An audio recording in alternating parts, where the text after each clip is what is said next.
And we should. Hello, hello, hello, everyone. Hello. Welcome, welcome, welcome to the Empower Her, Elevate Her, and Evolve with Her virtual experience for women in this Women's History Month of 2026. And you guys see who I have sitting right here on stage with me to open up today. She's not only opening with me as well, but this is Merlin Clark, who is going to be the very first speaker. So you are in for a treat. Very first powerhouse speaker is what she really is. She is a John Maxwell leadership coach as well as speaker. And she is also the CEO and founder of Mac Leadership Solutions, as well as she is also a women's coach, leadership coach as well. So she is absolutely phenomenal at what she does. She and I connected so long ago. It was during the pandemic, as a matter of fact, on a social audio app called Clubhouse. Many of the speakers that you see here, there are also many new speakers that in this one particular event as well. And we even have a couple of men that will be gracing us with their presence and sharing major value and sharing major opportunities as well. So sit tight, get pen and paper, and get ready because you guys are in for a treat. But I also want to just pause for a second and open with a short prayer as well and a short scripture. So, Father God, we come to you thanking you for this event today, thanking you for the seed that was planted in my heart to create something just for all of the women, the powerful women that are out there, Father God, those that have lost their jobs in the shutdown of last year, 2025, those that are being affected right now in 2026, as well as those that are entrepreneurs and they're struggling, Father God. They don't know exactly which way to turn, which next step to take. So I want to make sure that every single one of these speakers that has been hand selected to come and pour into them, that we are praying that they get some revelation, some fresh wind, that they get inspired and motivated, Father God, to reach out to one of these phenomenal entrepreneurs that has resonated with them to get the help that they need to be successful. And Father God, we come to you thanking you for Merlin Clark today as well, and thanking you for everything that you are about to do, not only in the speakers' lives, but also in every single one of the viewers' lives as well. Those that are watching live, as well as on Facebook, on LinkedIn, or on YouTube, or right here from StreamYard as well, because StreamYard has its own streaming platform as well. And we are asking that you bless every single one of them, whether they are watching live or in the replay. And my scripture today is Luke 3:5-6, and that is every valley shall be filled. This is my prayer for every single one of you out there. Every valley shall be filled, every mountain or hill shall be brought low, and the crooked shall be made straight, and the rough ways shall be made smooth, and all flesh shall see the salvation of God. So with that said, back over to you, Merlin, to give a word to every single one of those out here who are watching. Wow. Yes. Regardless. Thank you, Ramona. Thank you. Thank you, Ramona. Good morning, everyone, to all you high achievers out there. And the word I have for you today, and I just thank Ramona for this opportunity to speak the word and for her prayer over all of us. And one of my favorite life scriptures is Psalm 37. And I'm going to read from Psalm 37, verses 3-5. Trust in the Lord and do good. So shalt thou dwell in the land, and verily thou shalt be fed. Delight yourself in the Lord, and he shall give you the desires of your heart. Commit your way unto the Lord. Trust also in him, and he shall bring it to pass. I love this scripture because oftentimes I love it. we see things happening for other people. And I want to say this here. We see things happening for other people and we wonder, well, Lord, what about me? What about me? That's Just keep good. delighting yourself in him, and he will give you the desires of your heart. Absolutely. Be patient. But while you're waiting, you need to take actions. So while we're patient and we're waiting, what do you do while you're waiting? Take actions. But Absolutely. delight yourself in him. Yes. Delight yourself in him. And while you are waiting, Take action. I absolutely love that. Now, that's a whole word.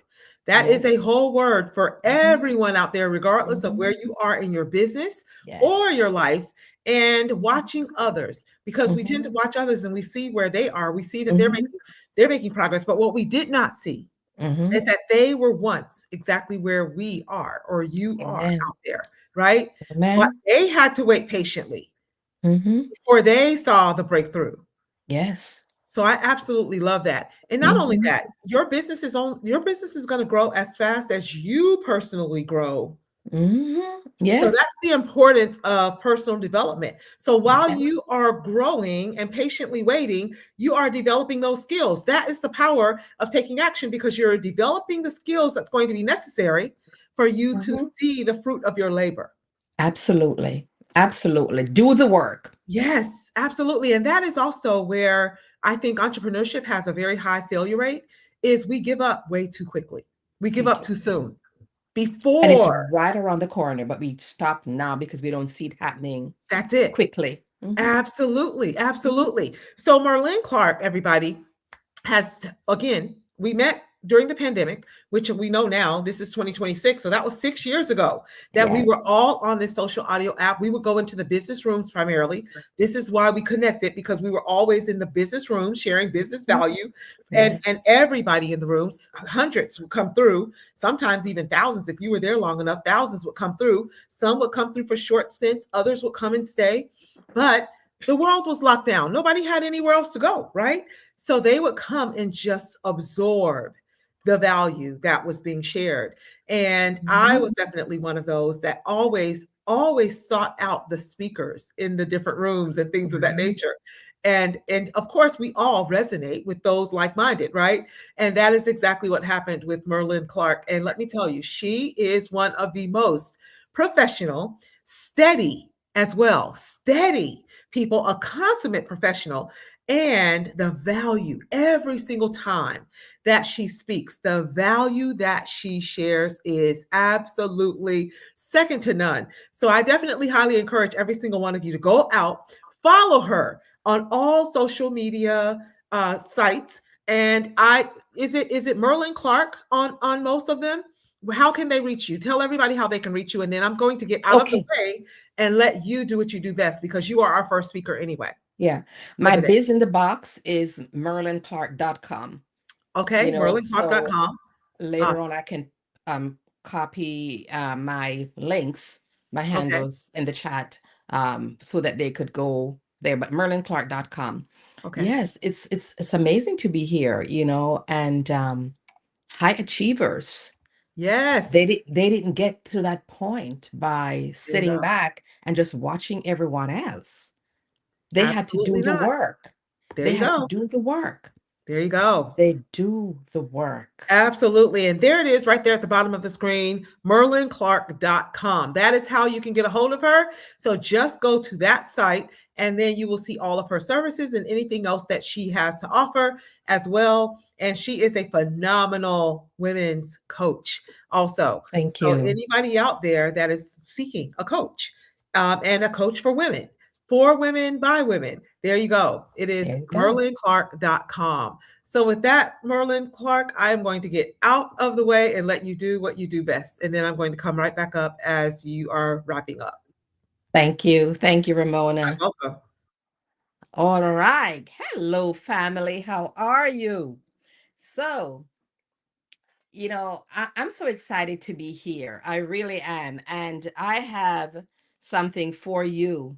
Hold on a second. Let me see why I'm pulling up an outline of what I need to speak on this morning.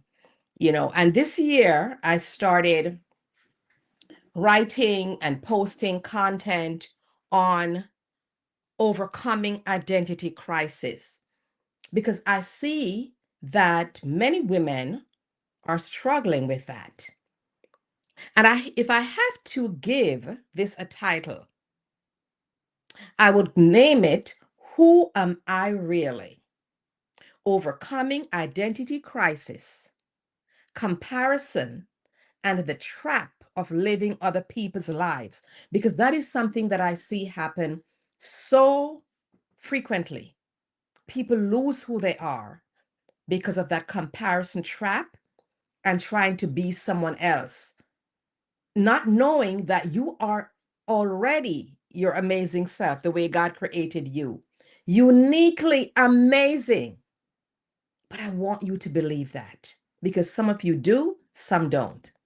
Friends, this is not just a teenage issue. You know, teenagers go through that stage of identity, trying to find out who they are.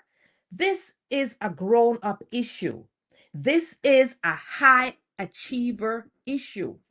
This is an I've done everything right, but still feel lost issue. Because some of you have done everything you were told to do, but you still feel lost. And if you've ever asked yourself, who am I really? Who have I become? Why do I feel so disconnected from myself? Why do I keep shrinking, doubting, or comparing? Then this is for you. Because too many high achievers, high achieving women experience this. And this conference is to empower you, elevate you, so that you can evolve into who you are created to be. And some of you who have lost yourself, for you to return to who you were before that thing happened. We're going to discuss the following at a high level. And in the future, I will unpack to reveal more details on how to overcome these habits or these beliefs that create identity crisis. And these three culprits that keep us stuck are comparison, limiting beliefs, and living other people's lives. Living other people's lives because we think their lives are so amazing and that ours is not that valuable. And I want to set you free from that. You need to break free and reclaim your identity. Do I have all the answers? No, I don't. But I'm going to share with you what I do know and some of what I have experienced. So let's talk about understanding identity crisis. It is not about confusion, friends. It's about disconnection, disconnecting from who you are, right? It happens when you've been everything to everyone else, serving, pleasing others. You've worn titles instead of truth. My mother, wife, employee, employer, and you have lived by expectations instead of purpose. So when you live by expectations instead of your purpose, are you actually living or are you performing? When you live up to other people's expectations and they don't align with who you are, you're performing, my friends. You're not living. God didn't create you to exist and perform. That's too much work to be living up to other people's expectations of you, performing. And people can see through that. It's time you start living. It's time you start living. And somewhere along the way, you lost you when you're performing. You have disappeared right before your own eyes. You become invisible, like a piece of furniture. You're not a piece of furniture. You're amazing. You're gifted. You're talented. You have a lot to contribute. You're not here to compete. You are here to contribute. And you have what it takes to contribute. And we need to bring that out. We need to bring that out. And I want to share what some women say to me. Merlin, I don't even know what I like anymore. And these are some women who are told what they should like. That's performing. They go out to eat and someone is ordering food for them. Instead of ordering their own food, they're going to eat what someone else chose for them. Someone may be a little overweight and they go on a date and someone is ordering from them. Why are you ordering dessert? You should be eating this, you should be eating that. Let me order my own food. Stop performing. And when you are around people who do that, you need to disengage. You need to disengage because it continues until you keep shrinking and becoming so small, you can't even find your own self. They also say to me, I don't know who I am outside of being a mother, a wife, an employee, or a caregiver. These labels, these titles that we wear for somebody else. They say, Merlin, I feel invisible in my own life. They forget who they are. They forget that they are gifted and talented. And yes, we were created to serve. We were. But we should not forget who we are. We should not forget to take care of ourselves. Because if you don't put the oxygen mask on yourself first, you're not going to be there to serve everybody who's depending on you. And you need to prioritize yourself. And that's a lesson for me. And it took me a long time to recognize that. I was doing everything for everyone else. And it borderlines people pleasing. God didn't create me to be a people pleaser. He created me to serve and contribute, but not lose myself and become invisible. He wants me to shine. He wants me to shine. That, my friend, that I just described is identity crisis. You have been shrinking until you become invisible like a piece of furniture. And it is often fueled by several silent thieves. But today I'm going to address three of those thieves: comparison, limiting beliefs, and living other people's lives. Are you ready? Let's go. The first, comparison. It is a thief of identity. I hear many people say it's a thief of joy. It is, but it's a thief of identity because we don't know how amazing we are. So we compare ourselves. We compare where we are in our businesses. How come Ramona is getting all those clients and I'm not getting any? That's Ramona's path. That's the plan God has for her. He has another path for you. And the clients who Ramona will serve are not the clients who I will serve. God is going to send me a whole different group of people. There is enough. When we start comparing, it's a scarcity mindset. When you compare, you question your pace. You doubt your progress. Someone is going faster than you. No, you're making progress. I choose progress over perfection any day. You minimize your gifts because you're comparing your gifts with someone else's. And those are the gifts that God gave you. Those are the gifts He wants you to use to help others who need you and to take care of yourselves. We don't all have the same gifts.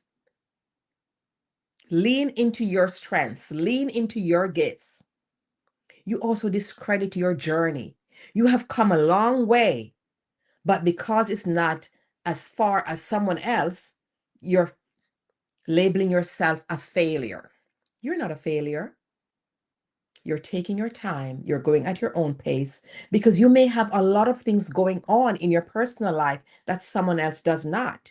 For me, I'm my mother's caregiver. She's 96 years old. I am her caregiver 100%. I help with my little grandbabies. I run a business. So I can't compare myself with someone who doesn't have those responsibilities. And I want you to think about that. You need to do a self-audit. A self-audit and see what your gifts are, what your strengths are, what you have on your plate. What do you have to deal with? And you work, ask God to help you. When you suffer from identity crisis and you compare yourself, You're showing ingratitude for who God created you to be. You're not grateful for the gifts He gave you. You're comparing. You can't do that. This is what He allotted to you. In the story of the talents, He gave one 5 talents, another 2, He gave another person 1 talent. The one with 5 doubled it. The one with 2, he doubled it. The one with 1, he buried it. And what did God do? He took the one that was buried and gave it to the one with 5. Because that one was ungrateful. He did not show gratitude for the one he got. Instead of working hard and doubling it, he buried it. He hid it. God wants us to invest. Invest in ourselves and invest for future. That's what having an abundant mindset means. Not a scarcity mindset. Not worrying about what someone else has. Use what you have and go from there. And here's the truth, my friends.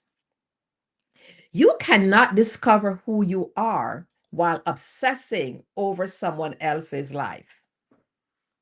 You can't.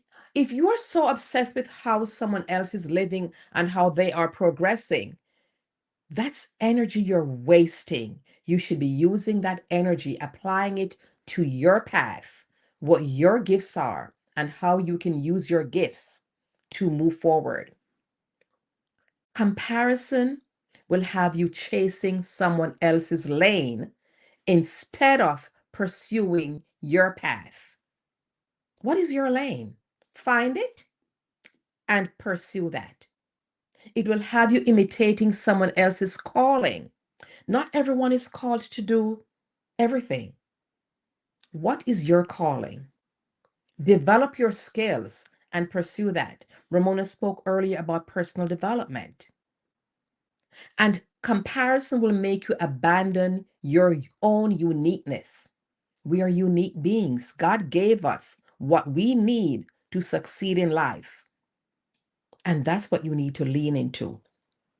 You were not created to compete with others. You were created to contribute. And you have something to contribute to this world. Your story, your timing, your process, your personality, your gifts, they're not random. They were uniquely assigned to you because you are unique. You're gifted. You are amazing. You know, my daughter affirms my grandson every morning. He's 6 years old. And every morning, she reads affirmations to him to remind him of who he is, how precious he is. Because when he goes to school and children start bullying him, he remembers that he is amazing. I want you to start writing down words of affirmation for yourselves and read them to yourself every day. Look in the mirror and believe what you read. Stop using someone else's highlight reel to judge your behind the scenes. That's theirs, not yours. Now, I spoke about comparison. The next culprit that steal our identity, steal our joy, limiting beliefs. That internal identity killer. These are the lies we learned. We not only learn them, we accept them and we repeat them. I'm not smart enough, Merlin. I'm too old. I'm not good with money. People like me don't succeed. I can't start over. Let me stop you right there. You're smart enough. And whatever you don't have, you learn. I will be celebrating my 70th birthday this year. Yes, I'm putting this out there. I started my business in my early 60s. I worked in corporate America for more than 40. I brought all those gifts and those skills into my business. I'm smart enough. I'm not too old. I don't care what anyone thinks about that. My age is my superpower. Yes, I said it. And if you're not good with money, hire yourself a coach to help you with budgeting and how to manage your money. And when you say people like you don't succeed, people like who? Who are the people who succeed? Anything you don't know today, you can learn. Hire yourself a coach. Some of you say you can't start over. Why can't you? Many people had to start over, and some do because they were laid off. And Ramona spoke at the beginning that many women were laid off. Some of them may have to start over and do something completely new. And here's the thing. They may start over doing something they have never done before, but that they have dreamed about, but thought they could not do it. But because they were laid off, they're using this opportunity to start over. You will become what you say and think about yourself. Not only do words have power, but so do your thoughts. And this is why I encourage you to say words of affirmation and work on converting your negative thoughts into positive ones. When the negative thoughts come into your mind, you just go at them. Boom. No, not today. Boom. Not here. No way, no how. Limiting beliefs are dangerous, friends, because they sound like truth. When you heard them long enough, you start believing them. And I want to share this quick story. Many of you know of Barbara Corcoran on Shark Tank, a real estate mogul. She had a business years ago in her younger days, and her boyfriend at the time told her he was breaking up with her and moved on with their secretary. And he told her she would never make it without him. Be careful of people who tell you you will never make it without them. That is coming from their insecurities. Who are they that you can't make it without them? Look at Barbara now. She is a shark on Shark Tank. How many investments has she put in? She is a real estate mogul. She didn't believe the lies. I can't make it without you. Who are you? You're not God. Be careful of people who say that to you. They want you to shrink and become small to make themselves feel big. Trust me. Don't believe those lies. Just because a thought is familiar doesn't mean it is true. That doesn't mean it's factual. Many people are not stuck because they lack ability, my friends. They are stuck because they lack belief, positive belief. Your identity cannot rise higher than your perception. And I'm going to repeat that. Your identity cannot rise higher than your self-perception. If you see yourself as small, you will play small. If you see yourself as incapable, you will hesitate. If you see yourself as unworthy, you will settle. You will settle for toxic relationships, toxic work environment, not believing that you have what it takes to leave, get out, and do something amazing. Don't allow anyone else to make you feel small. Settling is one of the greatest betrayals of identity. Don't settle. The third culprit that steals our identity is when we live other people's lives. Oh boy. What do I mean by that? This one is really deep. So many women are exhausted, not because life is hard, but because they are living a life that does not fit them. Do you know how hard it is to be pretending, performing, to be something you are not, that you were not never created to be? But when you are your authentic self, life is fluid. It's natural.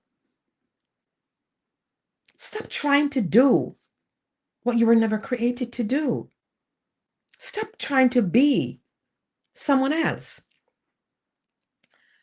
When I first came to this country, I worked at the State University of New York, and my boss had PhD candidates. And this young man said to me, He was pursuing his PhD because his mother wanted a son who was a doctor.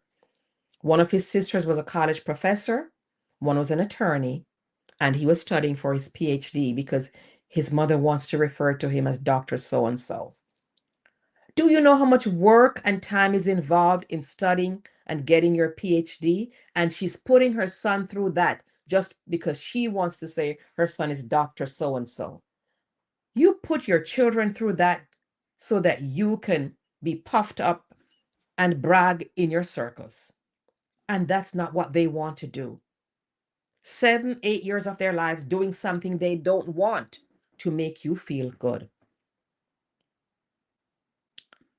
You followed the plan that someone else gave you, the career they approved, the path that looked responsible, the life that made sense to everyone else. That is what you do when you're living someone else's life.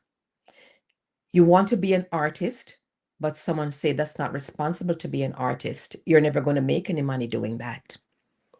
And part of that is true, but you push me to do something I don't want to do. I've seen many people, I've heard of many stories of people who work in the financial industry making 7 figures income, and they leave to go start a small bakery in a small town. They made money, but that's not what they really wanted to do in the first place. Inside, they were empty because they were designed for alignment, not approval. We want someone else's approval for how we live our lives when we should be pursuing alignment.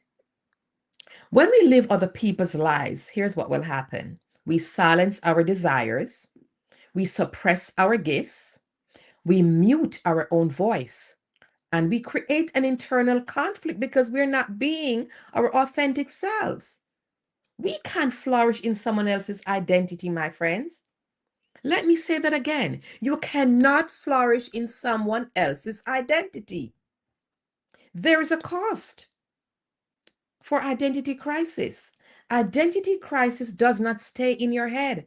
It shows up in your life. It shows up as procrastination, fear, overthinking, people pleasing, lack of confidence, indecision, burnout, resentment, self sabotage. Because when you don't know who you are, you will accept what you don't deserve, tolerate what you should challenge, and settle for what you were never called to carry. So, how do you overcome identity crisis? First, awareness. You must first admit that you've been disconnected from yourself. Second, stop wearing those labels. You're not your mistakes. You're not your past. You're not your divorce. You're not your failures or your trauma. Those are just experiences. They're not identity. Third, do the inner work. Ask yourself, make a list. What do I enjoy? What drains me? And what excites me? Fourth, challenge those limiting beliefs. Check them. Every time a negative thought shows up, shut it down. Ask yourself, who told me that? And if the answer is a wounded person, a fearful person, or a jealous person, evict that belief. It's coming from someone who's hurt. And I want you, my friends, to give yourself permission to want more, permission to start over, permission to try again, to take up space. Be you, be seen, be heard. Stop being invisible like a piece of furniture. That's not what you are. And I want you to reframe your identity. Your identity is not discovered in comparison, it is discovered in alignment. You're not late, you're not behind, you're not invisible. You are becoming. And becoming can be messy. It is uncomfortable because, growth takes place outside of our comfort zone. So it can be uncomfortable. And when we are becoming, it's unfamiliar, but we need to take the risk because becoming is powerful. And I have a call to action for you. You were not created to blend in. You're not a chameleon. You were created to stand out. You were not created to shrink. You're not created to be invisible. As I said before, you're not a piece of furniture. You were created to shine. Shine, my friends. You're not created to live someone else's life. You were created to live yours fully, boldly, unapologetically. So I challenge you to stop comparing, stop limiting, and stop living for others. All right? Because the world does not need another version of anyone else. They need you and what you have to contribute. And my friends, you have a lot to contribute. So do that audit and let me hear from you how that list goes. All right? Until next time, I'm your coach, Merlin A. Clark. It was a pleasure speaking to you, and I hope you got some value from this. Until next Wow. time. Oh my goodness. Wow, wow, wow. I could barely keep up with all of the major nuggets that you were dropping, just to let you know. And I also just wanted to go back, back up a little bit to the very beginning when I introduced you. I left out a very, very important accomplishment. And I know how humble of a human being you are and a woman you are. However, what I left out was that you are one of the listed women for the Black Leaders Worldwide, and that you are listed as one of the women you need to know in 2026.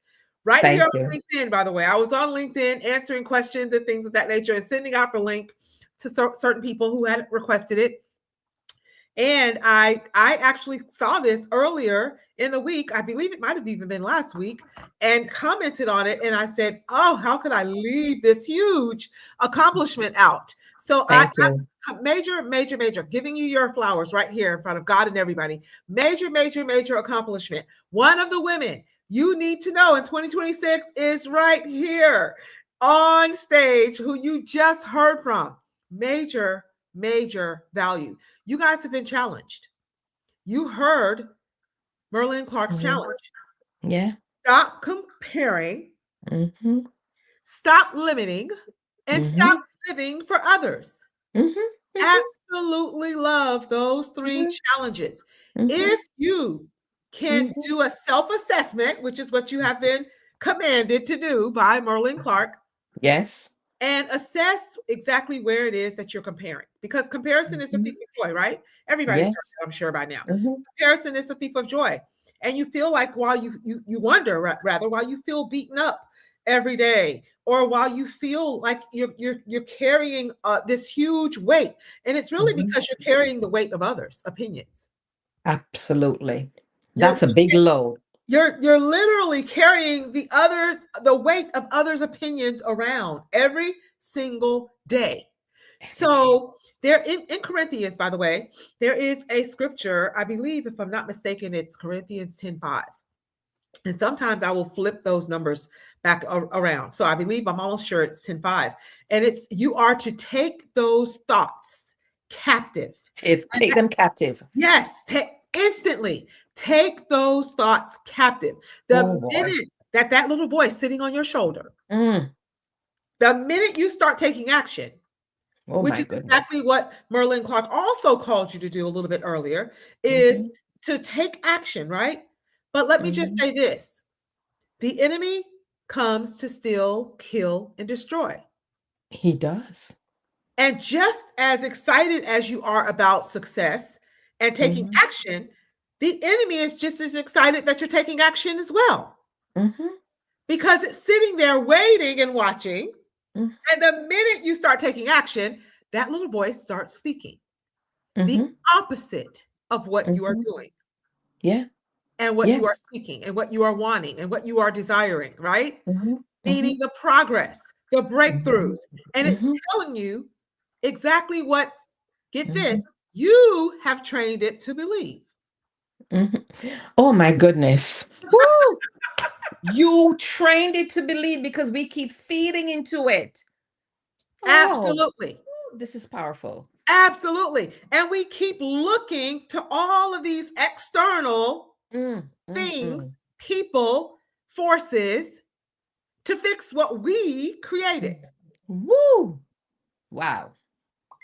That's a But message right there. I love the identity topic as well. I love when you said you're speaking about identity. I'm like, yes, there is not a better time than this. Every single one of you were born, in fact, for such a time as this. And Yes. we have Bella Unplugged saying great info. There it is right there. I just put the message on the screen. Oh, and I also gave a shout out earlier to my friend Mayher Pagar Nadar. I believe I said that correctly. And if I messed it up, she will definitely let me know. All the way from India. She said, am I in the right place? And et cetera, et cetera. So I said, absolutely, you're in the right place. I sent her the link again just in case, because as you already know, the time differences in different parts of the country and world. Yes. Sometimes it's really late where they are. And then another great friend from the UK, that's Professor Krista Moffatt on LinkedIn, said, hey, when is the event? Because as we are just starting our day, they're ending their day. It's late in the evening there. So he always pops in and supports as well over on LinkedIn. So I definitely want to give my global friends a shout out that are watching and supporting. So EmpowHER, thank you so much for popping in all the way from India. And then we also have Professor Krista Moffatt also always popping in. And then we have another great speaker that's coming up. She's in the chat as well, watching as usual, always so supportive and very humble as well. Happy Women's Month. Oh, here we go. The messages are popping in. Okay, we have genuine conversations. Hey, love. There you go. That's Mayor. That's Mayor right there. Okay. Shout out, and then she popped into the chat with a message saying, "Hey, love." So I definitely just wanted to say hello to Mayor all the way from India in the chat right now. I just put her message up on the actual. I love what you're doing. I have been connected to her for probably 6 years as well, and a lot of other global friends all over the world. Friends who have been speakers before in Ireland, like Jackie Brannigan, we all know of. Yeah, Jackie, the lipstick theme. Yeah. Yes. And there she is. There's Mayor again saying, thanks so much for the shout out. Absolutely. And then she said, Mayor is here. Absolutely. Thank you. Thank you. And thank you again, Mayor, for being here. So there you go, guys. When you are streaming, by the way, I had a brand new speaker say, well, how many people? I'm like, well, I have no idea. All I do know, let me just say this. I did not, and I'm not a big numbers person, just to let you, all social media wise, just to let you know, not a big numbers person. I don't go and seek and check and all that good stuff. However, I have what you track grows. If somebody should write that down, by the way, what you track grows. What you track grows. So anything that you are building, I'm gonna highly suggest that you track it. This came from one of the greats, by the way. A lot of the greats, as a matter of fact. I remember Bob Proctor stating this, and a lot of the trainings that he did in the God bless him and his family, but we lost him a couple of years ago. One of the greats in the business that have mentored and trained and coached up all of the greats in the business that we see and appreciate today. But what you track grows. You are to track. You are to monitor your performance, your progress. Not everybody else's, which aligns with exactly what Merlin has just shared. Not everybody else, but yours performance, your progress. And it also gives you a clear indication of where you are. So what I was doing was, by the way, on my YouTube page, under the shorts, do not go there. I don't post on the shorts, but I was spending time with my grandson, and he is like this little computer genius. He's only 7, and he's this little computer genius because that's just what and that generation, by the way, we won't understand them because they were born with screens. I will never forget the day that he was born. My children, his aunts, were teenagers, younger, preteens. And the first thing they did was put a screen in front of him and put the little bunny ears on his newborn picture in the hospital. He's hours old, and they have a screen in his face. And I'm like, get that phone away from that baby already. However, since that day, watching his mother and watching his aunts, he has had a screen in his face. So I say all of that to say that we must be mindful as well of who we are serving and what generation that they are from and what generation that they are in. The millennials, for example, they are very, very impatient because they were born in the microwave generation where everything is so fast overnight, right? And now that's why so many of them have quickly and easily became multimillionaires overnight. because of the generation of Mhm. technology that they have been born in, which Mhm. did not have back in the AOL days. Who doesn't remember you've got every time you got an email, you've got mail, this You've huge, got mail, right? yes. That we would hear. You don't hear that any longer, right? Mhm. Because now it's instantaneous. They come so fast. Mhm. But yet we were excited at one point about Mhm. receiving one email electronically because Mhm. everything for us was manual. Like back in the Mhm. horse and buggy days. I was just at the Yeah. salon yesterday, and that's what she was saying is the price of gas is going up. So I'm gonna just buy a horse and just take a horse in a carriage down to Kroger and grab my groceries because I explained to her that there was an article that they may be getting ready with the war and everything going on. They may be getting ready to eventually ration out gas where you can only get so many gallons at a time. You can't go and fill up anymore like you used to because they're blowing up the oil refineries and all kinds of things that are happening. And the Straits of Hormuz is blocked and things of that nature. So our food is going to take a lot longer to reach us and things of that nature, which makes our prices go up. And guess why I'm sharing all of this? Because it is going to impact your life, not just your personal life, but also your business. Oh, yes. Absolutely. And with that said, it is going to require you to figure out a way to transition and pivot, but not stop and give up. Mhm. Mhm. Figure out a way to transition and pivot and not Mhm. stop and give up. So I say all of that to say as well, when I said to track, I don't do anything. I don't tell you guys to do anything that I won't do on my own as well. So I went and I took a look while I was setting up the event and everything. I went and took a look at somebody sending me a message from Facebook as well. Well, we're streaming on Facebook, and I sent out about 300 private invites to privately for people all in Wow. my followers to privately watch. So I'll be getting all kinds of messages, and they'll be watching there as well. However, I definitely just wanted to say that I did go and check my YouTube because I was setting up the YouTube link and everything for the speakers and the guests that were going to be watching today, and saw where the my feed has reached 54,000 views What? for the Royal Empowerment Group. So likes are not what we're looking for. On Mm-mm. any platform, likes are not what we're looking for. Speaking of which, YouTube and Meta, Facebook, Mark Zuckerberg, a lawsuit was just finalized on Yes. yesterday Mhm. from the algorithms and the addictions that are created from the algorithms for children For primarily is what I'm children. looking at. For Mhm. children primarily is what I'm looking at. I saw that. And they have become addicted to the Yeah. likes and things of that nature. And I've never really cared as much about the likes. And I've always said it's not about the likes because a person can like everything that you post every single day and they cannot support anything that you do. They cannot ever come into That's your true. business. You can never make a dime off of them. And you No. don't get paid for the likes, you get paid for the views. Who has stopped what they're doing and literally watched the content as if they were watching a show on television Mhm. or a commercial on Mhm. television?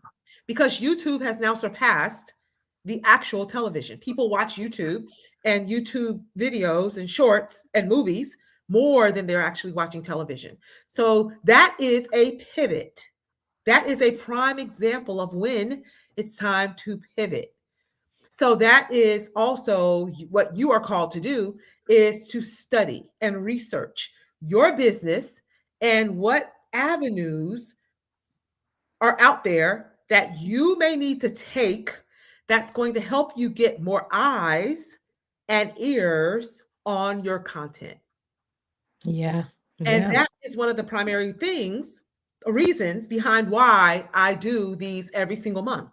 We will never know the reach. fully understand and know the reach that we are creating when we are simply just showing up every single day or consistently. Consistently for me could be twice a week. Consistently for Merlin could be every day. Consistently for Bella could be 3 times a week. Consistency for Mayor could be once a month or once a week based on her geographical area of India and the way that we can operate there. So I say that to come right back to everything that Merlin Clark was sharing. There's no comparison. No comparison. If you are stuck in that space of comparison, just know that you are the CEO of you, and it's you that is responsible for now undoing the habit that you have created and that you have trained your subconscious mind, which is 95% stronger than your conscious mind. So picking up this cup, it takes my conscious mind. Okay, I want to pick up the cup, I pick it up, right? See how easy that is? However, when what we are speaking has gone straight into our subconscious mind, and it's working on autopilot without us even trying, without us even thinking about it. We are training it. The more that we say, oh, I don't know. Oh, this sounds a little bit too hard. Or this, well, guess what? For my coaching clients, I tell them they cannot, and the word can't, by the way, Merlin, was a dirty word in my house with my kids growing up. I can't do this. Oh, it's too hard. And even some coaching clients have started out in coaching. They have looked at me and said, oh, I don't know. That's hard. I don't think I can speak that way. I don't think absolutely you can. You can. You stop telling yourself that you can't. And the minute you stop comparing yourself to someone else, because what you didn't see was that at 12 years old, when I stood up in front of the church and started doing on the hospitality guild and started doing committee and started doing announcements, you didn't see the days that my voice was shaking and quivering. You didn't see the day that I couldn't look up from the paper and look at the audience because I was so nervous. What you're seeing now is years and years and years of preparation. Yes. And what you're seeing right now in Merlin Clark is years and years of her investing in herself. She has invested in John Maxwell, the top leadership consultant and coach. She has invested for years in Toastmasters. She has invested for years in trainings and other coaches that she has hired for herself as well. You heard her direct you to do the same. Get yourself a coach. Get yourself a coach. Rather than sitting back, denying yourself and disqualifying yourself. Yeah. Because that's exactly what you're doing. Yeah. The longer you're waiting, you are denying yourself and delaying yourself, your progress, your success. Yes. And we have a habit of also disqualifying ourselves before we even give ourselves a chance. Oh boy, that's the truth. So unpack it. Talk about that a little bit. I mean, like you said, in growing up in your house, you did not encourage the words I can't. We disqualify ourselves before we get started because we remember when someone told us that we don't have any value. We're not worth anything. We remember the person who told us, you can't do that. Nobody in this family has ever started a business. Absolutely. So you listen to them and you don't do it because she's right. No one else in the family has done this. But that's why I said, when people speak to you, who is talking to you? Is it a person who has never done it? Is it a person who is broken? Is it a person who has failed? Or is it a person who is willing to take risk? We listen to the wrong people giving us advice. And I always say to someone, Why are you taking financial advice from someone who's not able to balance or has never balanced their checkbook? They've Yes, never balanced their own checking account, but they're giving you financial advice. Why are you taking absolutely. advice from someone? So many people are generous with their opinions and their Yes, advice. Unsolicited opinion and advice. They're very generous with that. And they're leading you somewhere they have speak. never been. They have never been. And so when they tell you that they can't, you believe it. Why? Absolutely. What about them So that true. makes them qualified to lead your life? What Oh, about them? so good. They're not qualified. So good. Absolutely. That's why you never hear me running around saying I'm a financial advisor. Absolutely not. That is not my specialty. That is not my lane. So if that's what you come to me for, guess what? I am not going to take your money. I am not going to allow you to hire me. I'm going to direct you to someone else. Mm-hmm. I have not studied that area. Mm-hmm. That is not my area of expertise. I'm not even Mm-hmm. remotely interested in that area, to be perfectly Mm-hmm. honest with you. But there are people out there Mm-hmm. that will give you advice in that area. Yeah. And you have to be very careful of who you listen to. Oh my goodness. That is a mic drop right Absolutely. there. That's a mic drop right there. So Absolutely. many people out there are giving advice in areas they have no qualification, So but true. they're giving advice. You know, a friend of mine had me on her podcast show a month ago, Okay. and the Wildfire podcast show, and she said, Merlin, what I don't want to, she said, I don't want to disqualify or put anyone down, Okay. but you decided to become a John Maxwell certified coach. What Yes. made you, because you said there are many people out there and they're coaches, Yes. right? But Absolutely. what sets you apart? And she said, because there's so many coaches out there. I said, you know what? I used to be in Clubhouse and I remember going into a room and this guy introduced himself as let's say Coach John something. Right. Right. And the host for the room said, "Hey John, you're a coach now?" He said, "Man, everybody in this room said they're a coach. I might as well say I'm a coach too." Oh, And I thought that was so funny because there's wow. so many people out there calling them, labeling themselves coach this, coach Yes. that. What Yes. formal training did you receive to make you a Absolutely. coach? Absolutely. So true. So Not true. everybody is qualified to be a coach. And especially during COVID, when the world was shut down, Exactly. everybody started becoming coaches as well. I would Because say, well, they call it COVID coaches. COVID coaches. They showed up and they just started coaching because they were looking for mm-mm, means to make their ends meet because they have either been laid off or their mhm, company closed mhm, down and things mhm. of that nature. I don't have an issue with people wanting to make ends meet, but make sure that you are Yeah, authentic.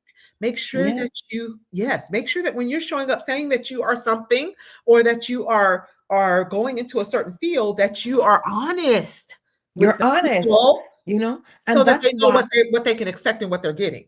exactly. And that is why who you learn from matters. Yes. Who Yes. you learn from matters. Your Absolutely. environment matters. So true. See, so So true. you Absolutely. just don't go and take an online 2 week thing and say you're a coach. There you You know, go. I said, so There you you got to go. be careful who, oh, my coach said this, my coach said that. I Yes. said, really? Yes. So And the question is, are they getting results from other people that they have coached before? that's That's it. what you want to see. Mm-hmm. Video testimonials. I mean, that's what I require inside of my incubator. I said, go out there when they come to me giving me accolades and saying, oh my God, look at what I accomplished. Okay, well, are you willing to now put that in a video testimonial Mm-hmm. so that you can now post it as well as I can post it? And now Mm-hmm. they are hearing from the horse's mouth Mm-hmm.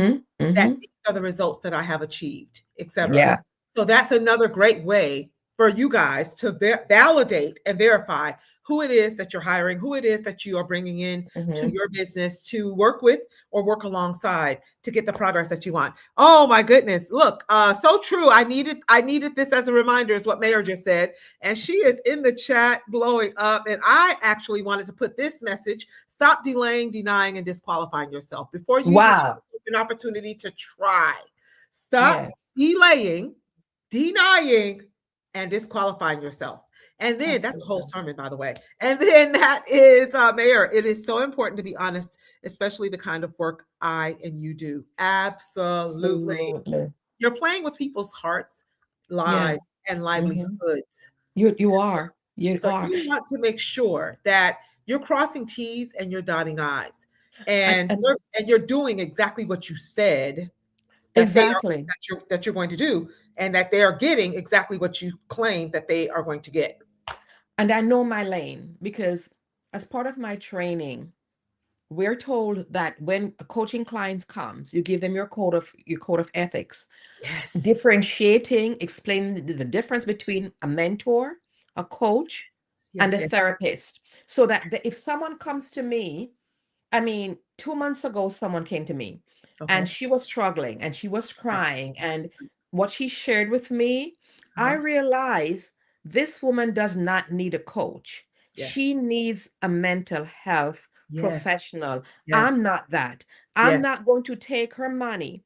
Right. She needs a mental health, she needs a psychiatrist or a psychologist. She does Absolutely. not need a coach. So I Absolutely. explain the difference between the different types of intervention Absolutely. because, and I will even say, after you get through with that, Right. if you still need my service, then you come, but you Absolutely. need to get that taken care of first. Then you Absolutely. can come back for coaching. I It's love that. different types of intervention. Absolutely. I don't Absolutely care there how is. badly I need the money. I'm not taking your money. You don't need a coach. You need a mental health professional. You need to get that so you could get that help That's to a make you phenomenal point. whole. That's a You know? phenomenal point, because what happens is if Merlin steps into that role and she crosses the line, and that person misconstrues what's happening, and she's after her coaching, or halfway through her coaching, she still feels the same way because Hmm. Merlin is not a therapist, and what No. she needs is a therapist. She's now getting ready to shift that blame on Merlin's coaching, when Hmm. Merlin is not Hmm. giving her therapy and she doesn't really Hmm. need a coach at this point. Hmm. What Merlin is Hmm. saying is she can use a coach. However, before she can even receive the coaching from Merlin, she needs to now deal with a deeper rooted issue and Exactly. heal whatever is broken, to the point where when she Hmm. receives the coaching, now she is open enough to receive it and implement it and get the Absolutely. results that the coaching is meant to give her. So that's I Yeah. definitely just wanted to unpack that a little bit for anybody out there that is wondering, or anybody out there that's trying to figure out the difference, is because a coach is going to hold your hand through the and literally walk you through the process. A, Hmm.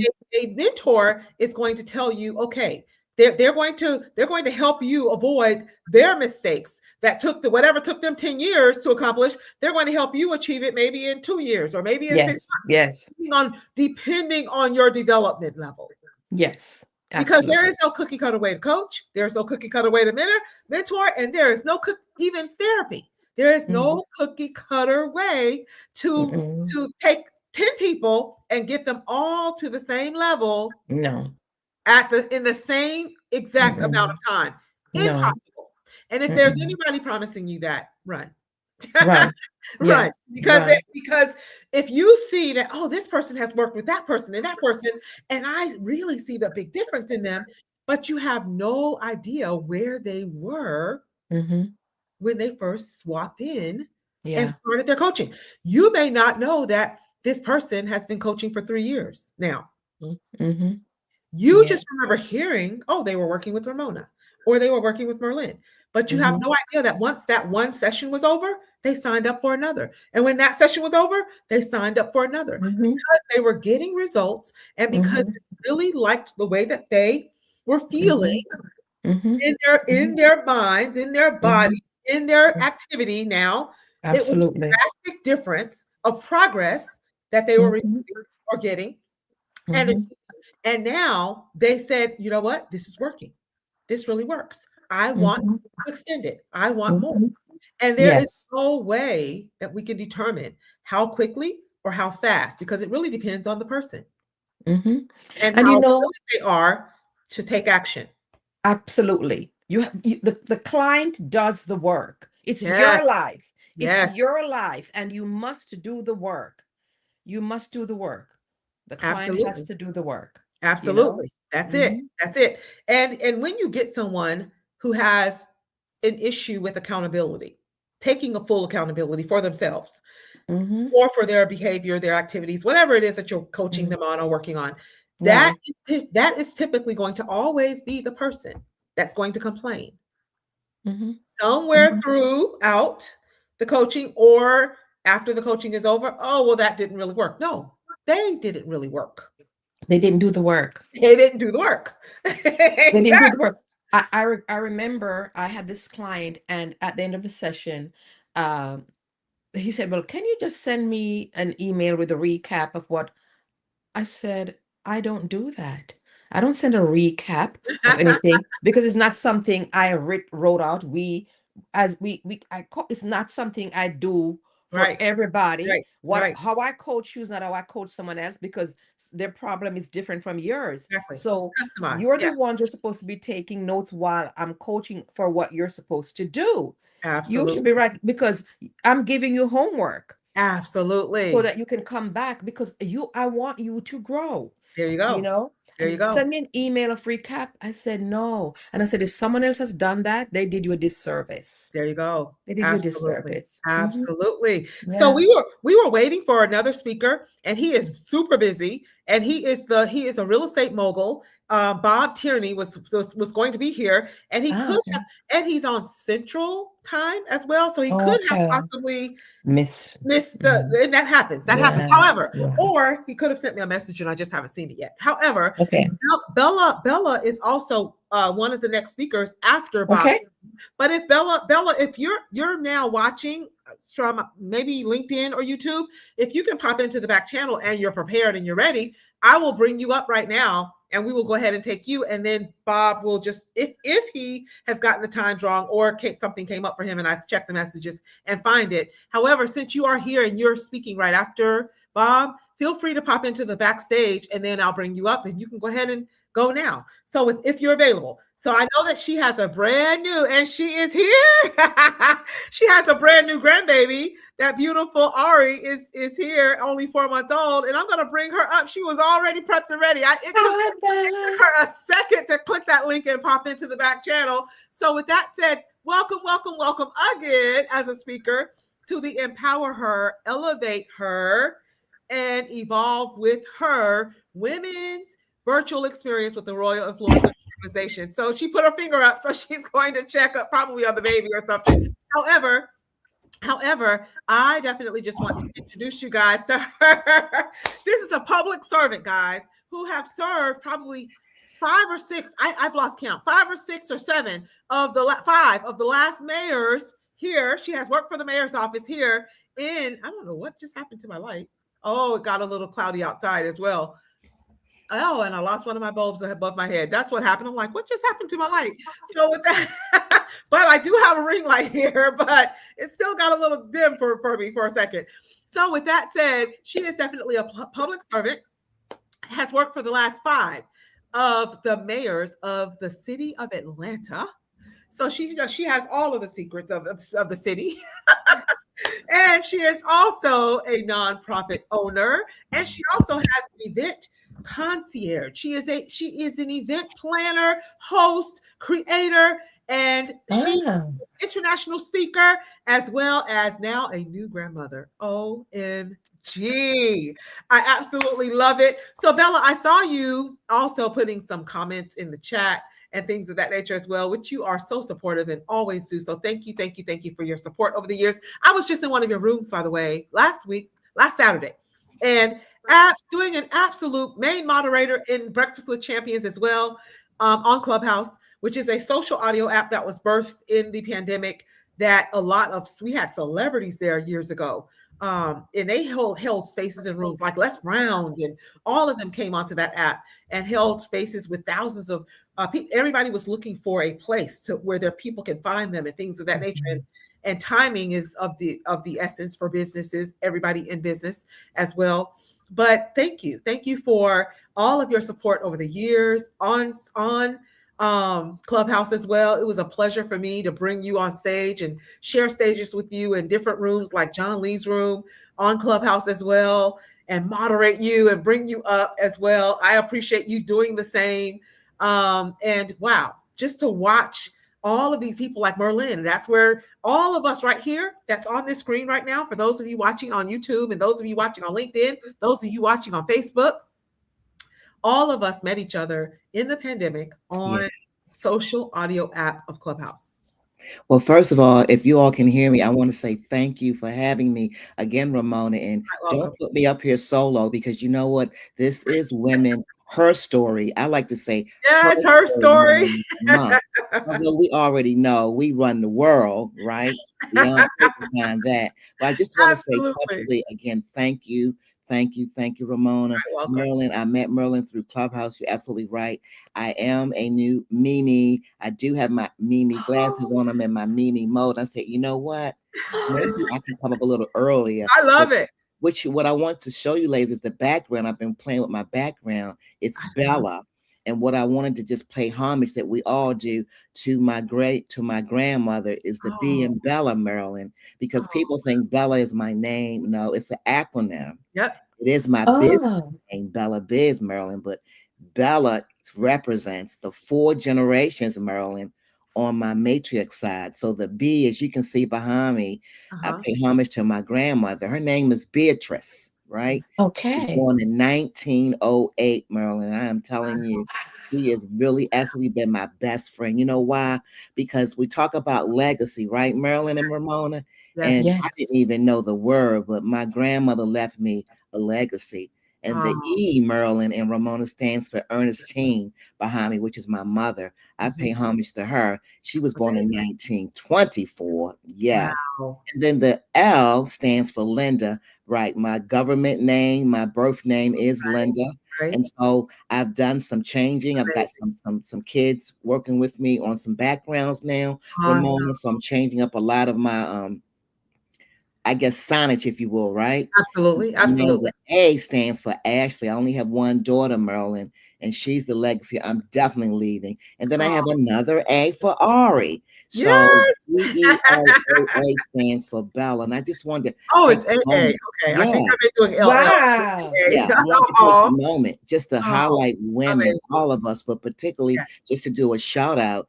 And what you don't know, Merlin and Ramona, I hail from Baltimore, Maryland. Shout out to the DMV. Are you kidding me? I'm getting ready. I'm in Maryland. Maryland, you got to be quiet for a minute, because it was last week or the week before you guys were on stage on Instagram. And I said, did Maryland say she lives in Baltimore, Randallstown? Did I hear that, Maryland? Yep. I live in Pikesville, Maryland. 10 minutes from Randallstown. 30 minutes from Baltimore. Yes. Oh my God. I have an aunt that live off of Mayfair Road. Shout out off of Liberty Road. And when you said Pikesville, forgive me, I said, no way. I gotta want to know. We are definitely kindred experience, Maryland. I had no idea. Wow. No idea. Small world. Small world, isn't it? Yes. So here's something else. With me. I came prepared just to be impromptu, because this is Women's History Month. Yes. And you know, we all share a legacy. Absolutely. Ramona, back to you. I got all my soapbox, but I just had to say that. No back to me at all. This is what this time is about, and this is what this time is for. And I absolutely love that you're working on your background and you're paying homage through your business name to all four generations. 5 now. 5 now. That's grandbaby. So 5 generations of women she pays homage to through her business name of Bella. Absolutely love that. Always love that as well. So Bella, tell us, we already know based on what you just shared where you were born. Tell us what you have learned through, and I know that you're a wealth of information and knowledge through all kinds of programs from the government, through the government agencies that you have worked with. It's primarily right here in Atlanta, but those same programs are similar, maybe under a different name, are available to them all over in every county.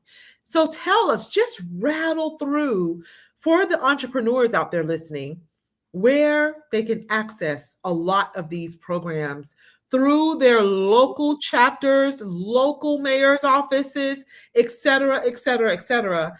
And why it's so important to also stay plugged in to your local governments, whether it be the city, state level. So go right ahead. Yeah, Marilyn, I tell people all the time working in the mayor's office, a lot of times we tend to sleep on our local municipalities, right? So for entrepreneurs, I have an LLC, Marilyn. I'm 14 and a half years, and I just paid my Oswald Incorporation for the next 3 years. I did a Awesome. 3 year because you get a tax break. But you know what? A lot of times I tell entrepreneurs to look into things like the Chamber of Commerce. I'm going to start right there. Oh, A lot of these entities that's out here, I knew as you Merlin would all like know, that. Marilyn and Ramona, I had no knowledge of. And all the things I'm going to talk about, Ramona is right. It came by way of working for the mayor's office. Now, the mayor's office is on what I call a city municipality, right? And we govern it. I live in Atlanta now, and I'm in Fulton County. And Fulton County and DeKalb County are the auspices of the city of Atlanta's mayor. And what people don't know, Maryland, is there's a mayor in the state of Georgia in every county. Mayor Andre Dickens, shout out to 61st Mayor, is not the only mayor in the state of Georgia. So I Right. want to break it down just real locally. But I tell entrepreneurs all the time, Maryland, first go to your city councilman. They're like, what? Because they're always looking for vendors. They're always looking for entrepreneurs, and people don't even know what they don't know. So what I'm going to share are a couple of nuggets, as Ramona said, that I learned from working for the city of Atlanta's mayor. The Chamber of Commerce. I'm going to start right there, Maryland. A lot of people are like, what?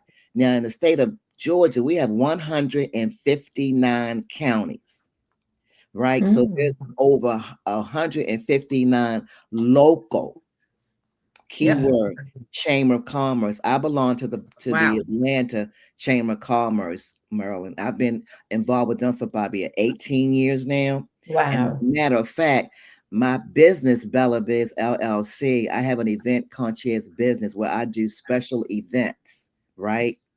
My first 5 clients I got from the Chamber of Commerce. I didn't know what I didn't know, because the Chamber of Commerce is a wealth of information. You go in there, you can network, you can speak, and there's a lot of clients in there. So that's number one. Number two, Marilyn and Ramona, is the SBA. I had no knowledge of the SBA. I'm talking about the Small Business Administration, right? Now they have drill downs. And what I've learned over the 17 years in working with them, you can get your business plan, Marilyn and Ramona. You can get a mentor. And they had what we call a drill down area called SCORE. Now, during the pandemic in 2020, for me, that's, Maryland, when I took advantage of the SBA. I took about 14 classes, Ramona. Wow. No charge, because I was stumped. And the mayor said, do you know all these things are available, the references, resources? I said, I had no idea. So I took his lead. And at the time, I'm talking about 59th Mayor, shout out to Mayor Cassine Reed. He gave me a lot of information to cover. But I'm going to slow down. This SBA has a drill down subsidiary called SCORE. Has anybody heard of SCORE? Yes. Okay, yes. And we have a young lady who is running one of those chapters of SCORE, who is an attorney as well, Auntie Donna Brown, coming a little bit later in the evening. Oh, awesome. Let me tell you, that's when I did my first business plan, Merle. That's about 12 years ago now. Wow. I had no idea that they have a worth of resources. And going a little bit back on Clubhouse, Ramona and Merlin, there's a couple of people in Breakfast with Champions who are SCORE mentors. I was offered the opportunity, but I denied it because it's so much information in there. So was I, and I denied it as well, because at the time that I was just starting to build my business, it was just too much going on, and it was going to, and I don't like to do anything if I'm not really fully committed and immersed. Yes. So it was too much to juggle and too much going on. And I said, I will definitely not want to short anyone and not be fully committed and give them exactly what it is that they need. Exactly. As Marilyn knows. Yeah. So I just plead the fifth because I believe in getting the information. I have learned so much, how to write a business plan, how to get a mentor, and the classes is online. It's a wealth of information. So what I'm focusing on, ladies and gentlemen who's out there, and thank you all for joining us, is this. for entrepreneurs, you don't have to do it alone. There's a lot of resources. I call them hidden gems, Ramona and Yes, Maryland, that's that's what just they out are. there. I would have never known had I not been working at the mayor's office, the level, right, of resources out there. I'm going to talk a little bit again, Maryland and Ramona, about cohorts. That's one of the main reasons that I was hired, Ramona, to work for Right. City Atlanta Mayors. And what a cohort is, for those who don't know, it's a organization. I like to say conglomerate. I like to say a small community, Maryland, of people, business-minded people that help you push you through the finish line. I've been involved in 4 of them, Maryland, and I'm telling you, I just got certified to compete and work what we call in the government entities because I really, really want to work with the government, right? There's a lot of contracts Love out. it. It's a little itty bitty, I say little itty bitty database called SAMS. Anybody ever heard of SAMS database? I have. It's a lot. But the reason why I bring up the cohorts is because they allow you the opportunity. Some of them might be no charge, complimentary. Some of them might have a small fee. But the ones I'm talking about, entrepreneurs, are get involved with your local, right? Do some word searches, right? Yes. Because there's over hundreds of, I don't know how many I can't even name them all, Ramona, Wow. in Atlanta, Wow. Georgia. So I'm Amazing. talking a little bit about the cohorts, and these are resources available to any entrepreneur.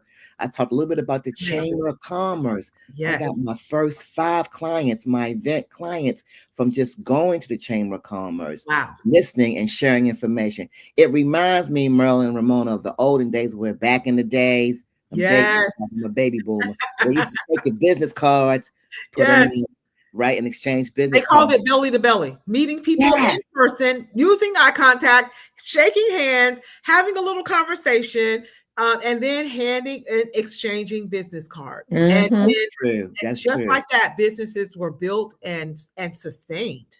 More Well, I importantly, found a lot of my I like to say comrades, Maryland, through the Atlanta Chamber of Commerce, the Black Atlanta Chamber of Commerce. It's a wealth of information. They have Tuesday meetings every Tuesday morning from 8 to 9 a.m. Gives you opportunity to kind of do your spotlight, if you will. love it. Do your resume. Very, very important. So I want to talk a little bit more about the Chamber of Commerce, the SBA, right? The drill down, which is SCORE, which I highly recommend, and Awesome. cohorts, because a lot of times these resources, Marilyn, you know this, are available out there and we sleep on them. Would you all agree? Yes, absolutely. That's the part of denying that I mentioned a little bit earlier and disqualifying. We sleep on things, we sleep on free opportunities because we talk ourselves out of it, and meaning we deny ourselves the personal growth, meaning the information that expands us. And then we wonder why, watching other people, that they are making progress and we are feeling stuck, stagnant, and depleted as Yeah, well. and one more thing I wanted to add in while we talked about this beautiful subject, Ramona and Okay. Marilyn, is this. Okay. Community matters. Ooh. Community matters. Right. Ooh. And what I really wanted to take the time, I don't Ooh. think I've ever really done it, Ramona. Everything. Community is let's just take it a step further. Community is, yes, absolutely matters. And it is everything. Everything. Oh my goodness. That's awesome. Especially And for I entrepreneurs. know, yeah, I can't speak for Maryland, but I know, Ramon, I've been on here at least a dozen times, and that's why I wanted to bring up the opportunity. Awesome. To anyone. You can do anything you want to do. So And you're not shining your light. You're not dimming your light. You're not taking the light away from anybody else, because we all have our own lanes. Now, Ramona, you know I'm big on this. And this is why I'm in my 3rd year of speaking with the BWC on those social Saturdays. And I tell people all the time, Marilyn, you can give homage to someone else. Yes. It's not going to take your light away. No. Freely. No. And I want to give homage to you, Ramona, because Ramona, I met you on Clubhouse, like I met Merlin, so many great people. I've been off the app probably about over a dozen times, meeting people, sharing information, sharing resources. And my Absolutely. last 3 clients I got was off of Clubhouse. Yes. So what I'm saying is community Matters. matters, but Yes. more importantly, you matter. One of my most Thank you. famous quotes is from Walt Disney. If you think you can and can't, you're right. You're right. Woo, that's good. I love it. Yes. I It love goes it. back to their thoughts. There you go. There it Your is. belief. Community matters. I put the comment right there on the screen for everybody to see. Community matters. And if you are, let me just say this too. If you think you can or you can't, you're right. Whatever it is that you think, those goes back to exactly what Merlin shared. Your You belief. have to take those thoughts captive. When those thoughts come in and that little voice tries to tell you that you're not worthy, or that you can't be successful, or that you can't build this business, or that you can't have success, or whatever it is, you have to take that is biblical. Yeah.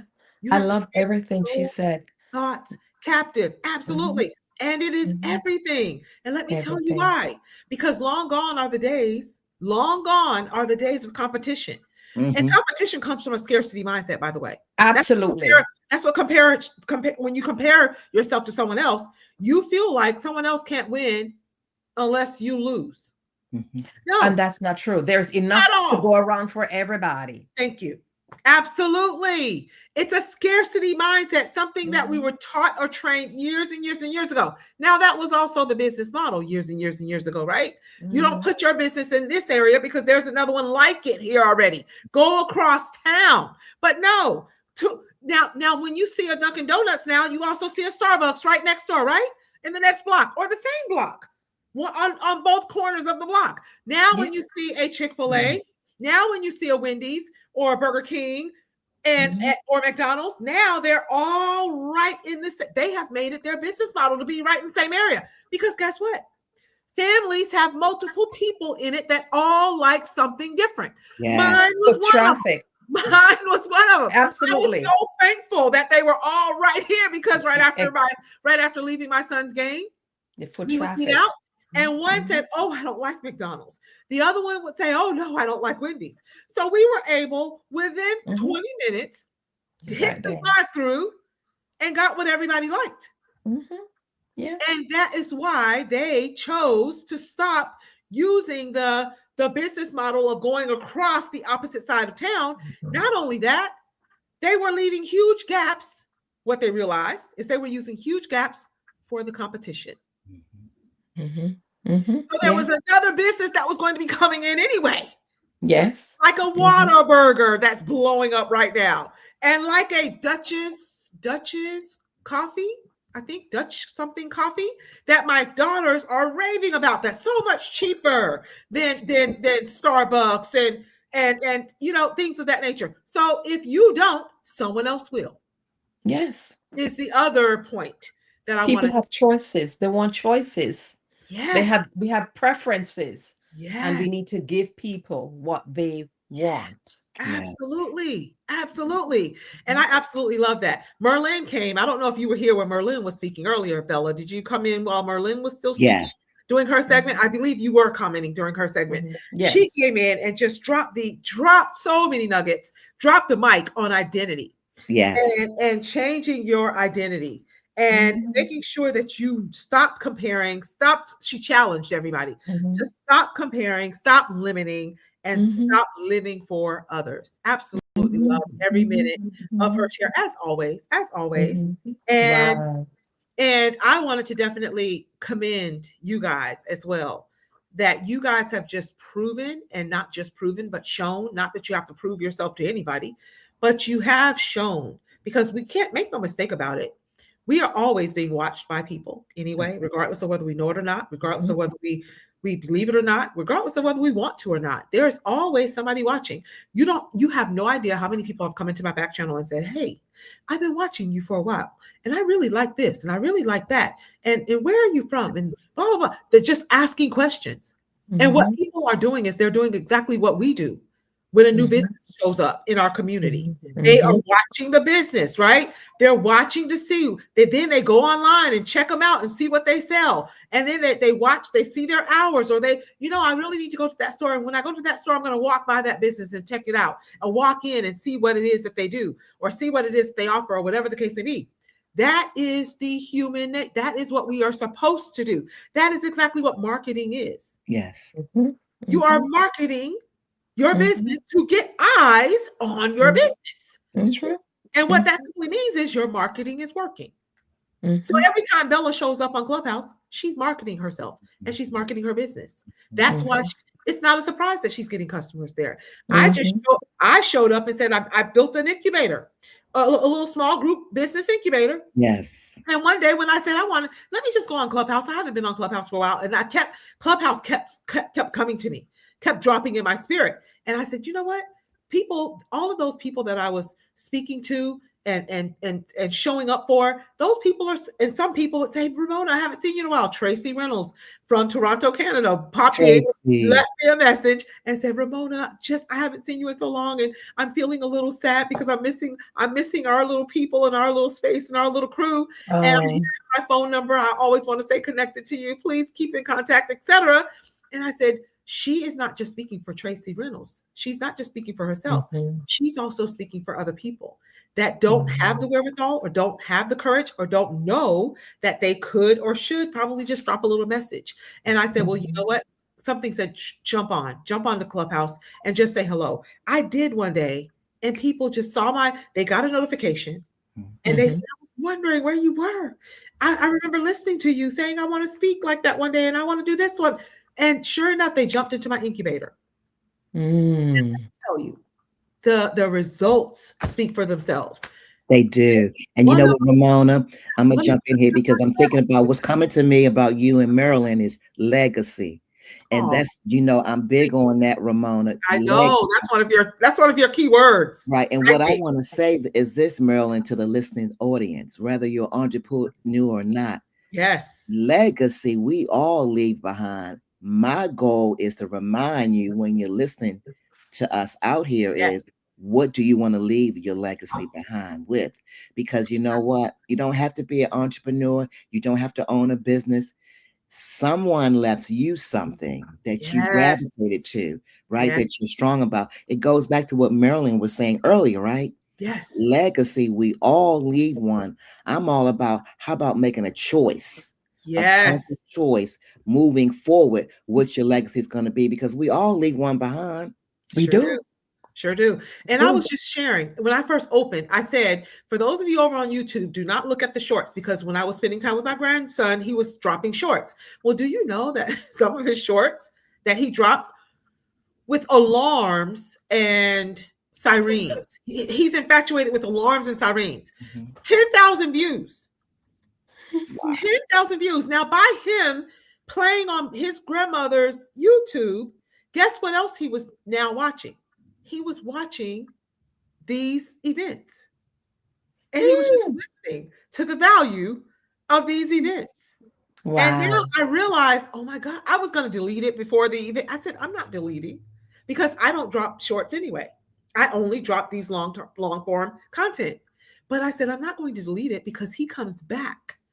And I don't want to send a message to him that what he shared on his grandmother's page or YouTube wasn't valuable. And not only that, I want to keep him coming back so that he can continue listening to the value that is being shared here.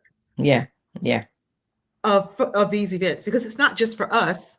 My children will be able to come back to this YouTube channel. Oh, absolutely.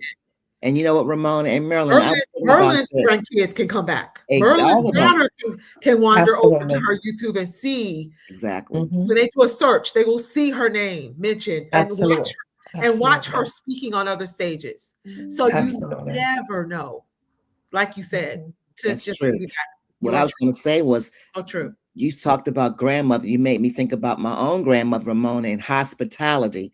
Oh, That's my wow. stick. That is what I'm leaving behind Amazing. legacy. My Amazing. grandmother was a professional cook. And well, Marilyn, you'll know this. My grandmother was a professional cook back in the day at Towson State College, where it was Oh, it wow. was Towson Wow. State College Okay. and Nino's Towson State University. And Yes. I was a Wow. little like what Ramona was talking about her grandson. I was a little kid, maybe 5 or 6. I remember like it's stamped in my brain of going to Yes. work with my grandmother and looking at Yes. all the big industrial pots and Wow. pans and Yes. that. Now remember, we dating ourselves, right? We're all baby That's boomers. okay. That's That's That's when they okay. okay. made the food That's homemade, okay. right, Marilyn? Yes, absolutely. Yes. That's it. They My were cooking grandmother, food with them. I talk about my grandparents' story as well, how they made an impression. Watching my grandfather, I was just probably 6 or 7 myself. And I was under her. She built that business. She was the administrative assistant at home, helping him while he was out. And calls would come in. She would take an order and send it to him. Mhm. Oh my gosh, I watched it. And then I Family watched my business. mother duplicate, but on her own way, her business, beauty industry. A lot of people don't know I come from the beauty industry, and I am actually a beautician as well. A lot of people don't Supercuts, know right, that. Ramona? Supercuts. Yes, that's it. And I had to be licensed. I was licensed. So there you go. A lot of people don't know that, but those were pieces that I picked up, like you, that Mm. those nostalgic memories, they stay with you. They don't leave. And the work ethics. Yes. And the Oh Yes. work my gosh. ethics. Talk Oh, about it, Marilyn. talk That's about right. that, Work Marilyn. ethics. Oh Talk my about goodness. work ethic, Marilyn, because your work ethic is second to none as well. Talk about that a little bit, because I think there's some people out there that'll be blessed by that. I see people on all platforms still watching. So go ahead and talk about that a little bit. You know, many of our, I hear a lot of complaints about the Gen Zers that they don't have any work ethics, but there really are some out there who are working hard. So I don't like to generalize and say the young people aren't working, because some are out there really working. They have their values. They're running businesses. And yes, they make mistakes because they did not realize how much time they had to put in their business. That's right. And they've had to learn that if I want my business to scale, I have to say no to my friend inviting me to a Hang out. party or wherever to hang out. Yes. I have to say no if I want to make this business succeed. So they made mistakes, but they learned. That's I right. I missed out on an opportunity because I was hanging out. And Yes. and your work ethics determine how far your business grows. Yes.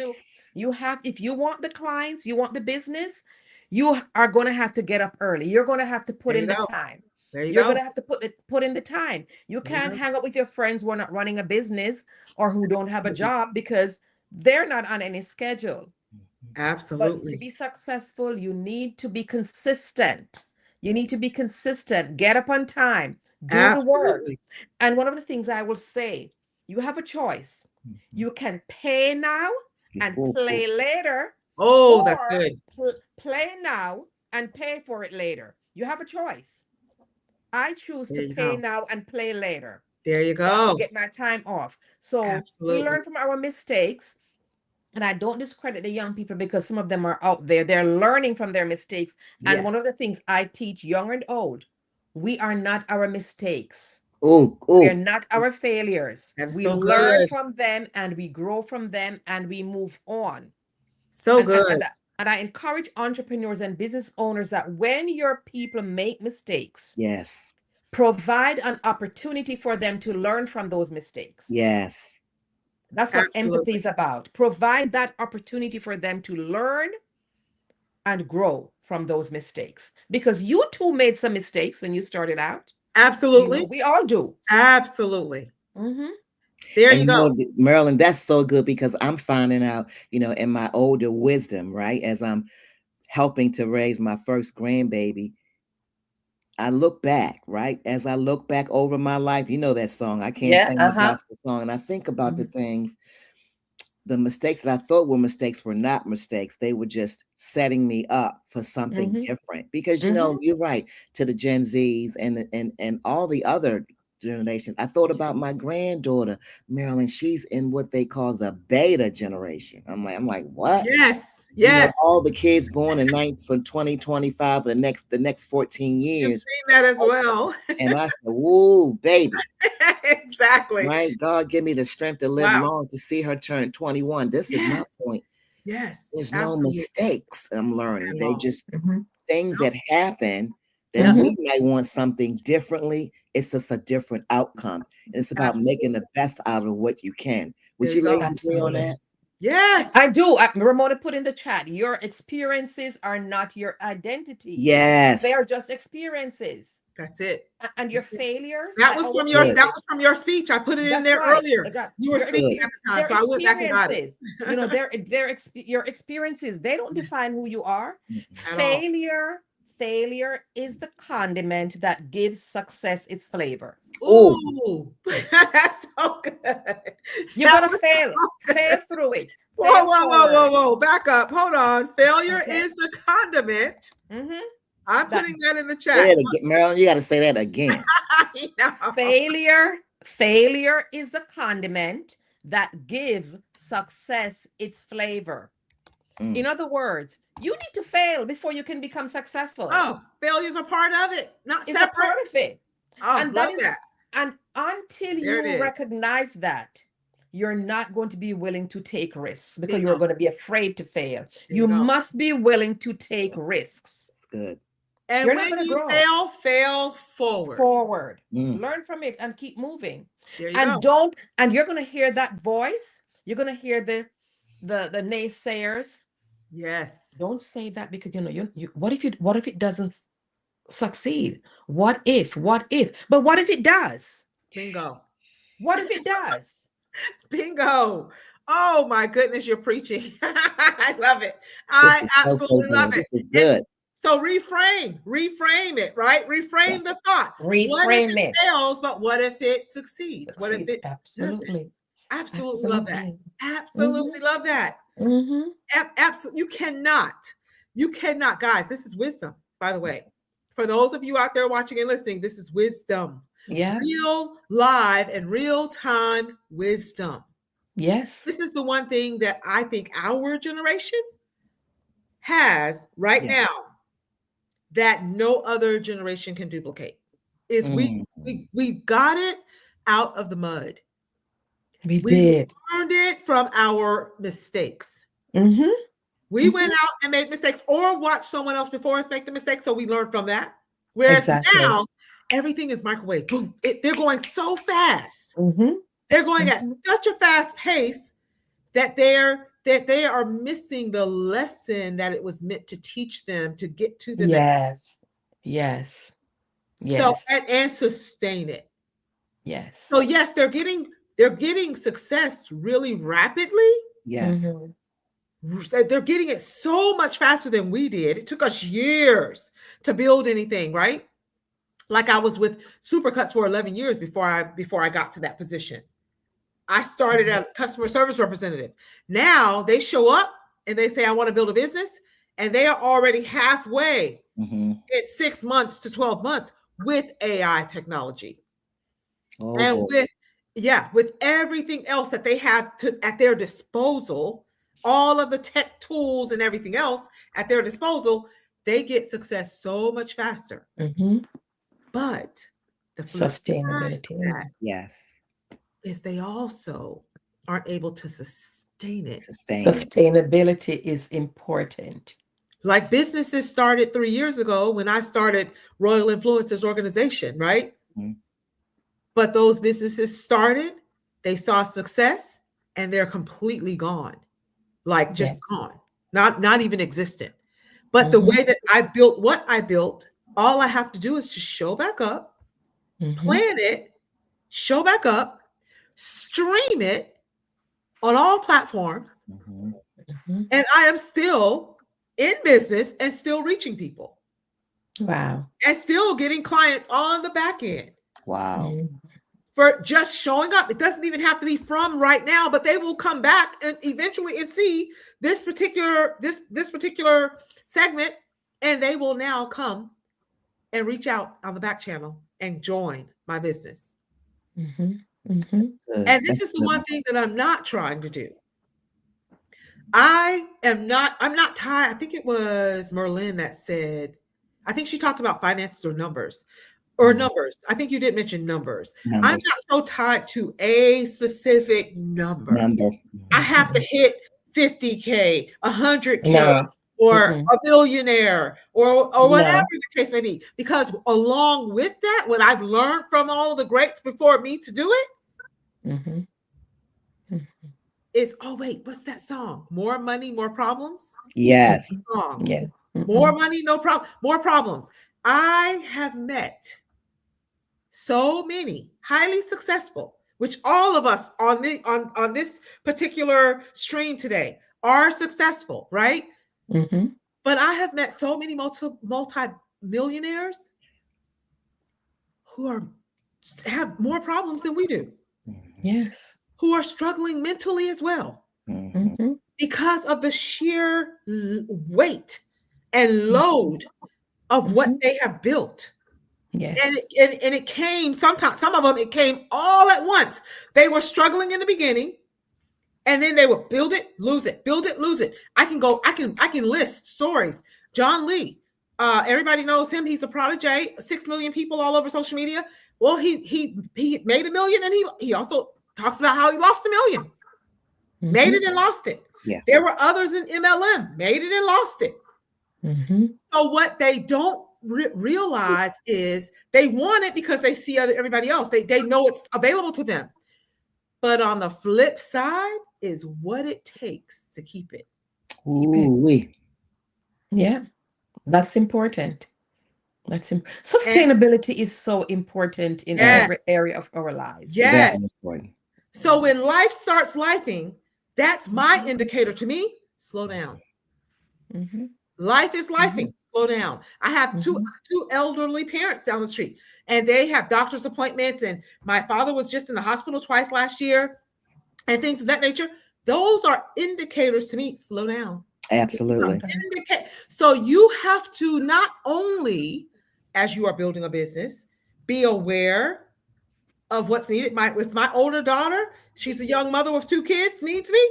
That's my indicator. Slow down. Because guess what? There's over 8 billion people in the world. There's customers everywhere. Absolutely. And I can always go out and market and get more customers. But I can't get my daughter back.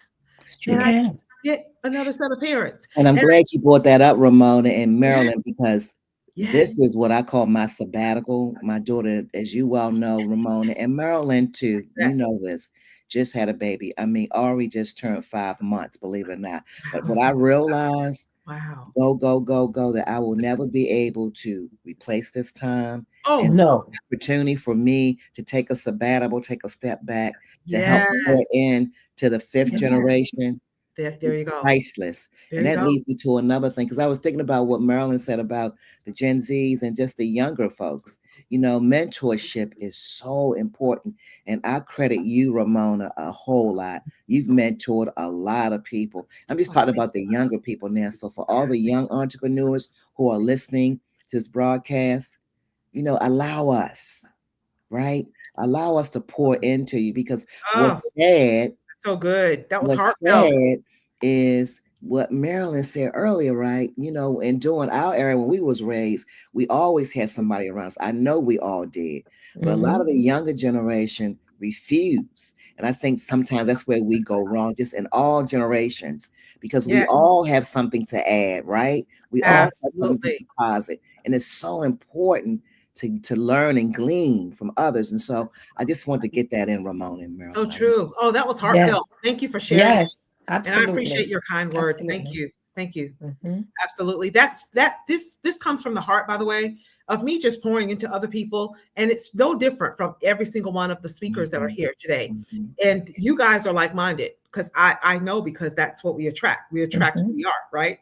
So you guys are like-minded as well. That you love pouring into people. You love to watch people succeed, and you want everyone to succeed. And I had been going strong at this. I hit the ground running. There isn't anybody, I don't think, that does an event every single month, every single, well, John Lee, I believe he may, but, and I modeled this after him, after what I saw him accomplishing, not knowing what goes into it. He has an entire team. I was it. I was the team. In the beginning, I was the team, and I still am. I remember the team. So I started mentoring other younger people like Christina Baca. She was here for the first 3 years or so. And I wanted her after 3 years, from 17 to 20, I mentored her. She just turned 21. I reached out to her and said, hey, if you want to come back and just speak from your generation, feel free if you don't have a full plate or if you're available. But I welcomed her back. Come back and speak and tell everybody where you are now and what you're doing now, because that was my point. I did not nurture you and mentor you to stay with me. I wanted to nurture you and mentor you to go out and do bigger and better things. Awesome. You're right. That's right. And Marilyn was talking about, we were talking about legacy. I was thinking about my grandmother, and even back then, she used to get up 3 o'clock in the morning, Marilyn, to get ready to go to Towson, right, to cook, because she was a professional cook. That's when they really cooked the food for the kids in school. Little did I know, I was role modeling, following her. And I think about my grandbaby, and I know you have several, Ramona and Marilyn too. They watch what we do. You know, they say do what we say, but no, they really do what they watch. Yes. And so my grandmother was leaving me that legacy. I didn't know at the time, Marilyn, of hard work, ethics, getting up early, you know, taking care of the necessary things to be the woman I am today. Wow. Absolutely. Wow. And many people confuse inheritance with legacy. Yeah. Yes. Because inheritance is the assets and the money and all of that, the properties, the tangible, the tangible. But but legacy is what you're pouring in, your values, all of those things that your grandmother you watched her doing. That it never leaves you. And it never leaves you. Those tangible things will get old and they will break down, and you may sell them or you may just hold them and pass them on. But the legacy is what you have left inside of them that they will never forget. Absolutely love that. We have our next speaker coming, and she's ready in the backstage as well. So ladies, wow. Give your last final words, and then don't leave yet, because I'm going to bring her up and introduce her while you guys are on stage. And then all three of us will leave the stage and let her do what she does best as well. So let me go first, because I want to hear Marilyn and you, Ramon. This is what I always say, Marilyn, when I'm on any platform. What are you saying to yourself when you are talking to yourself about yourself? And stop and think about that. Wow. What are you saying to yourself when you are talking to yourself about yourself? That came to me about 4 years ago, because I realized the most important conversation is the conversation you have with yourself. That's good. Wow. That's the most important conversation is the conversation you have with yourself. Some of us are not aware. I was not aware of this, but 10 years in Maryland, I had a mentor deposit into me. I had no idea what they were talking about until I had to ponder, stop and think about it. The conversation between your two ears. So when you're talking to yourself, speak love, speak kindness, speak peace. Oh, that sounds like the fruit of the spirit. Mercy, because you know we can beat ourselves up, right? We all know that. We're turning around. And so I want to leave everyone who's listening to this broadcast. What are you saying to yourself when you're talking to yourself about yourself? Think about it. Be your best cheerleader. Be your best friend. Be kind to yourself, because if you be kind to yourself, then your future self will be all right. Your future self will thank you. I love that. So the most important conversation is the one that you are having with yourself. Absolutely love that. And then Merlin, right ahead. And to piggyback on what Bella said, no one will place a higher value on you than you place on yourself. So when you look in the mirror, who is looking back at you? You are uniquely amazing. You need to start shining. Stop shrinking. Stop playing small. Stop remaining invisible to fit into those little molds that other people designed for you. Remember that. You are not a piece of furniture to remain invisible. Oh, Stop that's playing small. powerful. Absolutely powerful. Thank you, thank you, and thank you so much, ladies, for your words of wisdom and for showing up and for your yes. Thank you so much for your yes as well. We have Mayor in the house, a friend of mine all the way from India, has been with me from Clubhouse, by the way, ladies, from Clubhouse as well. Have been with me, follows me on all social media platforms. She is everywhere. And I said, get on this live today. I don't know what godly hour it is in India, but she is here somewhere. And she has been commenting in the chat as well. And we are streaming on all platforms. We are streaming on Facebook. And those of you that are on YouTube, definitely click that subscribe button for me as well as we're streaming on LinkedIn, as well as we are streaming on YouTube. And then right here, StreamYard is also streaming out on its own, streaming out based on your actual event as well. So God only knows who's out there, who's just listening. There are people driving that are just listening in. There are people busy at work just listening in. I was just responding to a young lady, as a matter of fact, who was going to be speaking here and decided to wait and pause because she's also a teacher. And she was listening as well, may still be listening. And she will be speaking in our September event and just sent in her actual speaker list as well, her speaker form as well, to speak at the upcoming September event. And I want to also mention our goal. The Royal Influencers Organization is going live, as a matter of fact. So if you guys get busy after you guys leave the stage, definitely keep listening in, because we have Auntie Donna Brown coming a little bit later, and she wants to do a retreat coming up at towards the end of the year at one of the vineyards. She's based out of California. Excuse me. There's pollen here, and I was out in it yesterday. Yes. So it's pollen everywhere, and it's crazy. It's crazy thick. So I fought and took my citrazine this morning. So my nose is just a little congested, but I'm like, oh my God, every now and then I'll take a little deep breath and it just gets in my throat. So so just so that you guys know that there will be, and let everybody know what your offers are. And then at 1:00 in 5 minutes, we are definitely getting ready to introduce and hear from another phenomenal business expert and strategist, as well as cell regenerative specialist also. So with that, Megan DiMartino is here as well. But this is what I wanted to leave with everyone. I wanted to leave with everyone that there isn't anyone on earth. We're going to go that deep. There isn't anyone on earth that can do what you do, how you do it. True. Anyone. You were uniquely, divinely made by our Creator with talents and gifts that no one else has. And you were also called for such a time as this to serve a unique group and set of people that are waiting for you.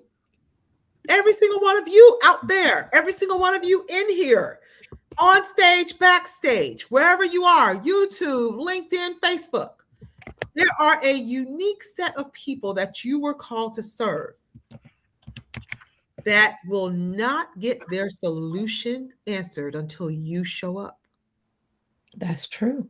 With your voice, That's true. your message, with your product, with your service, with your personality, with the way that you talk and the way that you deliver it, and even your style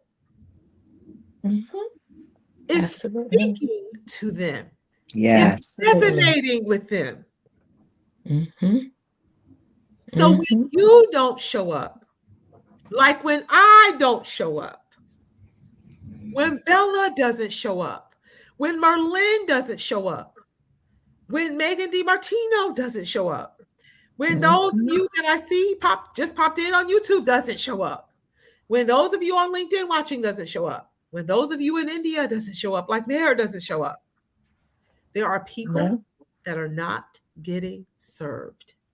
Amen. Amen. Absolutely. Our gift and through our talent that God gave us. So imagine this. Anytime that you don't feel like showing up and you're trying to, and you're letting that little voice win, and you're letting that little voice talk you out of it, imagine going out. The holidays are here, and you going out shopping and buying the gifts for your loved ones to enjoy.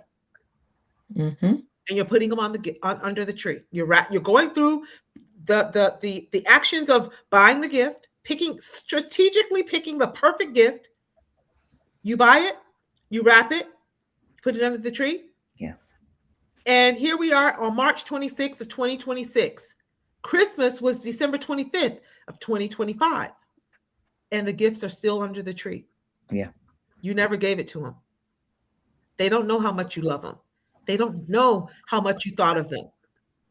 They don't know how much you care because you never showed up. So that is the message that I wanted to leave with everyone out there. Powerful. Powerful. Thank you. Wow, wow, wow. OMG. Merlin, I see that you are over on LinkedIn, I think. You sent a message on LinkedIn? Yes, I just pasted something in the comment section. I saw that. Yeah. I see it. It popped into this chat as well. So where can everybody reach you, Merlin? Merlin. Okay, so at merlinclark.com. I don't know if I can put a comment. Oh, it's popped up here. Okay. So, I've just copied my information here in the chat, and my business in the box, merlinclark.com. Here it is, right there. merlinclark.com. Perfect. And Bella, where can everybody reach you? And I prefer everybody reach me on Instagram at Bella Unplugged. You can DM me there. I have a YouTube channel. I have 4 other opportunities, but please reach out to me on Instagram at Bella Unplugged. I promise you, I'm in it every day, multiple times throughout the day. I will respond back ASAP. So that is your main platform. Yes, absolutely love it. Main platform. And Merlin, were you gonna comment? Go right ahead. While I'm putting her IG up, go ahead and finish what you were gonna say. You were gonna say something else, I think. No, never mind. No. Oh, okay. I'm good. Thank you. Awesome. Now let me see. That message that you just put in the chat is really long. Okay. It's your Instagram, it's your Facebook, okay, got it. Those are my handles. And they can also see those handles on your merlinclark.com. Not all of them. Okay, not all of them. Hold on. Let me see what it looks like. I don't know. Oh, there they are. There they are, everybody. Take a screenshot of that really quickly. Because it's so much that it's covering the faces of Merlin, Clark, and Bella. So I put it up for a second for them to take a screenshot. So people who watch later, they will be able to take a screenshot and take a look at it and see it. So awesome. Wow. Thank you, ladies, for being here. Thank you for your yes again. Thank you for being here to the Empower Her, Elevate Her, and Evolve with Her, all for women, by women, virtual experience. Absolutely love everything that you guys have shared today. Always major value, just as always. Thank you. And now we have Megan DiMartino, who is here as well, here to share her value here. And it's one exactly on the dot that we finished. And Megan DiMartino, thank you. You didn't open with us today, but Merlin stood in the gap for you. So, and that's wonderful. What we do. She opened with me today with prayer, scripture. So go back and watch the replay. It was a great opening. So with that said, hello, Megan. How are you? I see you standing inside of your beautiful Novitas spa. I am. I'm sitting on a stool, a high stool, and I just took a screenshot of us all, so I'll post that later. Hey, Megan, looking good, Queen. So good to see you. Thank you. I love you. I miss you. I miss you guys. I really miss you guys. I'm coming to Atlanta in June, Bella. So we must connect. We'll connect and we'll do something. Absolutely. Lunch, if nothing else, for sure, a little mastermind over lunch or something of that nature. And so there you go, Merlin. Please feel free to put it on your calendar, and maybe we start that with. And I'm taking. Okay, when you sit back up, there you go. Smile really quickly, everybody. Megan reminded me to take a screenshot as well. So we are definitely going to start doing some masterminds as well. I also, speaking of which, I put everybody else's there, but I also have a Royal Influencers Incubator that is just for you guys today as a special, normally $497. And for you guys, stop waiting, get off of the fence and get the help and support and direction and guidance that you need. And for you guys today only, $197. That's a special just for you guys today, $197. And let me tell you, I over deliver. It's supposed to be just 1 hour. It ends up being 2 and 3. And you can ask the other. They're like, oh my God, but they get the value that they came for. So with that said, thank you to you guys. Guys, click that subscribe button over on YouTube. I see the numbers popping up over there. So click that subscribe button on YouTube as well so that I can get those subscribers up also. So with that said, thank you, and thank you guys for being here. Thank you so much, Merlin Clark, for clearing your schedule, not only speaking, but opening today, and not only opening today, but dropping the mic today on identity and the importance of it and how to get unstuck and break out of the limiting beliefs and comparison and stop living for others. Thank you, and thank you so much. And thank you so much, Bella, for all of the value that you actually shared as well on all of the tools and resources at the governmental level in your actual city. So, and how to find them and where to go. And Chamber of Commerce, and Merlin has some highly successful stories of her joining a Christian Chamber of Commerce in her city. So thank you. And how you got your first 5 customers from a Chamber of Commerce, and how you're still on Clubhouse and you're getting customers from Clubhouse as well. I was in a room with you and it looked like one of the old rooms on last Saturday as well. So they're coming back. So thank you. Business is beautiful, as we all know as well. It was a beautiful room. It was phenomenal, actually. So thank you, and thank you again for being here. So with that said, no further ado, thank you, ladies. I'm going to take you guys down. Feel free to keep watching on YouTube throughout the day, because we have some powerhouses that's ending the day as well. And then I'm going to chat with Megan DiMartino for just 2 seconds, because we've already basically introduced her as well. And then we are going to definitely let her do what she does best, and I'm going to get out of your way in just a second. So how are you today, love? Oh, goodness, Ramona. I'm great. And I just got a phone call, so it I see that. Yes. But so, you know what? Anyway. We don't let tech issues stop us over here. No, at all. No. Lights might go out, screens might go dark, and we just stay the course. So just keep going. Just keep going. You know, it's like you guys were speaking about, it's a legacy that we are leaving of that intrepid soul that you're going to, see it, believe it, take action, and never stop. Absolutely. So with that said, if you don't mind, I'm going to get out of your way and let you do what you do best, and I'll be back up right at 1:30. Okay. Okay. Super duper. Thank you, love. You're welcome. Well, good afternoon, everyone. I'm Megan DiMartino, and I am a New York girl deep in the heart of Texas with a creative, serving, mentoring spirit. And I say that, guys, and this is a alignment with what Merlin and Bella and Ramona were speaking about. I want to share with you today about against all odds.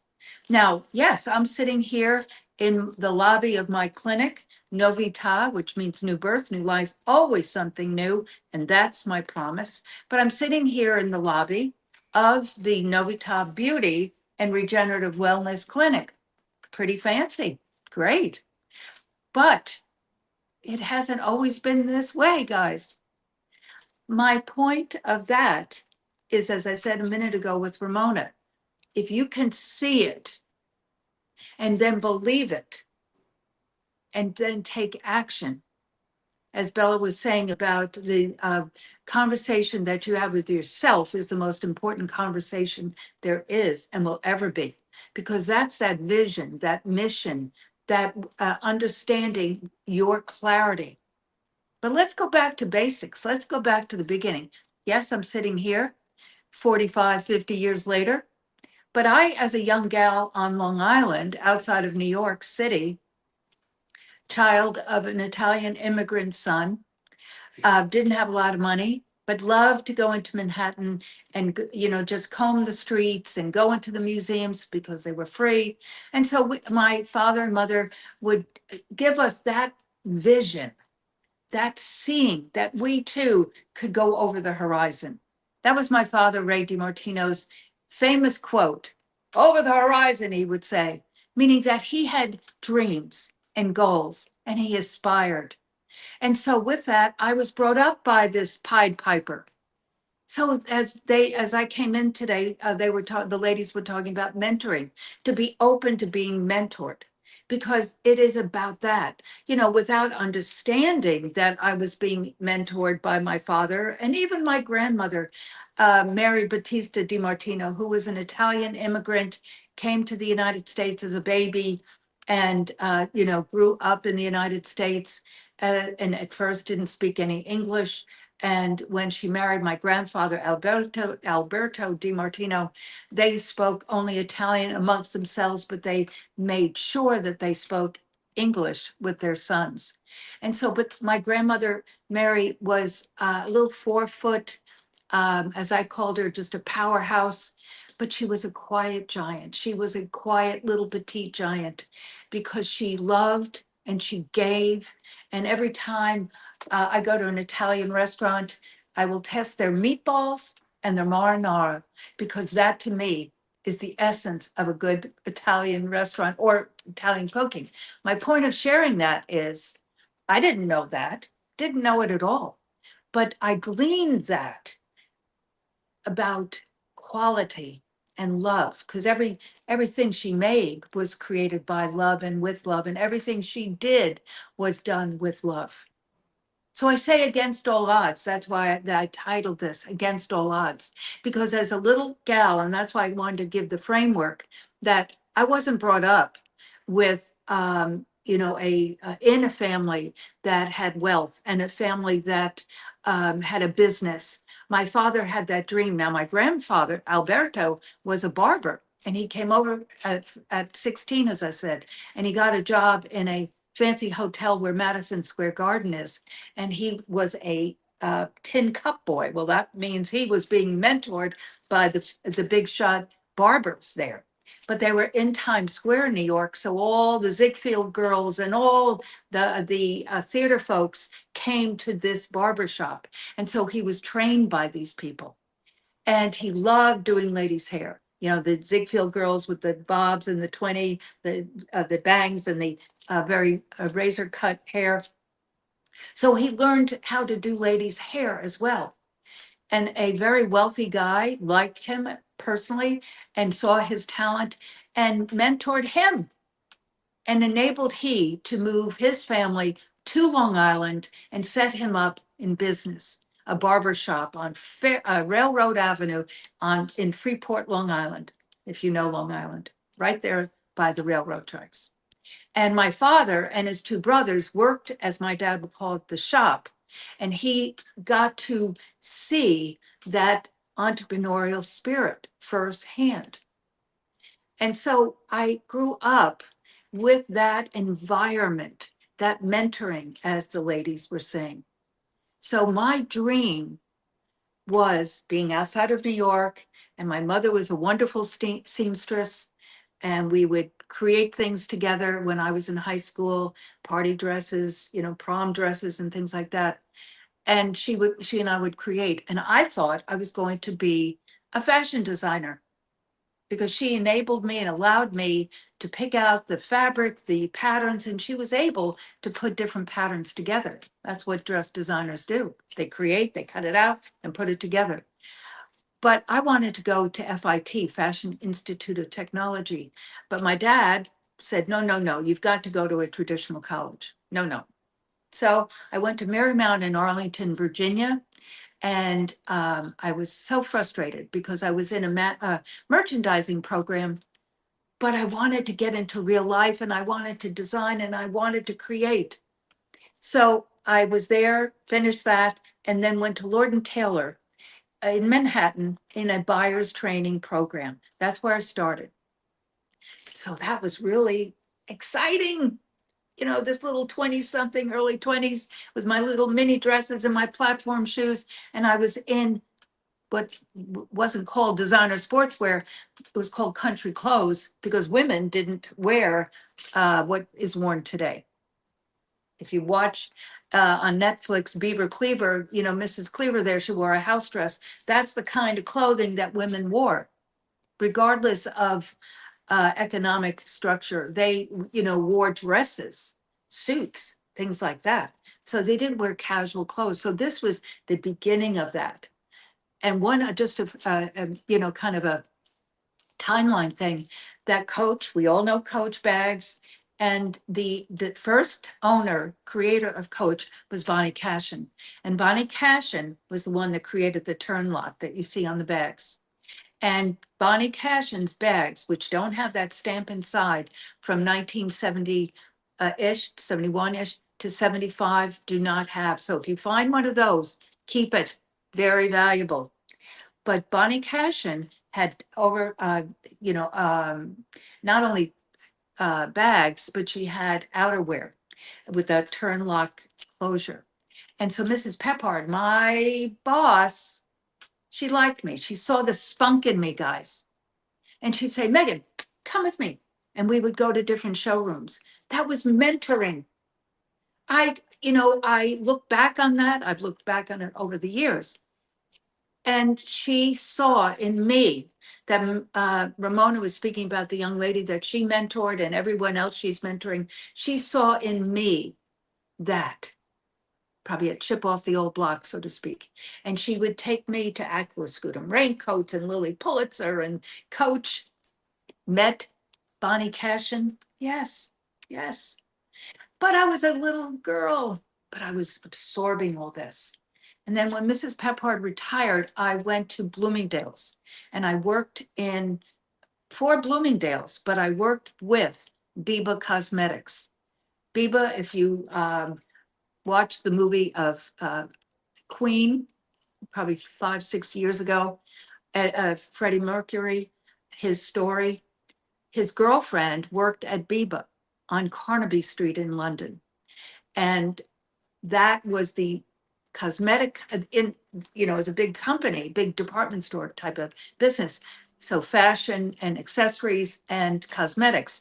But they cut a deal with Bloomingdale's for color cosmetics. Now this, mind you, is like 74, 5-ish. And basically the whole trend, guys, the whole trend, you say, oh, Megan, dark colors and eccentric, and I don't want to use the word eccentric, but different, because women just wore pastels and maybe a red lip, maybe. But basically, this was a new trend coming in because they knew, I'm talking about Bloomingdale's, knew if that was hot, hot, hot in London, and that whole Woodstock generation, let's call it, that basically that others were interested in it. But you know what they did, guys? They put it in the junior department, not on the main floor cosmetic department.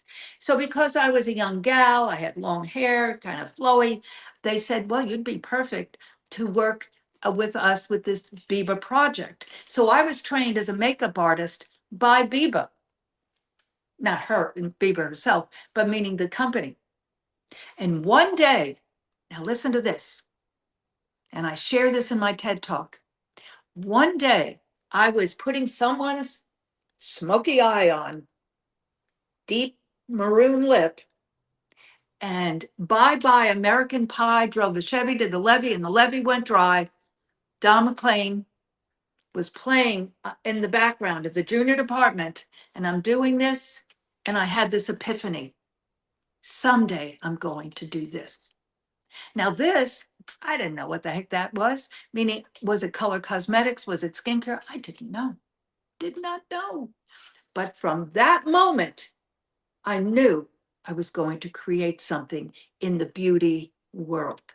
Not fashion, always been, lover of creative fashion and on. But from a business position, guys, I knew I was going to do something in that genre. And so I worked with them until I had my second child. And then I did referral card modeling in the department stores, not just that department store, but now I have 2 small children, and I was having a real hard time. So I'm going to share the first obstacle, and I want you to write this down. Obstacles are the seed to the seed. What is a seed? It grows from there. An obstacle is a seed to a greater opportunity.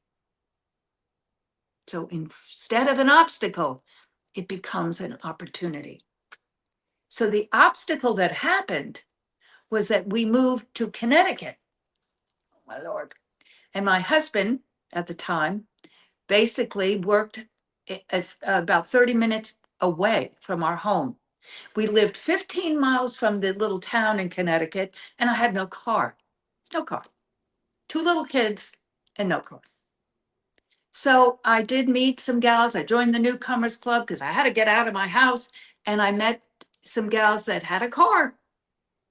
And so through that networking, I was introduced to Tupperware. Tupperware, you might say, what the heck is Tupperware? And Johnny Carson used to make fun of it, if you remember him. But, you know, the lids, and you had to burp it. Well, I hardly cooked. Never been a great cook. Didn't ascribe to my grandmother. Just loved her food. But I saw the opportunity, guys. I saw the opportunity in this. And when I heard that managers, like the woman that was, basically giving me the overview of Tupperware, when she said that managers like she received a Ford LTD station wagon like the one in my driveway, I said, well, tell me how you do that. Well, she looked at me like, well, girl, let's get going first. I said, no, no, no. And honestly, I said this to her. I said, I'm not interested. Now listen to these words. I'm not interested in selling plastic bowls. But what I am interested in is that car and growing and learning and making money. But that car was my why. So she went, whatever. And so I bought my little kit and started doing parties. Now, again, I had never really sold anything. And so the mentorship from the Tupperware Corporation and the way they structured it, because there was a manager, a husband and wife team that had this whole area. And I was, as I said, in Connecticut. And so I would go to their meetings. Nothing was online. It didn't exist. And I learned so much and did these parties. And the parties were fun because I love people and I love, communicating. And so I would set these parties up. And I started, though, from the day I said yes to this lady in my kitchen, sitting at my kitchen table. I said yes to this lady, even before I got my kit to start my parties. I said, I started recruiting because all you had to recruit, she told me that day, was 6 people. 6 people.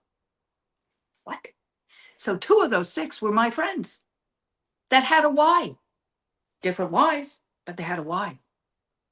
So they were part and parcel of my first business called the Megaphones, which I started in 1976. And I built that business, obviously got my car within 6 months, built that business. We were not the largest, they called them units, the largest unit in the whole distributorship, but we were in the top 5 of money making because I trained them. And again, I didn't know. It was just what I gleaned from Larry and Marge DeViglio. Good paisans, as my father would say. And I learned how to build a team. And in building, and of course, they were the main threshold of training, but I supported my team. And from there, guys, I left when in 1980. So I was there with them for about 5 years, saved the money to buy my own car. And then I got divorced. And then from there, I went into the wholesale beauty industry in national sales and marketing.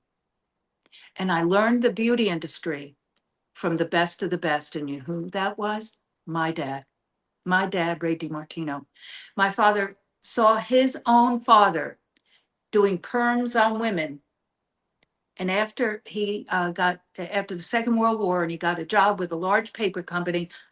I wasn't even born at the first part of this, but he got a job with this company and was in sales. And one of the products he sold to hospitals was wet strength tissue for underbedding. You know, when you go to the doctor's office and that heavy paper, well, they have a thinner version of that. And that was one of the products he sold. And a light bulb went off in his head. And he said, I bet this would work for perming, because his father used cloth to wrap the ends. And then at that time, in the early 50s, when he started this, working for this company and going into the medical world, but then had that epiphany, the salon was using a non-woven material called mesh, which they rinsed it out and reused it, which was disgusting, but it was very expensive. So when he came to the salon and said, try this, it was 1/10 the cost and very efficient and effective. So Ray technically invented tissue end papers. And us kids and the neighbor kids were packing end papers in our basement, like a sweatshop there. But he kept his day job because he couldn't afford to leave right away. Another point, you have that dream, that clarity, you build it, but you have to prepare for it. So Ray built that foundation and then stepped off the sidewalk, left that big corporation, and started his own business. So he was not a wealthy man. He just step by step by step built that foundation and started doing it. So hence, many years later in 1983, he said, let's develop some products for the beauty division, because by this point he developed a dental and medical laboratory paper related disposable divisions. So the NWRAPs were the foundation and the only product sold in the beauty division. So he wanted to add some products to the beauty division. Been looking down, it's up here's the camera. And so basically my job was to figure out what the salon needed in reference to paper. And we created, the nail industry acrylics were just beginning to happen. And I'm sure most of you, if you're a female, have had a set of acrylic nails. They build those nail base powder acrylic. But another, like I said about Bonnie Cashin, a time capsule, the nail industry, Creative Nail, OPI, and the founding nail companies all came from the dental industry, all from bonding teeth. So powdered acrylic were from bonding teeth. So I could go expound upon that, but that is the foundation of that. And those companies knew that the cosmetologist, because there was no nail tech, none, zero. There was no esthetician, none, zero. States didn't have separate licensing. They just had the cosmetology license. And they knew that that would be the workforce. They had to educate, they had to do classes, and they would train the more entrepreneurial cosmetologists how to do those cool nails. So when I stepped in and asked the salon, what did they need? They said, they're ruining our, it had to be paper.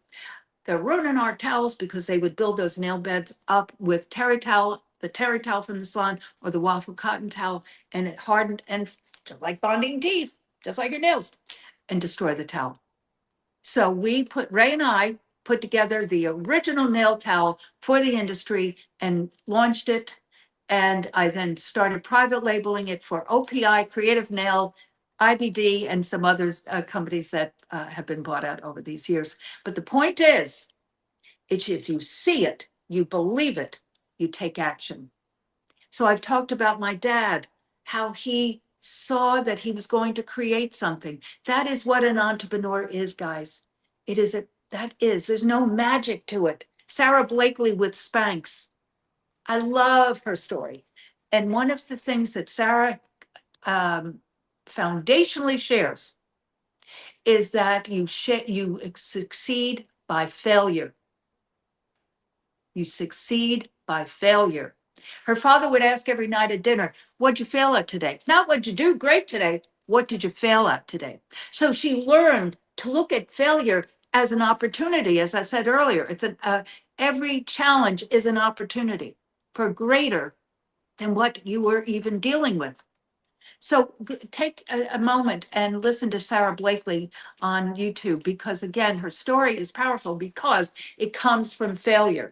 She thought she was going to be an attorney. She failed the LSAT many times. She never made it. From there, she was selling copiers and Xerox copiers, and she hated it, but she learned persistence and perseverance and never stopping. But then one day, she didn't walk around saying, "Oh, I'm going to create Spanx." She had no idea, but she put a pair of white pants on and her underpants showed through. She took a pair of pantyhose, cut off the feet and put them on under her white pants before she went out on a party or a date or whatever. And it's like, whoa. And she then started playing around with it. So that it started though from failure. So as Ramona was saying and Bella was saying, I didn't hear Merlin, but the bottom line is if you have a dream to create something, this New York girl deep in the heart of Texas with a creative, serving, mentoring spirit. And so now I have built companies, 3 7-figure businesses against all odds. My first company, my first skincare company, shot off like a rocket because I had the foundation, I needed distributors, because I had worked for my father's business and then Alcon. So they said, Megan, we'll give you a shot. But I was so undercapitalized, guys. And when I went to a bank with a file with purchase orders from the distributor like this, and they said to me, "Where's your husband?" Where's my husband? I don't have one of those. I don't have one of those. And their point was, we're not going to loan you money unless you have a husband and co-sign, or somebody wealthy that would co-sign. Interesting? Yes, ma'am. 1992. Yes. Against all odds. Against all odds. So it started in Bloomingdale's with that epiphany that someday I'm going to create something. Someday. And so I developed in the building with Alcon, because I knew I needed sophisticated chemists to teach me how to put, because there was no Google, there was no website, nothing. And so you had to glean information from experts. But inside that building is where I discovered glycolic acid and spoke to my chemist buddy, Raymond Bolliger, and he taught me everything I knew putting together. They weren't doing R&D. And so I had to leave and started my first brand, Glycolique. Wow. Built it, sold it, started Novita, built it, and I'm about to sell it. I'm about to have my 4th sale. And then I started the Luxury Day Medical Wellness Spa, Novita Spa Medical Rejuvenation Clinic, 2 blocks over. I called that a hybrid, guys, because it looked like a luxury day. Absolutely. Smelled like it, operated like it, served, gallons of wine and champagne and knew everyone's desires. But it also was a medical, aesthetic, and wellness. We started doing regenerative stem cell from there, which we still do. And now I want to point out behind me right here, LifeWave.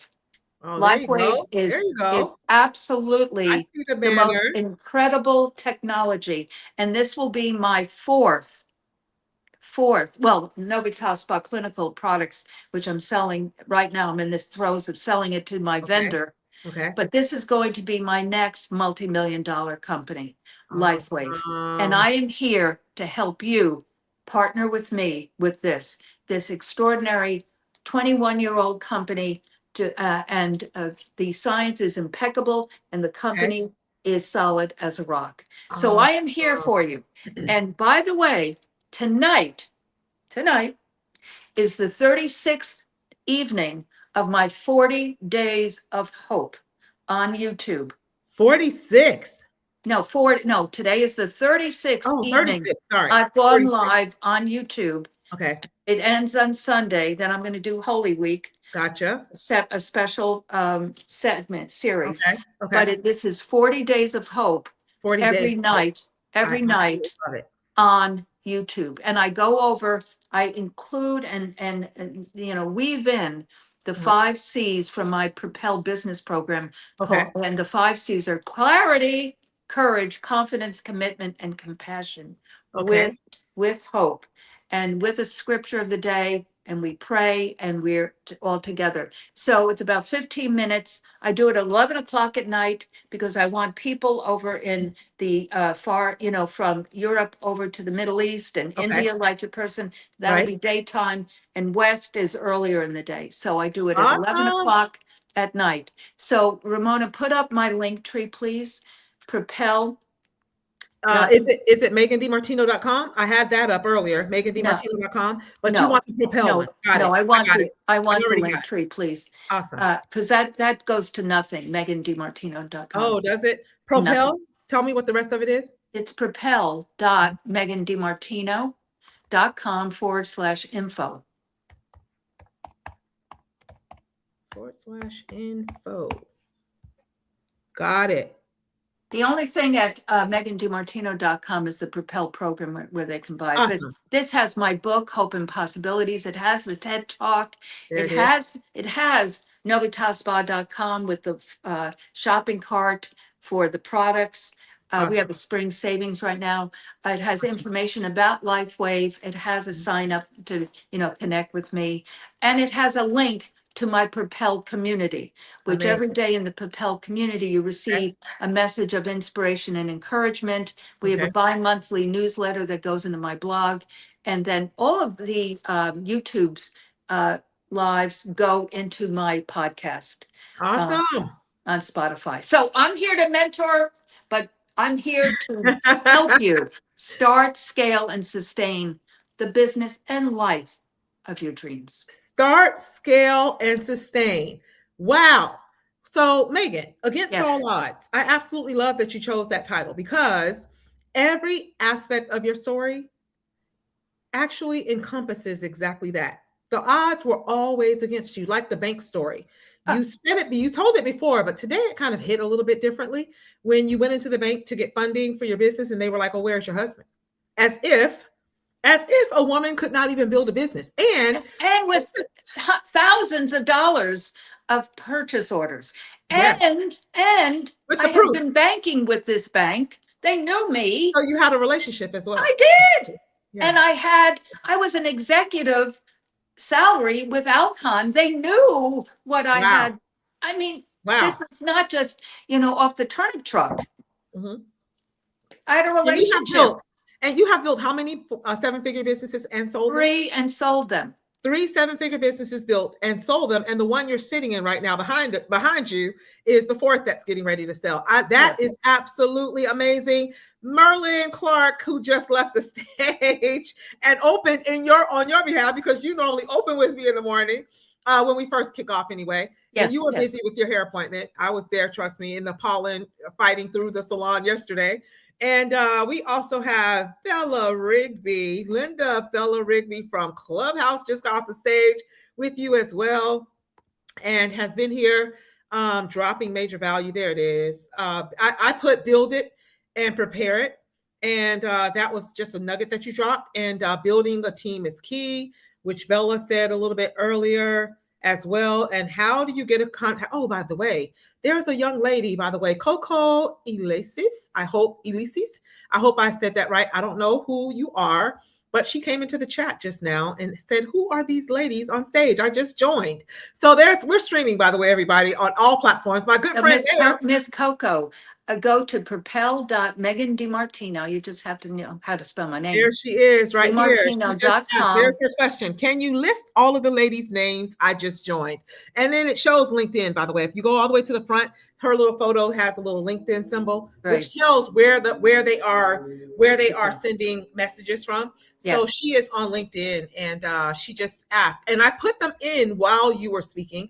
I put the 3 ladies in because she sent this a little bit earlier, right after all 4 of us were on stage, and you were already on stage. So that's when I put the MeganDiMartino.com to let her know that that's right. Reach you. But now she has the Propel. So thank you so much, Coco Elisis. I love Coco Chanel. I love Coco Chanel. She is a student, by the way. I have a large college student base on LinkedIn. It's great.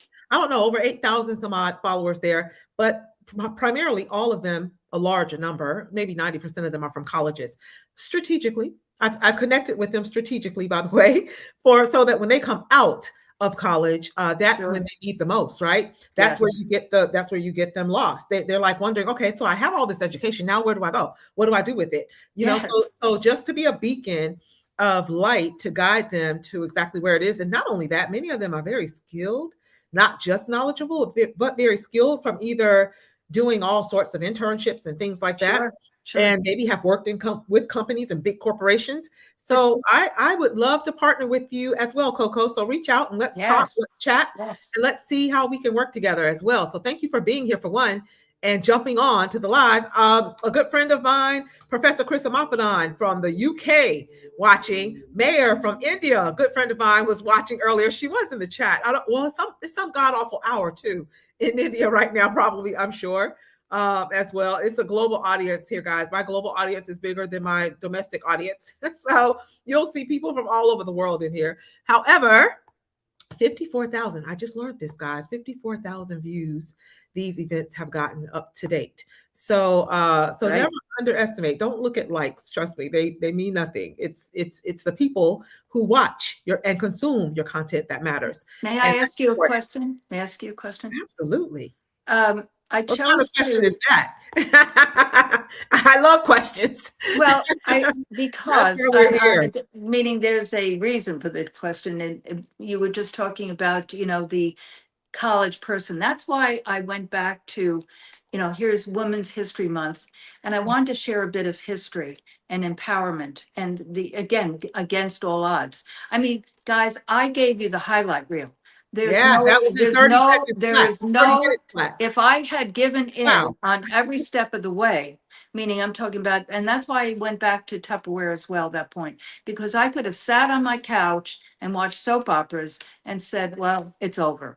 Yes. I refused to do that. So against all odds, did I want to sell plastic bowls? No. But the ends to the means was the car. And yes. So the point is that, so my question is, and that's why you're so brilliant in your, framework, because you can, I don't mean you, Ramona, but you who's watching, absolutely, can spend a lot of money on these mentor folk or online gurus. Yes. A lot of money, and you will never, ever, ever really get onto square one. It is far better. That's why I chose to give the background, Ramona, in this, because I want people to understand that no matter what, against all odds, if you have that vision, that mission, that passion, that purpose, you will do it. You will do it. You will do it. You just have to know your why, and it will continue. That why will change. But that why will change. It will evolve. It will evolve. Right? Mm-hmm. Absolutely. Absolutely. So anyway, that was my question. Do you like the fact that I went through a story with the points versus just pontificating, quotes and so forth? Well, first and foremost, I love everything that you do. However you show up is exactly how it's meant to be delivered. But what I did love about what you shared was the way that you delivered it today, and you condensed it and just snippets of all of these little points where you had to transition and where you had to pivot. That is why there's such a high failure rate with entrepreneurship. Mm-hmm. In entrepreneurship with entrepreneurs, it's because, like myself, coming from corporate America, right? Where there's SOPs, there's the human resource department, there's all of these rules, when to clock in, when to punch out. And you get that system in your subconscious, and you think the rest of the world, you think business, you think entrepreneurship is that way. But no, now you are the CEO. And that's what happens with some entrepreneurs. They never replace the CEO with the CEO. You are the CEO now. Exactly. You are the human resources department now. Exactly. You are the purchasing department now. You are it, right? Yeah. Amen. So you just have to build those systems and teams. And we went in pretty deep on this a little bit earlier as well. And I can go back and share a lot of tips. But I love that Merlin also talked about your experiences. There it is right there. There's the comment. Your experiences are not your identity. So some people, they bring their experience from corporate America or from wherever they're coming from into entrepreneurship. Yes, those are transferable skills. However, they are not who you are now, and you are forever evolving. I'm not the person that I was when I first started this 3.5 years ago. No. I have evolved and changed and tweaked it and things of that nature as well. Bob Tierney is calling right now, so well, that's what I call CEO. Hello, Bob. Come pop in, click the link and pop in the back channel, and then I'll chat with you by text. Okay. So with that said, so yes, I absolutely love what you did. Thank you, thank you. Because I really gave it a lot of thought about how I wanted to, But I'll leave you with this: CEO of your own life is the Chief Evolve Officer. Oh, there you go. There's the mic drop right there. CEO is Chief Evolving Officer. I absolutely love that. Chief Evolving. I'm going to put that in the note for you guys right now. For the people. I actually, on my email under my photo and all that jazz, it says CEO, Chief Evolve Officer. Absolutely love it. Thank you. My pleasure. My pleasure. So with that said, Megan, while you're here, we have our next speakers back, by the way. I'm getting ready to bring them up as well. So Megan DiMartino, everybody. So she has the Lifeway banner right behind her. If you want to know anything about anything that she shared, more information, she has just shared, it was on the screen, but I started putting other comments up there. But go to propel.megandimartino.com/info. And there is where you will find her book and all of her other products and services and how to reach out to her on any and all social media platforms. So thank you. Love you. Love you. Talk soon. Okay, wow. Well, Wow. They are dropping the mic today. So with that said, we have our next speakers coming up. The Mortons are here. It's Marla Morton as well as Donald Morton, who will be coming up right now. And it's Marla Morton who will actually be speaking, and Donald Morton is going to be her support system that is here with her as well, which I think is a powerful message that we are sending as well. And Marla, just like myself, we have a lot in common. She worked in the criminal justice system or works in the criminal justice system and has created this trust framework to support and help and reduce recidivism, meaning the repeat offenders, when helping and supporting inmates, women inmates, when they come back out into society, helping them get integrated back into society and build self-trust and all of those other intricate skills that are vital to their success that should prevent them from continuing on the path that got them in the situation in the beginning, that's going to now help them thrive and not just survive when they come out into their environment and reintegrate themselves into their family units and things of that nature. So I absolutely love what she's doing, for one.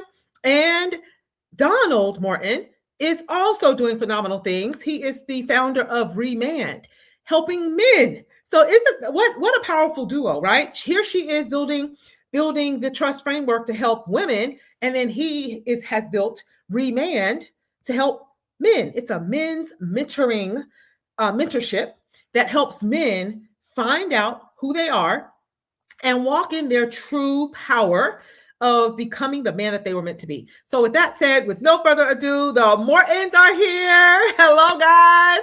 Absolute pleasure to have you guys. Welcome for your first appearance with the Royal Influencer Organization in the EmpowHER, ElevateHER, and Evolve with Her virtual experience. So how are you guys doing today? We are great. Thank you, Ramona. We are so excited to be here. So Thank you for having us. Yeah, I was looking for the snacks in the green room. There were no snacks in the green room.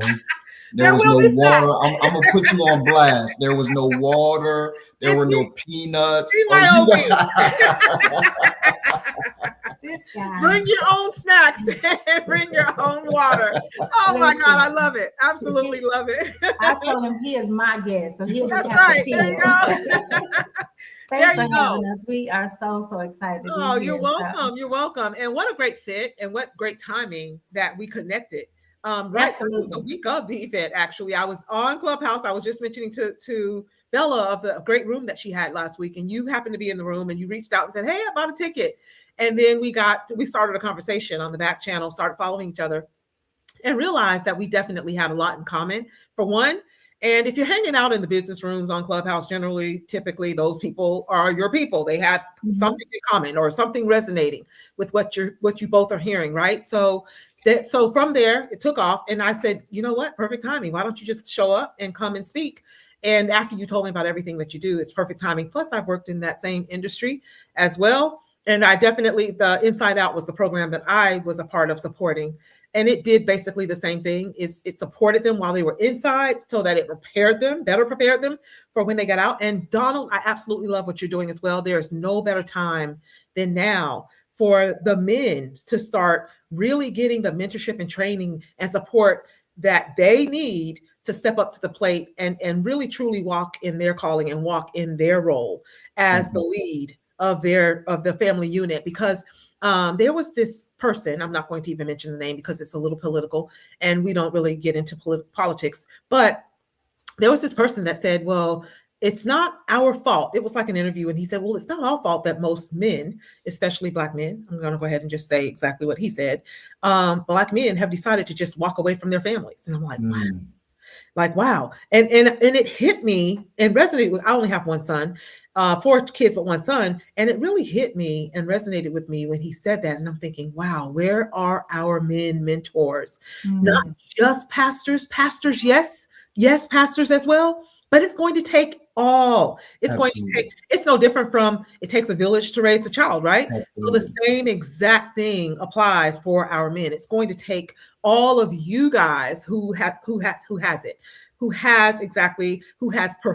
it, who has put the work in, who has built the skills, and who has gotten to that level where they can now be a beacon of light and a mentor for the younger and other generation. So I definitely wanted to commend both of you for what you're doing. Thank you, and thank you again. But I'm not going to waste any more of your time. I will come back up as soon as you guys are done doing what you're doing, and then we'll chat a little bit, just like you just witnessed, and then you guys will be on your merry way. And you can either continue to watch, because we have a couple of more powerhouse speakers coming, and I'm getting ready to call Bob back because he's on another time zone, and our time just changed, so it may be mountain. So I'm sure he's confused the time. So with that said, thank you guys, and I will be back up at a little after 2. Okay. Sounds good. Ready. Talk soon. Thank you. Alrighty. So I'll start out by talking about how I got started actually in this field. So I started working in corrections 2001. So about 25 years ago, I actually started working I'm from Oklahoma, so actually Tulsa, Black Wall Street. So I started working in the local county jail as the warden secretary, actually. Just kind of happened chance. I was just looking for a job. I was in my 20s and I started working at the jail. No, I'm lying about my age. Her math ain't mathing. Her math ain't mathing. This is not starting off well. Listen, I was younger, okay? Because I, told stories about my age. So anyway, I was younger and I was just looking for a job, and I happened to work at the local jail. And started as a warden secretary, had no idea what I was getting myself into. And then I was majoring in psychology. And I said, you know what, let me just stay and just see where this career takes me. And I became a unit counselor. And I worked in a cell with about, 90 at the time. They called them inmates. And, of course, the term has, then turned into offenders, and then now justice impacted individuals. And so I fell in love with the population because I realized that some of us just were one decision away from being where they were. And a lot of times, we put these labels on individuals and really just humans, but we treat them sometimes like they have leprosy or like they are just, aliens or just someone different than who they are. And this stigma, I just thought we have to educate the society about what's going on because they're just individuals. And I don't know where they got this stigma, this label that they're any different than we are. And so I just really got tired. Once I started hearing their stories, I started talking to their families, and I started, really hearing about the divide that we have between them and us, so to speak. It just started breaking my heart, And when I would hear about families talking about how they really couldn't get to their family members in terms of medication, or how they were being mistreated, or how they would just not get some of their needs met. It was just, again, it was just breaking my heart. And I would listen to them, the inmates at the time, talk about just some of the basic needs. And again, I just, I don't want to talk too much about just some of the legal things that are going on. And you all have heard the stories, and just sadly enough, some of them are actually true. Just some of the inhumane, conditions that are happening. And then, transparency. I have a family member that is incarcerated right now. And as a parent, my son is incarcerated at this time. And as a parent, I have had to advocate for him to get just some medical care. And it's really sad. It's really sad. And I will go through, go to Lent's End, or to the, end of the world, to make sure he's being treated fairly. And so before Donald and I got married, he was actually doing this work in another state. And so we didn't start doing this work together. When we got married, I just found out that, he was already doing the work. And so that was something that we had in common. And so again, just kind of sticking with this population, I realized, I said, this is just what I want to give my heart to, because I just love this population. And so just throughout my career, I found out this is where I want to be. I particularly love working with the women with children. When I started working at a halfway house, we were the first halfway house in Oklahoma that allowed their children to come and spend the night. So to watch women reunite with their children after being separated from their children for months and for years, y'all, it was the most beautiful thing in the world to see them. I'm talking about 4 or 5-year-olds, 10-year-olds, just, reunite with their moms after years of not, of being separated. It was just the most beautiful thing.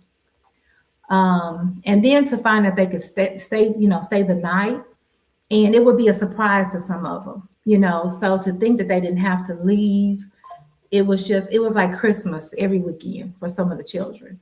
And so again, being that we were the first ones to do that in Oklahoma, it was just amazing. And so, Donna, you want to kind of tell them some of the work that you did in Delaware after you tell them kind of some of your background? Yeah. So same scenarios. And I do want to say something to what our gracious host said. There are a lot of misconceptions about men, and African American men in particular, and whether or not we're involved with our children. The truth of the matter is, there's research that has been done. I'm a data guy, and there's research that has been done that says African American fathers are the most involved with their children of any ethnicity. So I think it's important that we contextualize what's actually happening, not what pundits say are happening or anything like that. What's actually happening. And so that's the work that I was doing in Delaware, continuing that work here in Georgia. But today I'm just happy to be here next to wifey and watch her do her thing, and be excited about the work that she is doing with Anchor and with moms with children that are experiencing the impact of being justice involved, and what that means, and how we serve them. Because I think you said something that's really, really powerful. And that is, we do treat others, right? Like they are not us. Inside of a Remand world, we have a saying that we are not our brother's keeper. We are our brother. He is me, I am him. We function by the principle of Ubuntu. So it's the same thing with our ladies, right? Nobody's bigger than the lady that is. In fact, some of y'all one catch away, right? Like, it's not like you didn't do it. It's like you didn't get caught, right? Yeah. So I'm really, really honored to be here next to you and to be able to support you in the work that you're doing. Absolutely. So we'll go ahead and jump into our slides, jump into the slides. So how many of you have fears, phobias, fears, what have you? I remember telling Donald that when I would come to a bridge, when I would travel and come to a bridge, y'all, my body would do something really. Say it. Listen, this guy would laugh at me. My body would do something real funky. Okay, it would just clam up, and he didn't believe me. What would clam? Don't worry about what body part it was, but my body on the bottom part would do something real crazy. Yeah. And he thought I was playing until the first time we traveled together. Yeah. If I knew a bridge was on the way, I'm telling you, y'all, I would just, yeah. And I didn't like bridges. I still don't like bridges. And so he would tease me about it until he literally saw me almost have a panic attack. I just don't like bridges. And so this framework I want to introduce you to is called the trust framework. And each letter stands for something that I am talking to the ladies about, because the ladies that I work with, I want them to become self-sufficient. So I'm going to take you through each letter, the TRUST, and how you cross this bridge. And I'm hoping I could take my own medicine to cross this bridge in order to become self-sufficient and not to return back to the old life. And so we're going to kind of go through it. I'm not going to read each slide, and I can absolutely share this. I'll tell you how to reach me to share the slide with you. And so I want to talk to you about, crossing the bridge in order to, and this applies not even if you're, been incarcerated, but just not to return to that old fear, whatever that fear is. But trauma talks about trust.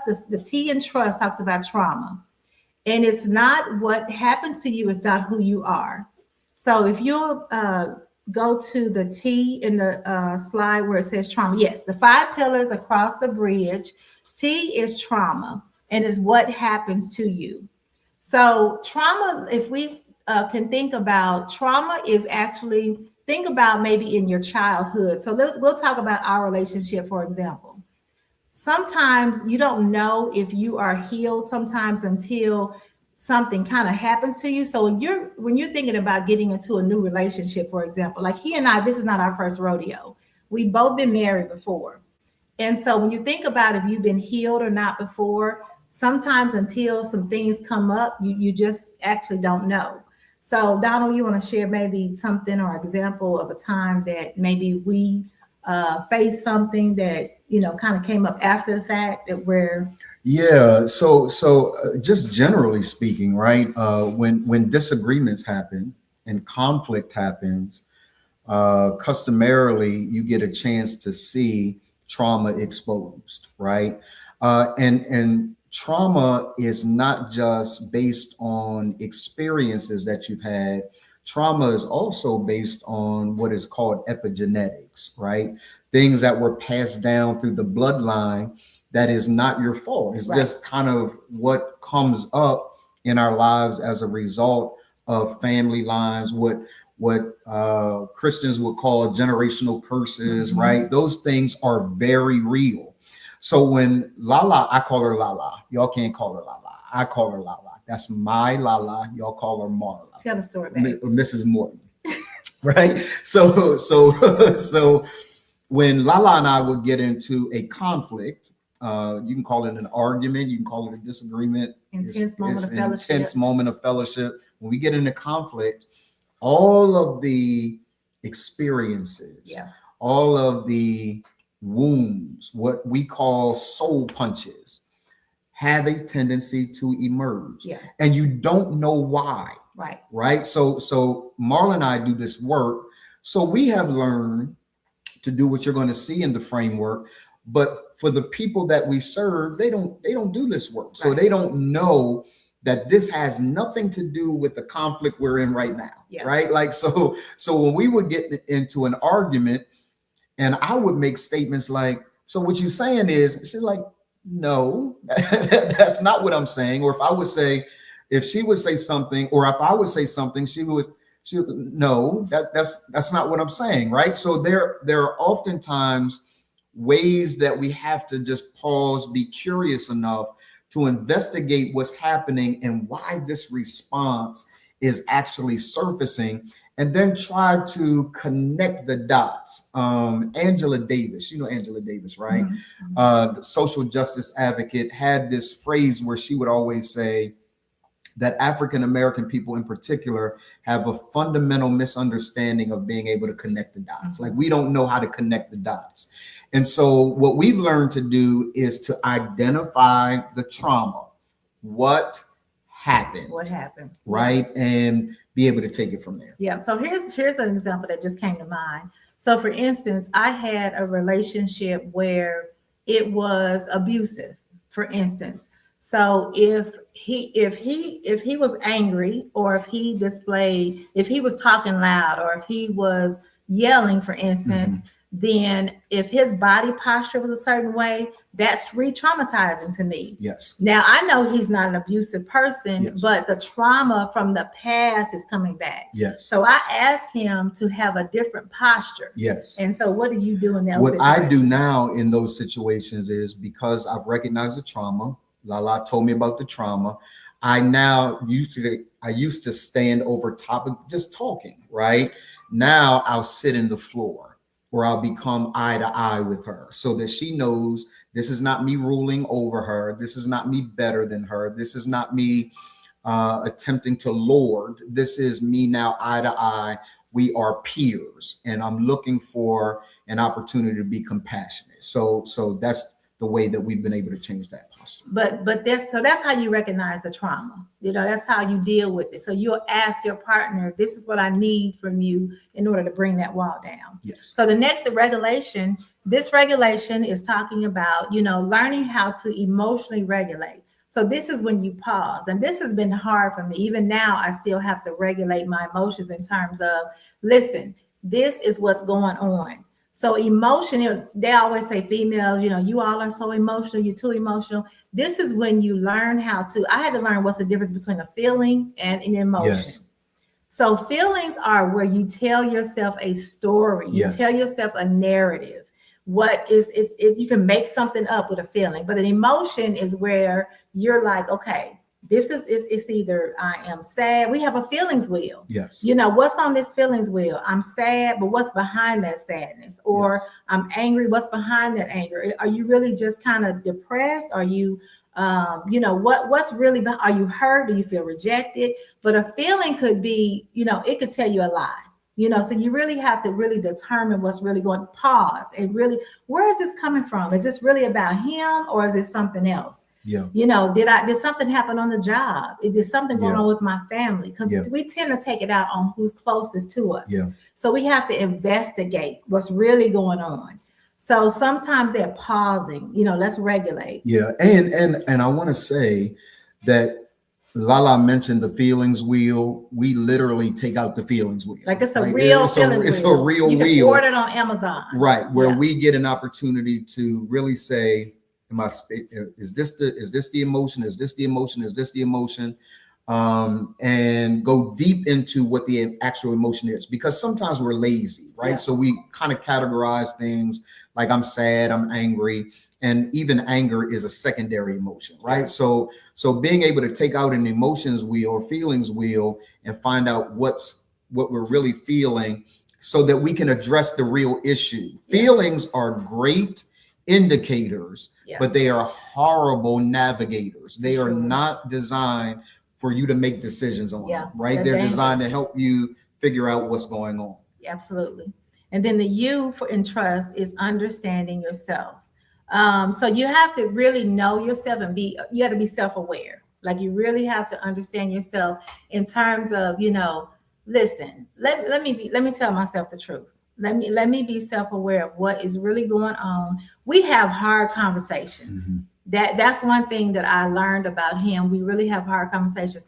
My family, I come from a family where we didn't talk about things. Like we really kind of just swept things under the rug. We kind of just, it was the elephant in the room in my house growing up. His family was totally opposite. That took, we've only been married 3 years. Yeah. That took a lot to get used to. This is the king of hard conversations. And so, so understand where you are coming from. These are two different families meshing together. And so, so those are things I had to say, look, babe, what my background is, right. Where I'm coming from. He had remind me I'm direct, you know, that, and so we respect each other's differences. Sometimes we don't, because here's what we don't want to do, right? We don't want to sit up here on this perch and tell y'all we got all this figured out, right? There's a fundamental set of skills that we have, and sometimes I blow it. I mean, so for example, if Lala just said that I'm the king of hard conversations, and I am. I'm used to them, right? But my wife has a right to her own set of experiences. So she will tell me, hey, babe, I hear what you're saying, but I need you to respect my experience in this, right? So this may not be what you're attempting to say. Sometimes your hard conversations can be really hard, and I need you to respect my experience with your hard conversations, right? So I don't want y'all to feel like that we're sitting on a perch. I blow it often. Do I blow it often? I blow it often, y'all, right? So and let me say this. So sometimes I have to remind him that I'm not his client. Because he's passionate about the guys he works with, and I'll say, babe, you're off the clock. Like you're not talking to your client. I'm not a dude. I'm I don't want you to be soft, but I'm not a dude. Like, you know. She wants me to be soft. Because he smashed mouth with the guys he works with. And I'm like, babe, like, I'm not a dude, you know. So and he'll tell me, I'm not your girlfriend. I stay in teacher mode. Without question, I stay in teacher mode. So before I joined the sorority, he was like, you need to get you some girlfriends. Get some friends, man. So Ramona, can we hang out? Ramona, thank you for entering our lives. Thank you for entering our lives. Right? I am loving this. I am absolutely loving everything that you guys are sharing. I mean, the notes are just flying. I don't know if you guys are seeing them all and reading, but there's one. Your posture can be a trigger for someone else. Yes. And here's another. That's a powerful example, which was the wheel. Just physically using the wheel, not just saying, okay, this color, that color, what feeling are you? Not just asking the question, but you literally took the initiative to buy the wheel. Absolutely. And use it. It's a real tool. Yes. Physical tool, tangible. You go grab it, and everybody knows this is the expectation. We're going to be honest. We're going to be real, and we have to have this discussion right now, and we are going to identify. For sure. And are we running out of time? Are we out of time? No, you're good. You're good. Okay. We're good. I built in, and we're waiting for Bob to pop in. Anyway, okay. So we'll hear it and get through it. So then safe connections is the next one. This is where we want you all to recognize everybody is not a safe connection. Oh my Lord. So this is where you have to vet people. Like, don't be easily impressed by people, y'all. Just because it looks good doesn't mean it's good. Vet people. I think I had a conversation with someone recently about friend code. Like, be careful with people in terms of if people overshare, when people come to you and they talk to you about other people's business and they barely know you, red flag. Okay. I mean, pink flag. If it's pink, it's going to turn red. Okay. Okay. Hold on. Yes. Okay. Sorry. I can't just let you glide over that one. That one is probably 8 levels deep. If we really wanted to unpack it, that could be a whole nother 30-minute segment. Yes. However, we don't have that time, right? We don't have time. However, you must, I hope you guys got this. You must vet people. Because it's a friendly connection, and just because it looks good, doesn't necessarily mean it is good. Listen, it is a good connection. It's a good connection. It is a good fit for deeper level conversation or oversharing. Yes. Or what you just pointed out was that if someone comes to you, the analogy example that you use, this has to be mentioned again. If someone comes to you and they don't even know you. They don't even know you. They barely know who you are, but they're coming to you now. Yes. Sharing something so personal about someone else supposedly, quote Yes. unquote. Yes. Because this is something that I've always put into practice I don't, as long as I can remember, it's the gossiper that is highlighted in my head. Yes. And then at the minute they are thinking that they're really delivering the tea, Mm-hmm. and the whole time they think that they're delivering the tea, I'm going, whoa. Yeah, they're dangerous. They're Who dangerous. are you? And what is your Yeah. motive? I don't fool with you no more. And what is your reasoning behind why it's so important that you have to tell me this personal information, supposedly, about this person? It's not necessary. That I don't know anything about. Right. Yeah. Yeah. So those are leaks, right? Yeah. So yeah, that's good. Safe that's connections, good. People who hold you that have leaks. You're gonna sail me down a river. Yeah. Yeah. No. And here's the deal though, because I don't want to demonize that person. That person just doesn't have capacity. Yeah. Right. Yeah. They're good people. They perhaps have grown up in environments where that is cool. Like nothing's wrong with that.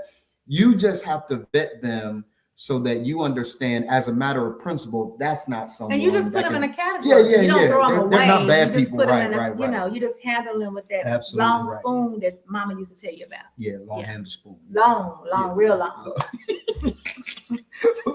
But so you have anything to share about that safe connection? Yeah,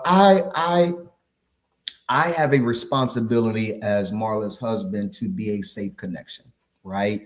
And those are the moments where I have to be able to do what we both call hold space, right? So there are moments where she's already said, I don't need to be coached. I don't need you to give me no advice. So now we have something that we call to and with, right? Is she sharing something just to get it off of her chest? That's a to conversation, right? Or she's sharing something with me that she needs feedback on. It's a with conversation, right? So we've come up with this term so that we don't get further upset in the middle of the conversation. I'm trying to give her some advice. I don't need you to talk to me. Just listen. Do I sound like that? Yeah, just like this. I don't need you to talk to me. Just listen. I don't think I sound like that. Right? Or I would say to her, babe, I need your feedback. Tell me what you think about A, B, and C. This is what I experienced today, right? So we're good now at being able to begin the conversation with saying, hey, is this to or is this with? Or in the middle of the conversation, you may say, yeah, babe, this is a with conversation. Because y'all do know most men, when you tell them something, they always want to fix it, right? Yeah, absolutely. Yeah, and I'm like, sometimes I just want to vent. Like, absolutely. I'm really not looking for You're not and that's strange for us, right? Oh, it's strange for us as men. Ramona? Because, as men, I'm trying to who I need to get. Like I need to pull up. I need to pull up. I need to pull up. I'll pull up. Listen, Ramona, did you hear Donald just say, as a man, I need to know who do I need to go get? I love that. Yeah, now, this is the comment that I put up on the screen as well. Donald takes responsibility for being a safe connection. You heard him say, I need to be the safe space for Marla. So I absolutely love this. I love the way that you guys are unpacking it with real-time examples. I love your interaction live here on the screen as well. Absolutely phenomenal. You guys are definitely welcome back to finish unpacking this. And maybe we title another whole entire Royal Influencers event just for couples. Maybe we do that, or married couples, or couples in general. And maybe someone's dating, and now you guys can now speak into their lives and share this trust platform, share this trust framework for them as well. I also put a person. I also love, Marla, how you caught the point that I showed up and shared the example that I shared, which was the gossiper showing up and over delivering or over sharing on something so personal for somebody. And this you probably heard my passion. This comes from experience as well. It's like, wow, that's so funny that person would be gossiping about me, and I've never even had a conversation with them. Yes, literally never had a conversation with them, but yet they are gossiping to anybody that'll listen about me. So, but I love that you did point out that we aren't making that person the villain. Right. Yeah. What we are identifying is that they don't have the capacity. Absolutely. Yeah. And to be honest, that person not having the capacity, oversharing to someone else that don't have the capacity Absolutely. to receive or decipher or discern what's happening here. Yes. And then they take it to heart, what's being said and done, to drag or to belittle or to demean another person without even really asking. That's something that you guys were saying. So you have to ask the appropriate questions about, okay, in a relationship, what do you need from me? Oh, okay. Absolutely. Oh, that's what. Oh, I'm sorry. So did you guys hear when Donald said, instead of me having a conversation while she's sitting down and I'm standing over her in a form of power? Yeah. That's automatic, regardless of whether he's talking low or whether his voice is slow, the pace is slow or lower. It doesn't matter. He is a male figure, a dominant male figure in the relationship because he's the lead of the house, right? The household. And she automatically sees him in that role, and he automatically absorbs the role. He takes on the role, right? So he kneels down or he sits down. And then they are now peer to peer. I wanted to go back and wrap that up for somebody out there who noticed how just a simple act of changing your posture makes a world of difference. There you go. Yep. There you go. Yeah. So I definitely wanted to share that. And we do have Bob Tierney in the back, but you guys have about a few more minutes to wrap up. Okay. So I don't so mind the last for one, about 10 minutes or so, but we're good. So I just give you guys a little tip. Okay. I appreciate it. So the last one on transformation. So this is where you're finally gonna go ahead and cross over that bridge, because what would happen is the safe connections is where you are finally with someone you can trust in terms of, Donald would tell me, babe, I'm not him. He would often reach over, he would hold my hand, and he would just say, real, not soft in a soft kind of way, but just real. I'm an old man. He would say to me, "That's my trauma." That's his trauma. That's my trauma. But he would grab me and say, "I'm not him." And him represents whoever hurt you in the past, whatever hurt you in the past. It wouldn't be a him with a name, but it's just that just represented the past. And he just says, "Lie, I'm not him." Yeah. So that meant you're safe with me. Yeah. And what I want that to represent for you is let go. Forgive yourself first. Because sometimes even when we have forgiven them or when we have we don't forgive us. So sometimes our own guilt eats us up because we woulda, coulda, shoulda. Stop shoulding on yourself. You hear me? Wow. I didn't cuss, Ramona. Stop shoulding on yourself. Dangerously close. I didn't cuss, honey. Stop shitting on yourself. Really, stop, because it's always I shoulda, coulda, woulda. Ramona, every birthday I used to think, man, I should have been, I should have not, I should have, but stop shitting on yourself.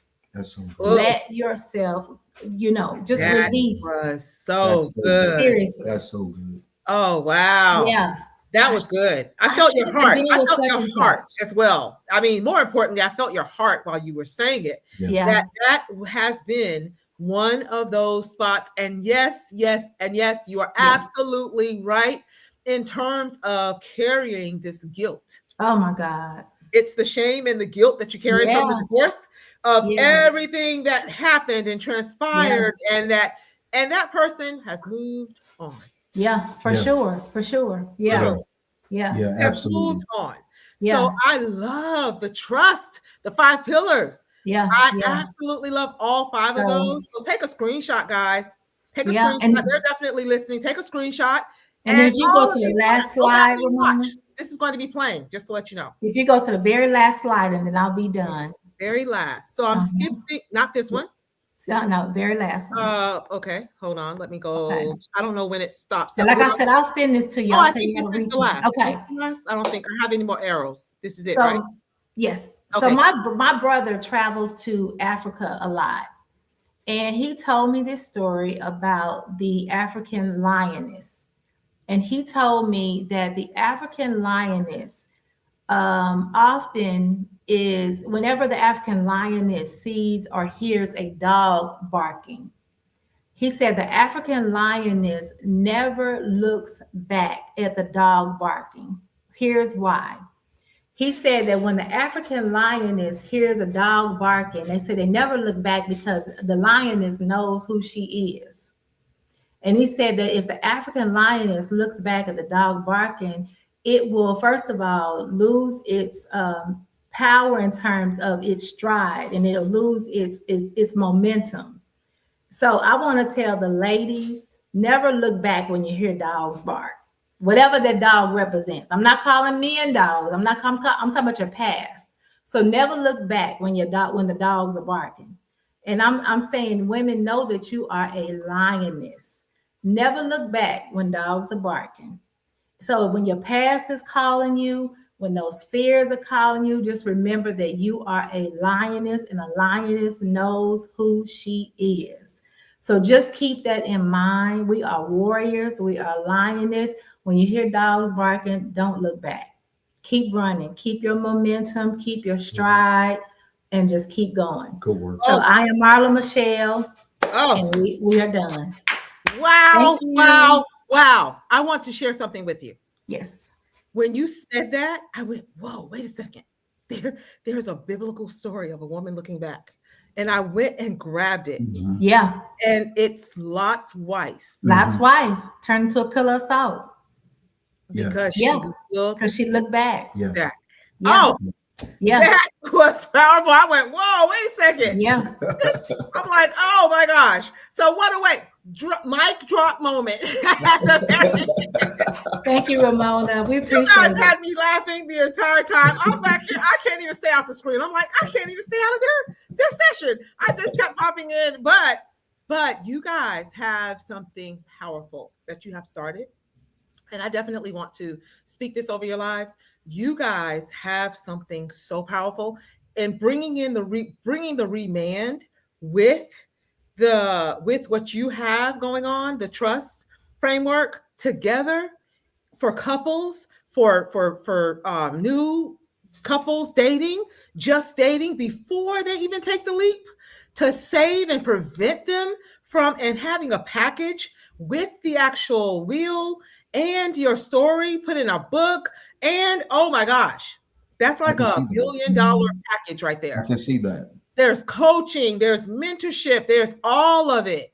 And just going live events where you bring them all into a room for a few days, and ending with the retreat, and having a black tie affair at the end. And oh my goodness, that is phenomenal, because you guys have a chemistry and an energy that is palpable, that you can feel, and it's powerful. Just to let you know. Thank you. I appreciate Thank you very much. So that's something that you guys need to keep. And I'll send this to you guys too, and you can get it chopped up and edit it, or do whatever you have to do with it, and maybe play bits and pieces of it on your social media or something. But it was powerful. Thank you. Thank you so much. Thank you for having us. Here, thank you guys. The next time, Ramona, peanuts and Skittles. For the green room. That's ridiculous. Snacks and drinks. I will. Thank you guys so much. Thank you. All right, a pleasure to have you guys. Wow, that was absolutely phenomenal. That was the Mortons in the house. Marla and Donald Morton did an absolute phenomenal job. Bob Tierney is here. I'm bringing him up on stage right now. The real estate guru is in the house, and we do have Dr. Sheila. And we do have just a few more minutes. But I mean, we have a little buffer. I don't take time from people. So if I said you have 30 minutes, you're going to get your 30 minutes. So with that said, and Dr. Sheila Smith is in the backstage as well. So thank you guys for being so prompt and on time and things of that nature. And it's understand. Now, what time zone are you in? I'm in Central Time. Good to see you, Ramona. Are in Central, Bob. Thank you. So this is Bob Tierney, everybody. This is a real estate mogul.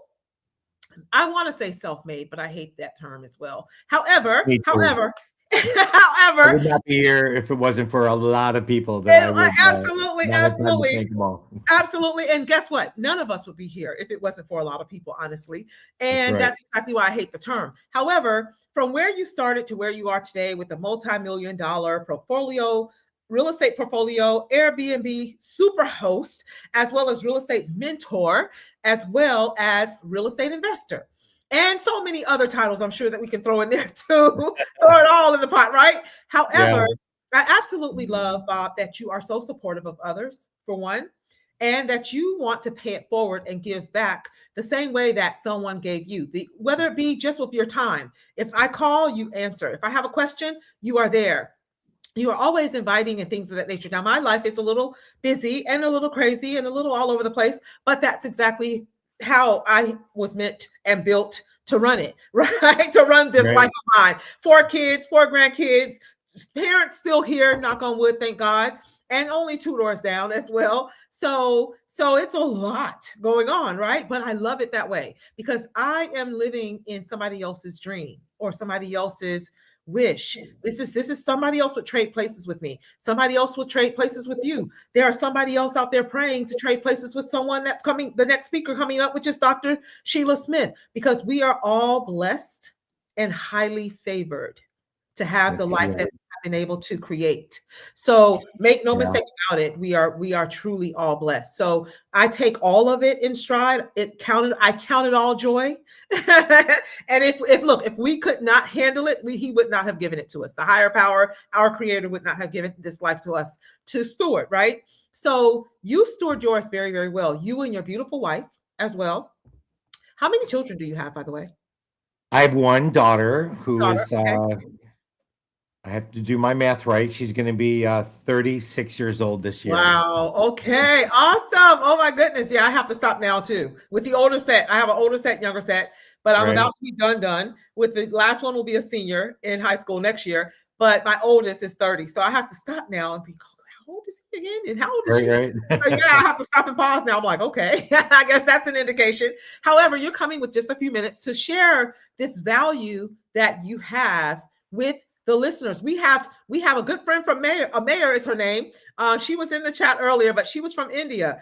She's chiming in from India earlier. And then Professor Christopher chiming in from the UK.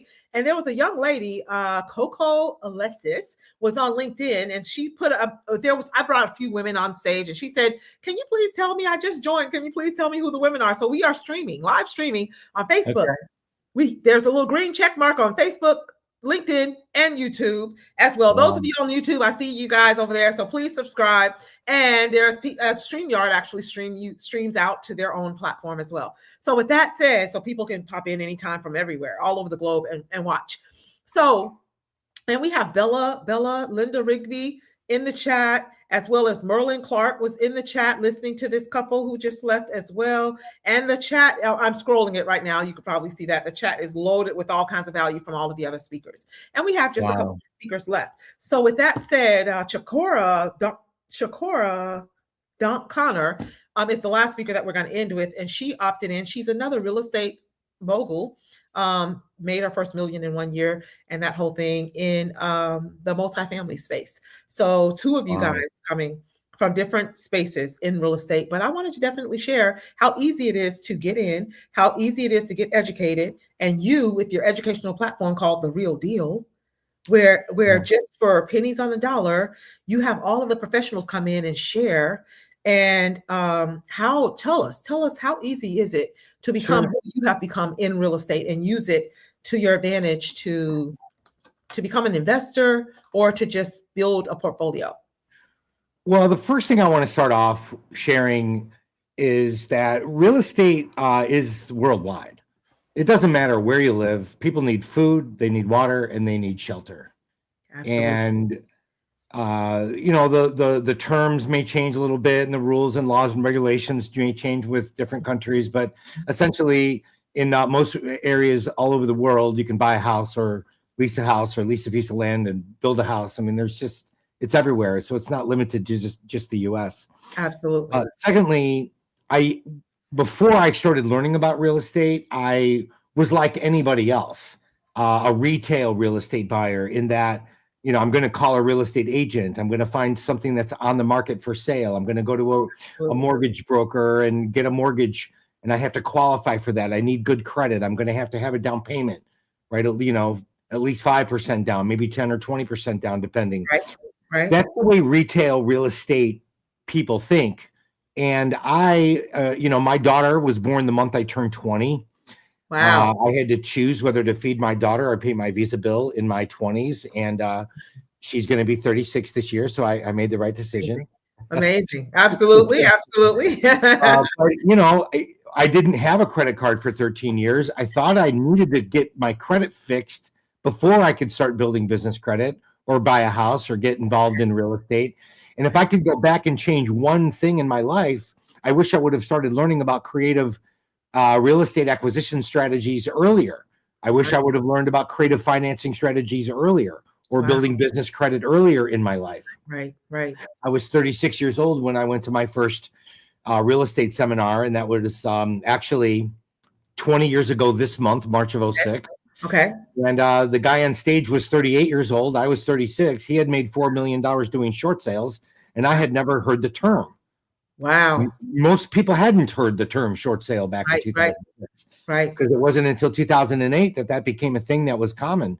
That was the housing crash, if I'm not mistaken, 2008. Housing crash of 2008. Yeah. Which, from my perspective, was the absolute best thing that ever happened in the world of real estate, because it made properties affordable. Absolutely. I bought a house for $39,500 that had sold for $184,000. I still own that today. That's made over $650,000 collectively, cash flow and appreciation. Wow. I bought a house for $70,000 that had sold for $220,000. That property is worth almost $400,000 today. Wow. I bought an apartment building for $95,000 that today is worth $750,000. Incredible. So, and in none of the cases were the houses on the market. They weren't being marketed to the general public. I found them off market. I'm actually going to spend a few minutes showing you how to find properties off market in your area, if you'd like me to show that platform.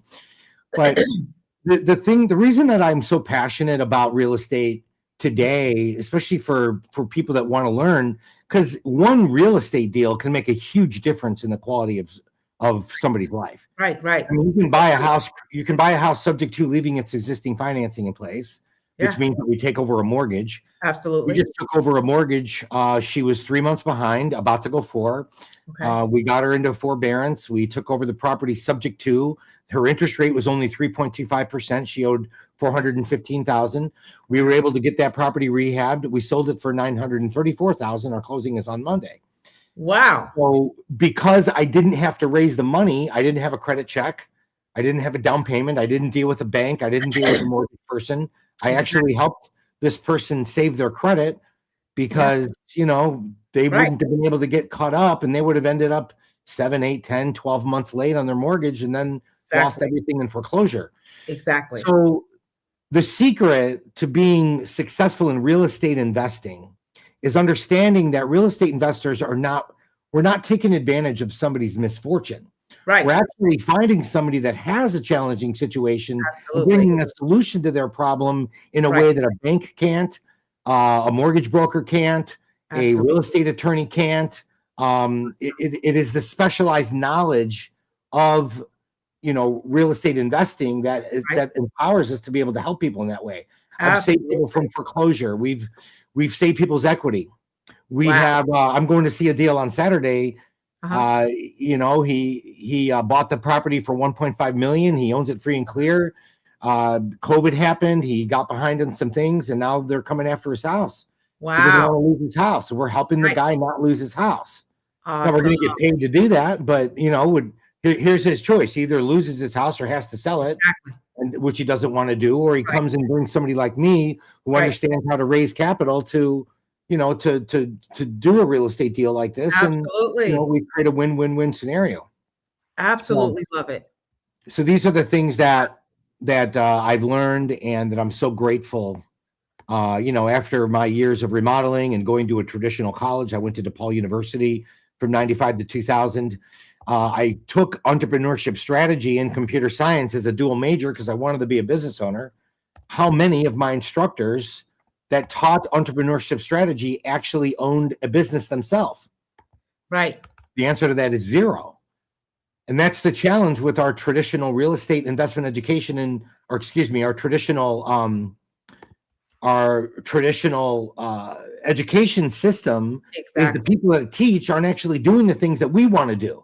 They're teachers, and that's admirable. Absolutely. I'm not taking anything away from the profession, but as somebody that wanted to learn entrepreneurship, right, hanging out with people that actually do it makes a difference. Exactly. So Absolutely. I went from being going to college and getting a job in corporate America, $108,000 a year. I lost that job in 7 months when the millennium bug got cured. I started my own remodeling company. I actually worked for an investor that made $700,000 in equity on a property that I restored, and then he rented it out for $10,000 a month. I wasn't even making half that. Wow. It inspired me to want to learn about real estate, and I started learning the 3 fundamentals: acquisition strategies. So how am I going to acquire properties? Short sale, subject to seller financing. There's many different ways that we do that. How am I going to make money in it? Wholesale, fix and flip, buy and hold, seller financing, short-term rentals is a few. And then how am I going to finance it? How do I learn how to raise capital? What is a self-directed retirement plan? What is a private placement memorandum? Awesome. How do I get access to credit inside of a corporation so I keep my FICO score high in my name, but I'm able to manage and gain access to hundreds of thousands of dollars in resources inside of a company? These are the things that we do and support people within our business, which is called Real Deal Network. Awesome. There you go. Real Deal Network. There it is, right there on his shirt. Real Deal Network. So where can they go? We have a special for you, Ramona. Okay. So if you go to realdealnetwork.com/royal, ROYAL, for Royal Influencers, we set up something special for you. And everybody that gets a month of access to our all of our masterminds, our next workshop coming up for $50. And it's 100% money back guarantee. Oh my gosh, 100% money back guarantee only for $50. Go to realdealnetwork.com/royal just for this community, everybody. So thank you. And this is going to be played on the replay, by the way. So yes, and and we have another speaker coming up. So we're gonna, if you could just no problem. You gave me 15 minutes. Hopefully, I provided some value. And yes, you did a lot of value. Are you kidding I love real estate, and it's blessed our lives in so many ways. Wow. And if I can help you in any way, just let me know. Thanks for having me. Absolutely. And let me just see where my speaker is, because she sent me an email really quickly. So let me check the email, because I see if Dr. Sheila, if you are here, yep, she is there. I was just getting ready to go check the email, but I decided to check first to see if you were here.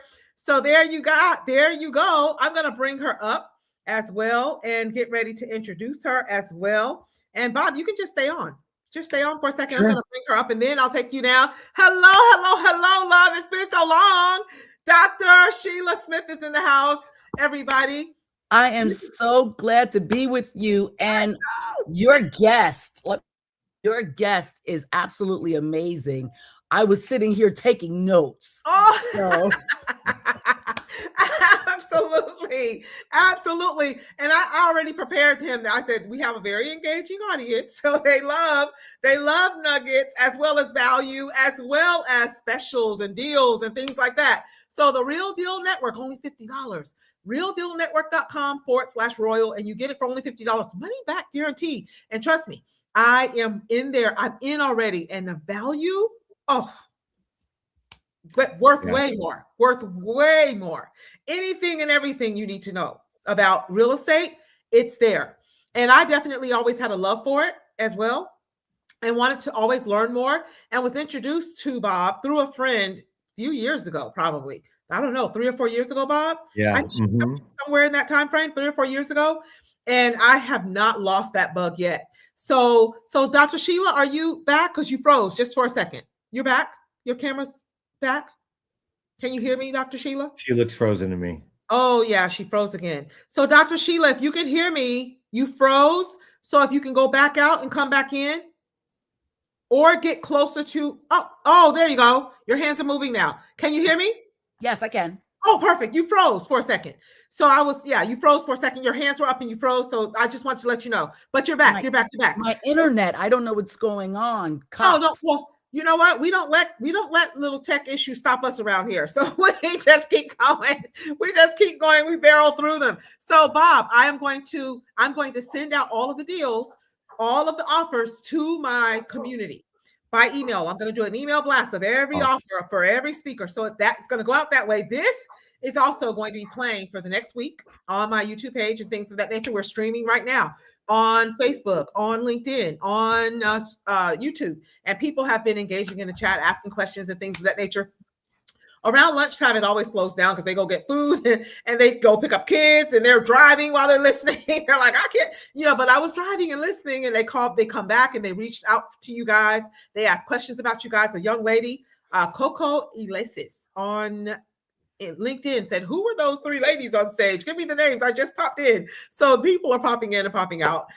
So however, those of you on YouTube, definitely click that subscribe button as well. And thank you. And thank you so much, Bob. In that short amount of time, Bob, there's never a time that I speak to you that I don't get value. So trust me, I knew that they would as well. But thank you so much for stopping and saying yes and being here. It's been an absolute pleasure. And I will definitely make sure that they get this link and emails. So, link and website so that they can definitely get $50 money back guarantee. Oh, no brainer. So realdealnetwork.com, Thank you. And thank you so much. Bob Tierney in the house. Absolute pleasure. Okay, we'll talk. All right, take care. All righty. Thank you. Oh my gosh. Thank you so much for your patience as well. Right at the last part of the day, like it always does, right? We were just on point, speaker after speaker, but that's how it works. It was wonderful. Oh, awesome. I'm so glad that you got value as well. I was sitting here. I know. I have pages and I know all of the speakers, and I come with my notebook and I have pages of notes from every speaker as well. So thank you, and thank you so much. But with no further ado, I am getting ready to introduce you right now because our next speaker is traveling, had a speaking engagement earlier. She popped in a little bit, but again, we're flexible. So we can 5-7 minutes won't hurt anybody, right? Right. So with that said, I am going to properly introduce you here because this is your first opportunity to speak as well on the Royal Influencers Organization stage as well. Yes, absolutely. We're excited to have you for the EmpowHER, ElevateHER, and Evolve with Her. So Dr. Sheila Smith is a champion of women, transformational leader, founder of Sacred Voice Restoration, a premier coaching and healing movement designed to help women rise from trauma, silence, and spiritual oppression into wholeness, confidence, and divine purpose. Known for her powerful ability to unlock identity and restore voice, Dr. Sheila equips women to break cycles, heal deeply, and walk boldly in their assignment. Her work goes beyond inspiration. She facilitates true transformation, helping women move from wounded to whole, from hidden to heard, and from surviving to leading. Absolutely love that. Oh my God. Through her signature programs, teachings, and live experiences, she has become a trusted voice for women seeking restoration, clarity, and spiritual alignment. And her approach uniquely blends faith, strategy, and personal development, creating lasting impact in the lives of those she serves. Wow. And I, like many, not all, but because Bob, I didn't meet on Clubhouse. And then the young lady, the couple that was just here, I didn't meet on Clubhouse, but they're on Clubhouse now. In fact, I did meet them on Clubhouse now, but I'm talking the original Clubhouse crew. That's right. We definitely were there during the pandemic. And that is where I met you, in John Lee's room for one of the spaces, and probably a little bit of Breakfast with Champions and some other gratitude rooms and spiritual rooms and things of that nature, which is where I spent my time. Or mindset, maybe even rooms like Diamond Diva used to do the mindset room, which I absolutely loved. And I was really hoping that she would come back and do that one again, because that was definitely a highlight of the week. I think it was on Wednesday evenings.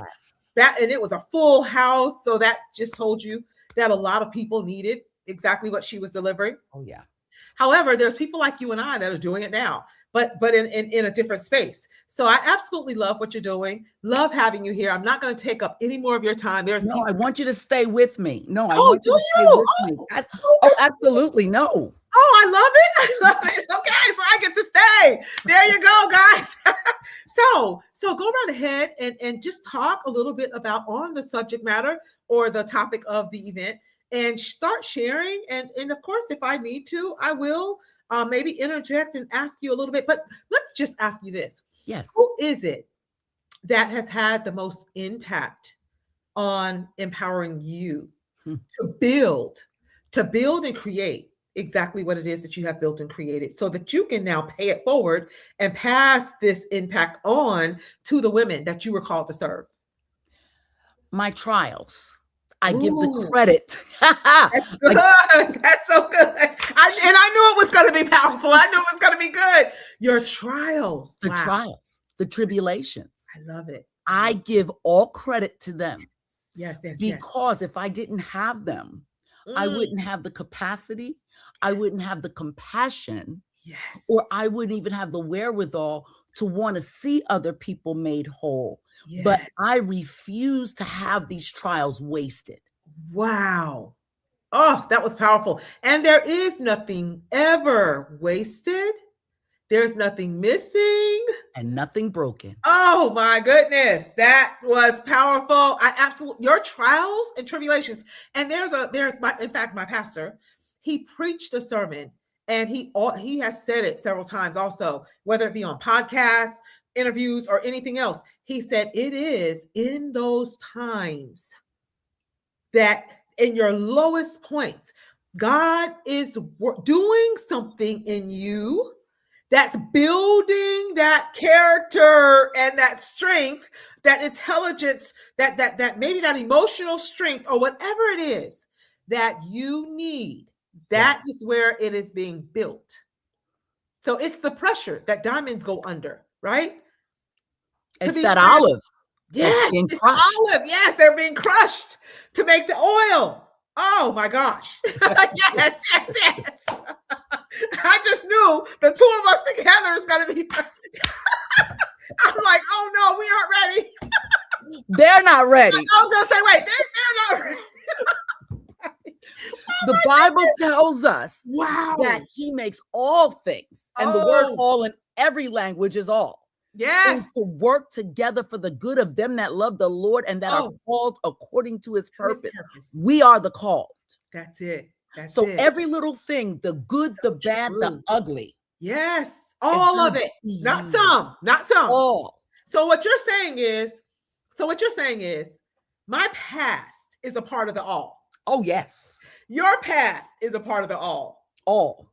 Their past, the worst part of it. The worst of it is a part of the all. All things are going to work out for your good. Wow. Romans 8:28. That's it. Yes. It's going to work, but it may not look like it right away. Yes. It may not feel like it right away. Absolutely. But if you look at it, that's it. In your natural state, like if you look around and you're like, oh my God, everything is just so raggedy. Yes. Everything is, destroyed. Yeah. You can't look at it that way. You have to see it before you see it. Yes. With you your spiritual eyes, right? Go higher than your present circumstances. You have to. Oh my God. Go higher than what you see happening around you right now in the present. That's right. Oh, did you guys get that? You have to use your spiritual eyes to see ahead in your future, right, of what's possible. And all things are possible, not some. All things are possible. Let me give your audience an example. Right there. We can stop it right now. You're going to make me throw my computer in a minute.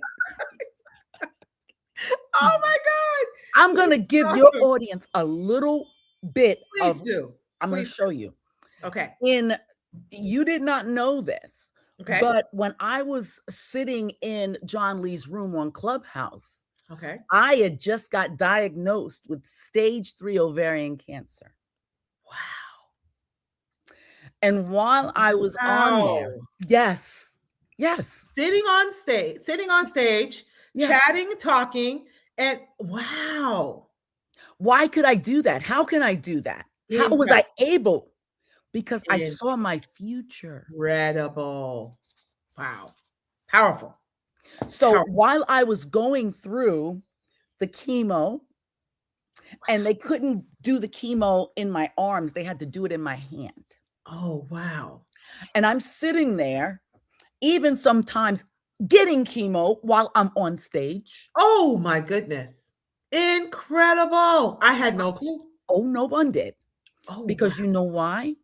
Because the more you are down in the dumps and the more is the woe is me, the more the enemy brings like this weight. And it's worse. You're depressed. Oh, You wow. feel like killing yourself. That's where the enemy wants you as well. I refuse. That's the enemy's goal, is to get you in that headspace. Nope. That's exactly right. Wow. I refused. And I kept looking forward. I kept seeing myself in my mind's eye healed, whole, nothing missing, nothing broken. There you go. You couldn't tell me I wasn't going to get out of this okay. Guys. Oh my gosh. Incredible. A living testimony right here in front of you guys. So it doesn't matter what anybody else listening, whether they're watching live from either Facebook, LinkedIn, or YouTube, doesn't matter what they're going through right now.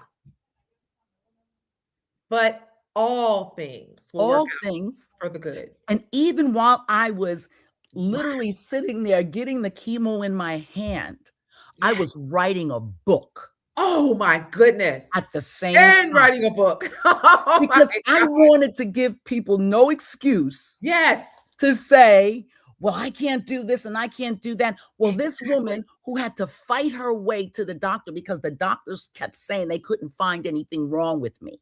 Oh my goodness. I had to walk in, bang on the desk and say, do more tests. Oh my goodness. You had to demand more testing because they couldn't find anything. Yes. No way. I kept saying everything was fine. I refused to accept that. Way. And so after I finally get this diagnosis, which I had to get a full hysterectomy.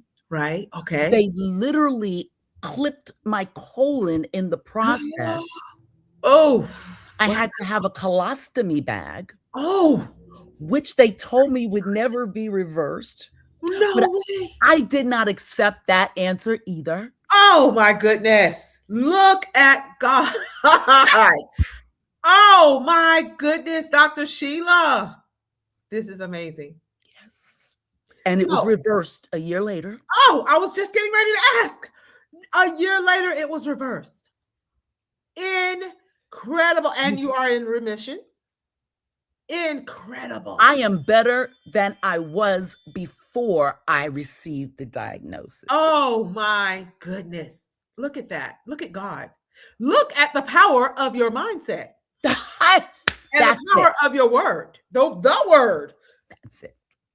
Incredible. At the beginning of the day, I actually read a scripture. We prayed. We opened with a prayer and a scripture. And it was Luke 3:5 through 6. Every valley. Now, this is crazy because you were not even here when I read it. I'm going to throw my computer, my phone, my cup. And I was going to Corinthians, and all of a sudden I was going through to Corinthians and my Bible fell on Luke. And I went, what chapter is this? And I went, Luke. And I had already highlighted it in pink. And I don't highlight everything in pink. Most I highlight in yellow, which tells me go back and unpack it, go back and reread it. But this particular part in Luke on this page that fell open was highlighted in pink. And I read it and I went, oh, that's the scripture. That's it. That's it for every woman. The message that I want to leave with them throughout this entire event today is this: every valley shall be filled, and every mountain and hill shall be brought low, and the crooked Places made straight. And the rough ways shall be made smooth. It's right there. And then 6 is, and all flesh shall see it. Salvation of God, the salvation of God. So what Dr. Sheila Smith is saying right now, and how crazy is that I read that this morning at 11:02, and now here I am at the end of the day at almost 3 o'clock saying it. I mean, reading it again, that fits like a glove to what you're sharing right now. So what I want to share with you guys is the power of your mindset. That you can heal yourself. And the same way that you can heal yourself by seeing yourself healed and speaking, because your words have power. Everything that God created, he created in Genesis with his word. Hallelujah. Let there be light, and then there was. That's right. So whatever is going on with you in your business or your personal life or your world, you can create the opposite of that with your words. That's right. By speaking what it is that you want to see and taking every thought captive. That's the key. Not some, any thought that that goes against the word. That's it. That goes against God's promises. That's it. Any thought that goes against what you want to see. I'm not worthy. I'm not good enough. I'm broken. That's right. I can't do it. For whatever reason, you have to take every thought captive. That's right. And you pull it down. You can ready to make me. And you rebuke it and you cast it out. And you replace it with God's word. That's a whole sermon right there. That snip right there, that snippet. And what God says. Because he has the last say. That's right. Not they gotta believe it. Bingo. They gotta have faith to believe it. Yes. Without faith, it is impossible to please God. Yes. And in James, it says, a double-minded man is unstable in all of his ways and will not receive nothing. Absolutely. From the Lord. Absolutely. So how are we here today in the Royal Influencers Organization? When I created it 3.5 years ago, I first spoke that I was going to create it. I then created it. That's right. And here we are, over 500 speakers later that I did not know. Many of them I did not know at all. At all. And then I connected with them as I was just being obedient and taking action and continued to show up. That's right. And you moved forward. Yeah, that's it. You kept moving forward by faith. That's it. And I couldn't see that I would be here with 9 different collaborations or people or entrepreneurs that would like to collaborate and do live events. And don't think for a second that I don't believe that they are going to come to fruition. Now, when? I may not know the exact date, but what I won't do is I won't sit here and think that it can't be done. That's right. Get out of your own way. Oh my gosh. Tell the audience to get out of your own doggone way. Yes. And you will be surprised all of a sudden as you're just taking action. Right. And the action is not even going to look like you probably pictured it. Or the action that you're taking may not match the action that somebody else thinks that it should look like, right? It can look very different. Because if you look at some of the moguls and some of the best in the business and some of the pinnacles of success, some of the people who are at the pinnacle of success, and you were to go back and look at where they were when they started, you will see. Grant Cardone. Oh, prime example. Billionaire, Grant Cardone, struggled at the beginning. Yes. But he stayed faithful and consistent. I mean, at one point, there wasn't a time that you can go onto any social media site and not see one of his ads. Always. Or not see him sharing value.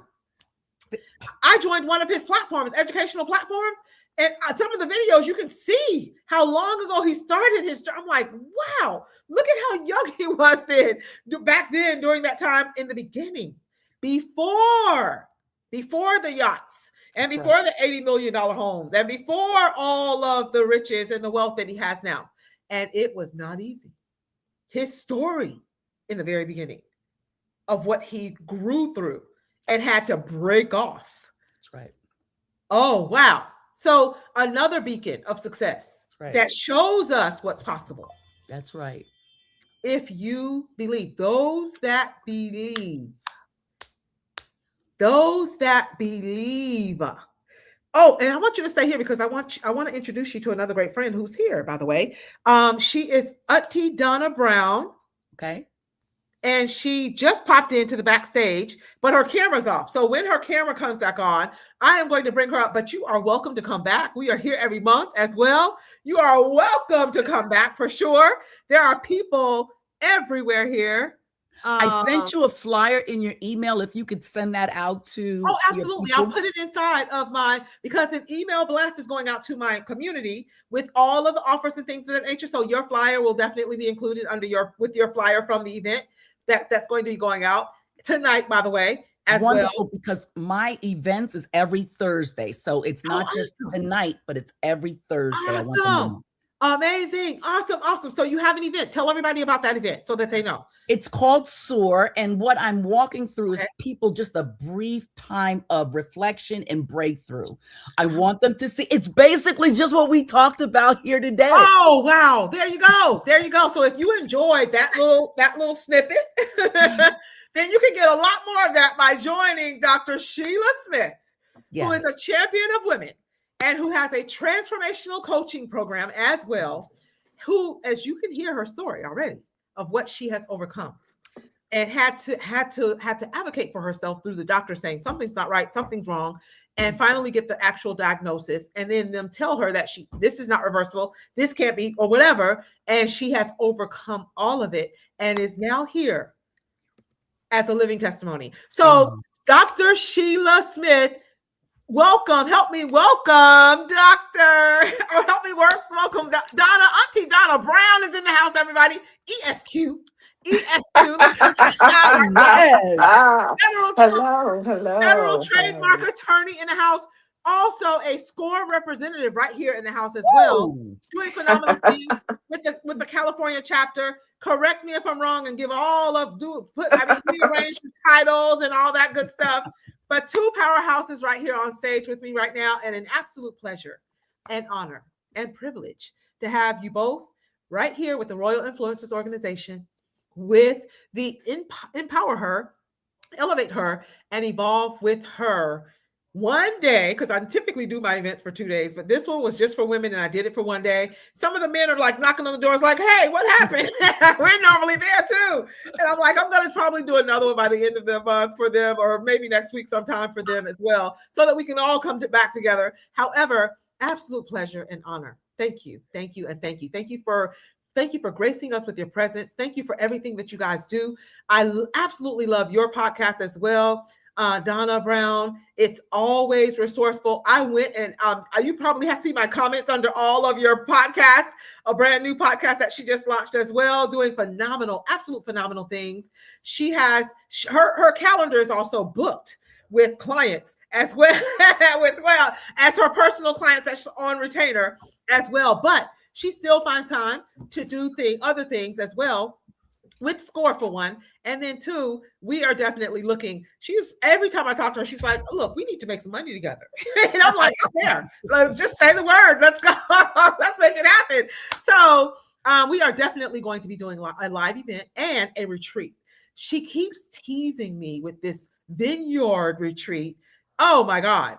When it happens, because it's not even a matter of if, but when it happens, it's going to be grand. I'm just going to say that because I've seen the events that she attends, and she is absolutely phenomenal. Her energy is palpable, and you guys are in for a treat as well. So So Donna, Auntie Donna Brown, which is her trademark name, by the way, Donna Brown, ESQ, but Auntie Donna Brown is her trademark name. And we also still have the real estate guru, Bob Tierney, is still hanging out in the back channel.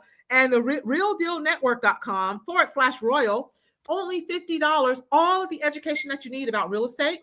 And he started with zero in 2008 and now has a multi-million-dollar portfolio of real estate. And he is also a super host with Airbnb. He's a rehabber and a real estate investor, and he's helped people save their properties as well. And he shared a little bit of all of that. So this is going to be playing on my YouTube page for the next week or so as well. So you guys can go back and listen to all of the other phenomenal speakers that were before you guys as well, if you missed them, but it's definitely going to still be there playing. So we have people on LinkedIn saying, hey, who was the lady's names on the stage just now? It was Coco Elises, I think was her name.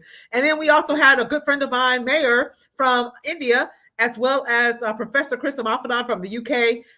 So it's a global audience here, people from all over the place here. So there's the link that you can go to right there, realdealnetwork.com/royal, only $50, money back guaranteed. And trust me, that it's worth way more than that. So with that, I'm there as well. So I definitely just want to let you guys know that. So welcome, Donna Brown. How are you, love? And you at an event or something right now too. Yes. Thank you for that beautiful introduction. I heard the last little tail of what you were saying, Dr. Sheila Smith. Thank you for that. My God, what a testimony, right? And I just love it that you are sharing the victory, but giving credit where credit's due. Oh, and absolutely. so, Amen. Yeah. Thank you for that. Yeah. And so that is why I'm here, because, I love you, Ramona. We met on a social audio app many may have heard of called Clubhouse, and many relationships have transpired off that platform. Sure Some did. of it is fluff and it's not true, but Ramona's the real deal. You have been a consummate networker of business executives and entrepreneurs at the highest level. Thank Absolutely. you. Thank you Absolutely. so much for the kind words. I don't take them for granted. Yes, really absolutely. And so when she calls, I stop. Stop, drop, and listen to what Ramona is talking about. So yes, today I'm calling. I greet you from sunny Southern California. I'm in Los Angeles. I have been invited to an event for African American financial investors today. So we are talking about generational wealth. And quite frankly, it is a subject of epic proportions because we are people who lack. And while that has traditionally been true for reasons beyond our control, time out for that. We need to change it, because if we don't change it, the gap is about to get exponentially wider. So that's why I'm here. Yes, I'm a real lawyer, served with the federal government for 25 years, worked in banking for another 10. And now I'm working with the SBDC now. I was former chapter chair of SCORE Los Angeles, first African American to do that. I'm now working with SBDC, where I'm helping provide resources to entrepreneurs. So thank you for having me.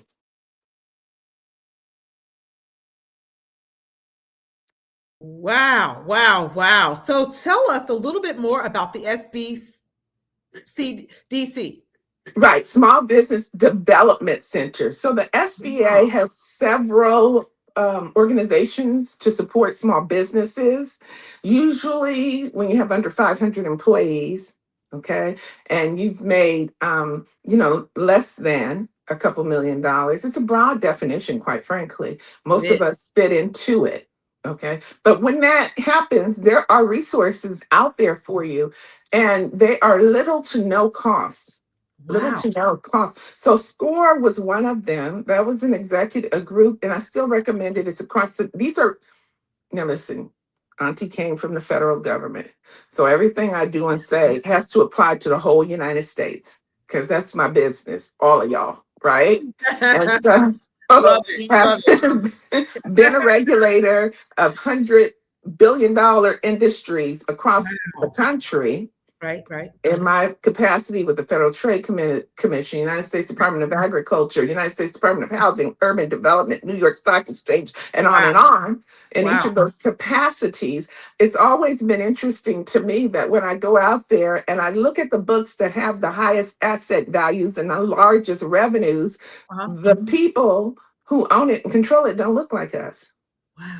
SCORE is a conduit of people that started as an organization where those companies who did do well had executives come from the company and volunteer, usually in their retirement, to help business owners. Right. And so in that capacity, I was glad to have a leadership role for a while, helping people, guide them to understand if you were a senior VP or a president and did really well in your organization, you can turn around and share that with your listeners, right? People who need to do things like that. SCORE is still out there across the country. Look it up, SCORE. Absolutely. We talked about that. We talked about SCORE. In fact, the young lady, I put her comment up. She was here and spoke earlier. Her name is Linda Rigby. Bella, she is right here in Atlanta with me. She has worked for the last 5 mayors of the city of Atlanta. And she shared a wealth of knowledge in all of the programs that you're probably very familiar with and probably speaking on as well. And she talked a lot about that. And she talked about SCORE, and she took 14 classes with SCORE for absolutely free, etc. just earlier. And I told her, definitely don't miss later, because I told her you were coming. I told her we have Auntie Donna Brown, which is a trademark name for this. She's an attorney, by the way, right here that's speaking to you guys, speaking about generational wealth, because she did say, I want to point this out again. She said that the gap is about to get exponentially wider. Oh, yeah. Girl, we're going to have to take a quick deep dive. You know, I always go in and out. But let me just tell you, and thank you for that, because yes, reach out to Linda in Atlanta. All of your SCORE offices are phenomenal. Now, if you are a business, especially if you're a new business and you're operating with 100,000 or less in revenue, but if you are a business who's getting ready to go to, let's say you're making 300 to 500, or 700 and trying to get to 1 million, or you're making 1 million and trying to get to 3, 5, or decent millionaire, then now you need to turn around and call SBDC. That's the Small Business Development Center. And the reason is SCORE is good because it's going to give you the functional information of a VP or a senior VP or even a president of an organization. However, for the most part, many of those people have not necessarily owned a business. Some have, but they traditionally have been known to be executive. It used to be called Service Corps of Retired Executives. They have been executives at a very high level. Now, it doesn't really stand for that anymore because there's so much knowledge out there, especially in the tech space, where you don't have to have been in the business very long to know a lot. However, SBDC is where I am now in Los Angeles. And it's an amazing organization because now you're talking about people who have hit that 7-figure mark, but maybe they're going for their second. I heard another lady earlier well, actually, this was another podcast she had, Maria. Okay. And she had several 7-figure businesses, and she exited. This is a good. Okay, so that was here. That was Megan DiMartino, a good friend of mine. Megan DiMartino has had 3 7-figure businesses, exited them, meaning sold them, and then she's in her 4th right now. Yes. So the reason I love what Megan was saying was she was talking about, I exited the business on an asset sale. In other words, she said, I sold the lease, I sold the equipment, the employees, and some product, but I kept the IP, the intellectual property, i.e. my trademarks and my copyrights, and I took them on to the next with me. And there's a strategy involved in that. When you hit those numbers and you start to get to the hundreds of thousands, the millions, the decimillions, and so on and so forth, so that you can take those assets and you can use them yourself. She said, Megan said, now I supply the business that I sold. I supply because I kept the product name. Exactly. So those are some strategies that the SBDC can talk to you about. And those are the strategies that attorney Donna Brown Hardnett, aka Auntie Donna Brown, talks about all day, every day as my expertise. Absolutely. And this is Bella saying, welcome, Queens, as well. So she said she's here. She is here right through to the end. We are streaming, by the way, on Facebook, LinkedIn, YouTube. A good friend of mine was here hanging out with us. I saw her comments earlier. Mayor from India, as well as the UK was in the house as well. Dr. Professor Chris Amafadan was in the house as well. And he's hanging out at the Royal Palace right now. If you look on his feed, you'll see him in the Royal Palace. A good friend of mine as well. He speaks all the time. He said, hey, you're not doing any events? And this is my first one in the Royal Influencers Organization for women. So he's like, well, what's going on? They're so accustomed. They're waiting at the gate, waiting to come in and speak and all of those things. So I am so excited that we are connected and have connected years ago, like you just mentioned, on the social audio app in the pandemic on Clubhouse. And I cannot wait for us to do that retreat that we are definitely going to make happen. And she said, there's so much funding out here, but guess what? They're giving them to the same person over and over. That's so right. You don't know that the funding is here and there.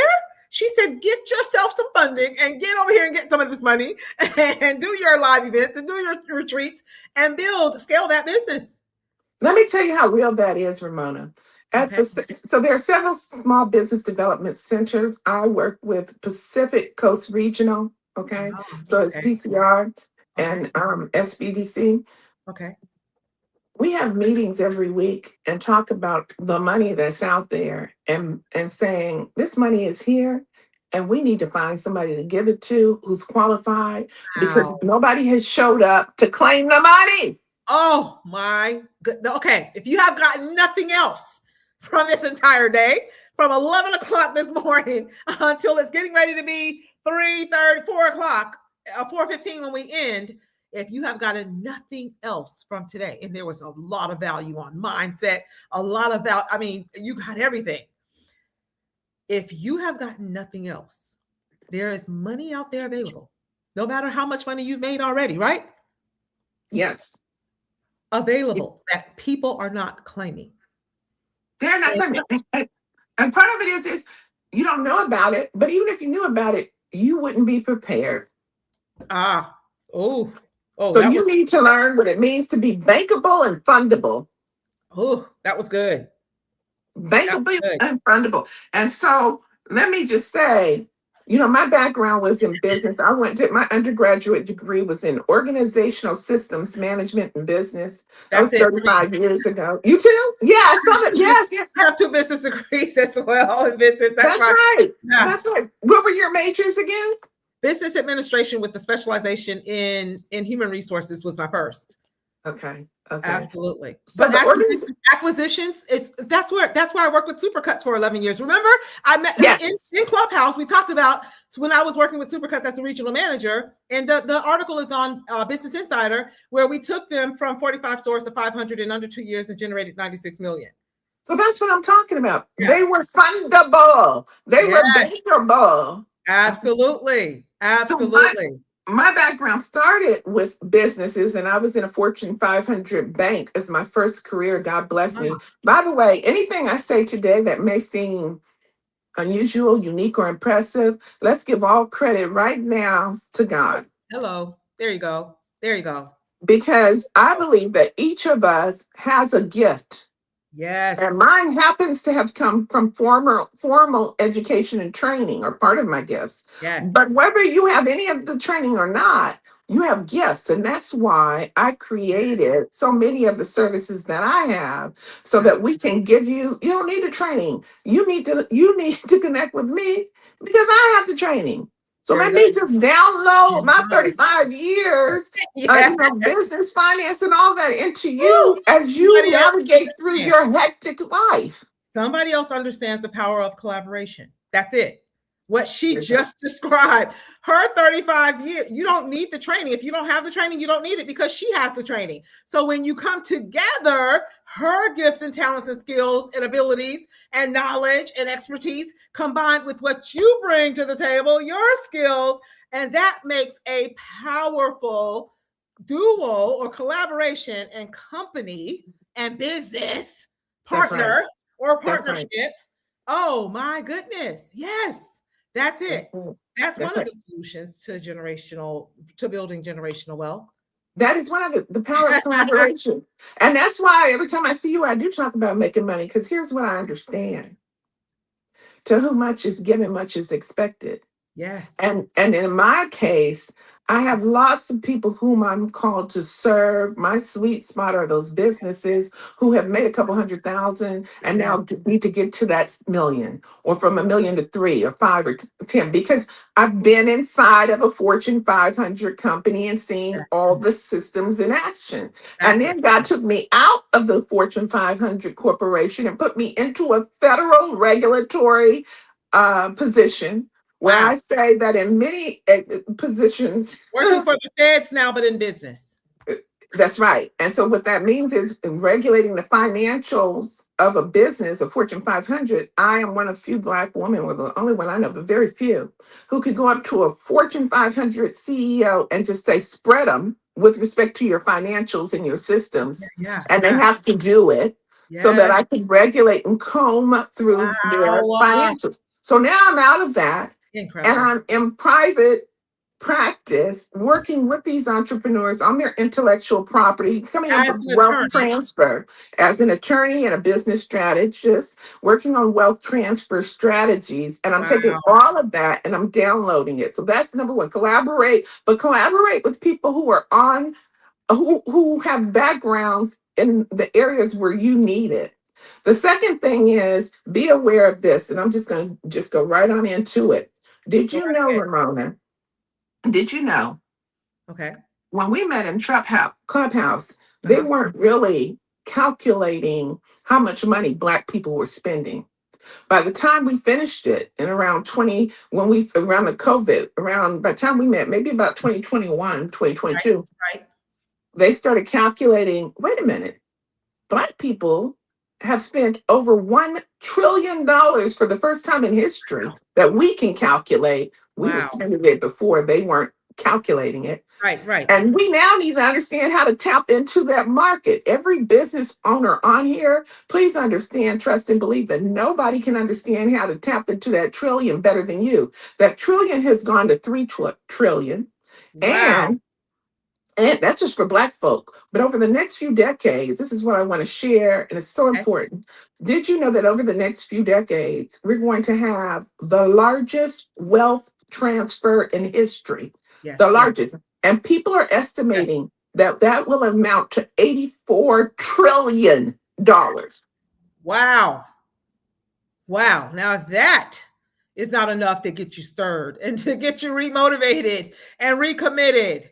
Wow, incredible. I have another phenomenal speaker coming up in just a little bit. So in about 10 minutes or less, if you can just wrap up what it is that you want to leave with all of the people watching and the viewers, because I could hear the notes rattling and I can hear them taking down your information. And Always Resourceful, go to YouTube and take a look at her Always Resourceful podcast that she started as well, All Things Business as well. I went through each one and just I love the interviews. I love when you just show up and just pour into people centered around business. I grew up with 2 highly successful entrepreneurs. My grandfather, 50 years as an entrepreneur. I was a little child under the armpit of my grandmother, and then my mother, and they both built and sustained on their own a business that they sustained for years. So I've always been around business. So of course, when I went to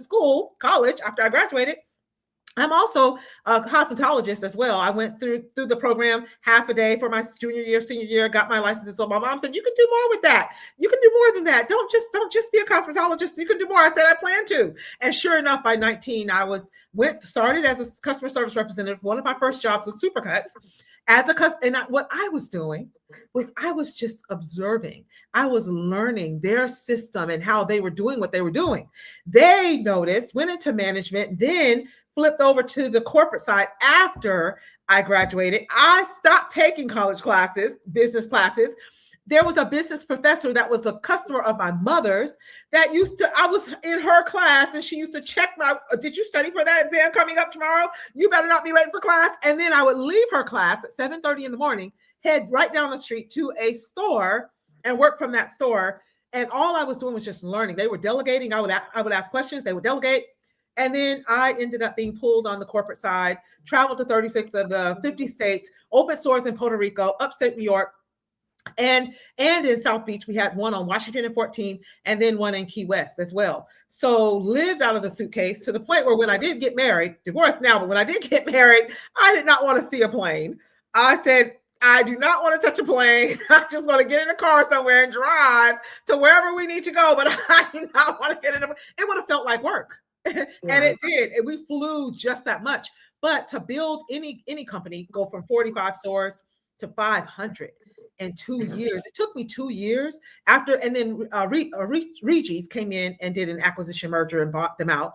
They actually wanted the whole team to go to Minneapolis, coming from Miami, Florida. Minneapolis, like Minneapolis. I just got married and got my own house. I'm like, no way. There was no way that he would have went for it anyway. But nevertheless, those are all transferable skills. Yes. That do not go away and that I am still using today in everything. I love that.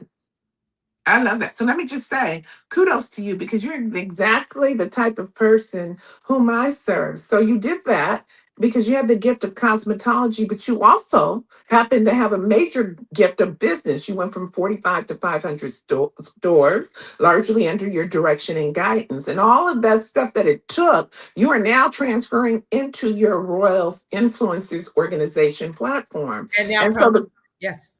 And so the question becomes, how do you capture the intellectual property, the assets of ideas that you're now creating, and monetize them and make them a piece of wealth that gets transferred from generation to generation quickly? It involves you having federal trademarks. Yes. Have you registered the trademark? If you have a car, for sure. Yeah, if you have a car, you're not going to go buy the car and let somebody just say, here, you own this car. You're going to be like, hold up, wait a minute, where's the title? That's right. And was it registered with the DMV? If you have a name, Auntie Donna Brown, you can look it up. It's registered. That's my asset. And it's registered where? With the USPTO. And nobody else can come and use it. They cannot come in and take it or steal it. If they do, they owe me money. In addition to with the generational wealth, and we're going to have another time to talk, the transfer includes owning your property, but also having vehicles of transfer, including your wills, your trust, succession plans, documentation of ownership, and training. Who's going to own it next? If you barely understood the business part, don't you think you need to train whoever you want to be your successor? Maybe the children need to be involved. I do this all the time. I do family training classes for generational wealth builders on business. So that's it. That's all I'm Auntie Donna Brown. I'm done talking, girl. That was a mic drop moment right there, guys. Oh my goodness. Wow. She is a breath of fresh air and brings the energy and value as well.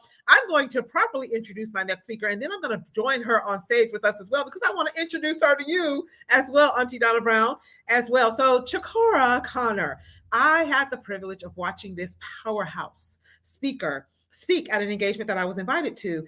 And man, her story, for one, the way that she crafted it and delivered it, over-delivered it, by the way. And she is also a powerhouse in the area of real estate. We also still have Bob Tierney that spoke earlier, who is another real estate guru, got it out of the mud, was in construction first, and now is on the other side, lost it all in the 2008 crash, and now has a multi-million dollar portfolio as well. I've been talking all morning.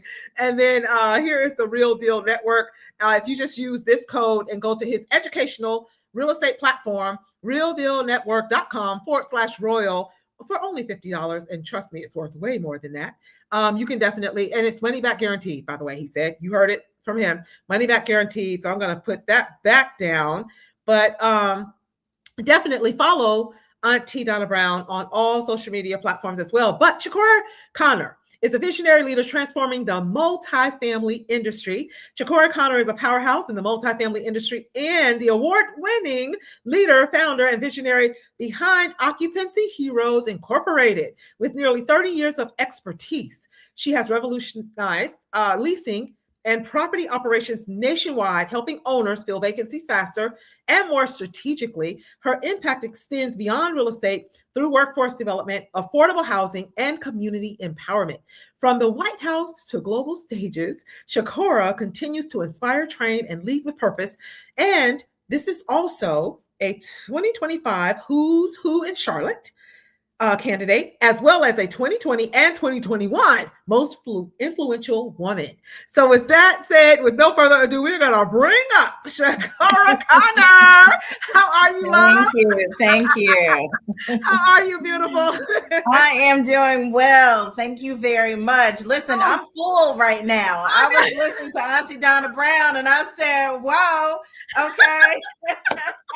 I am working on some things right now that you're talking about. So I am full. Where's the notepad? Look at God. Look at God. Look at the connections and look at what's happening. So we are streaming right now still on Facebook. I see the green check mark. We have LinkedIn. We have YouTube. 234 some odd who are on Facebook from early this morning. So they're driving, they're moving about, they go take lunch, come back, and all of the things. So we definitely have been blowing up the chat as well. So from all day this morning, we have been in the chat, blowing it up. So with that said, thank you, and thank you for your presence. Thank you for your yes. And I am going to let you do what you do best and share the value that you have prepared to share with everybody here as well. Auntie Donna Brown is also at an event, or she said a meeting or some kind, and she'll have to break away. So I'll get us off of the stage and out of your way, but feel free to connect with her, reach out with her if you need her services, trademark services, or need what she was just sharing with the SBDC.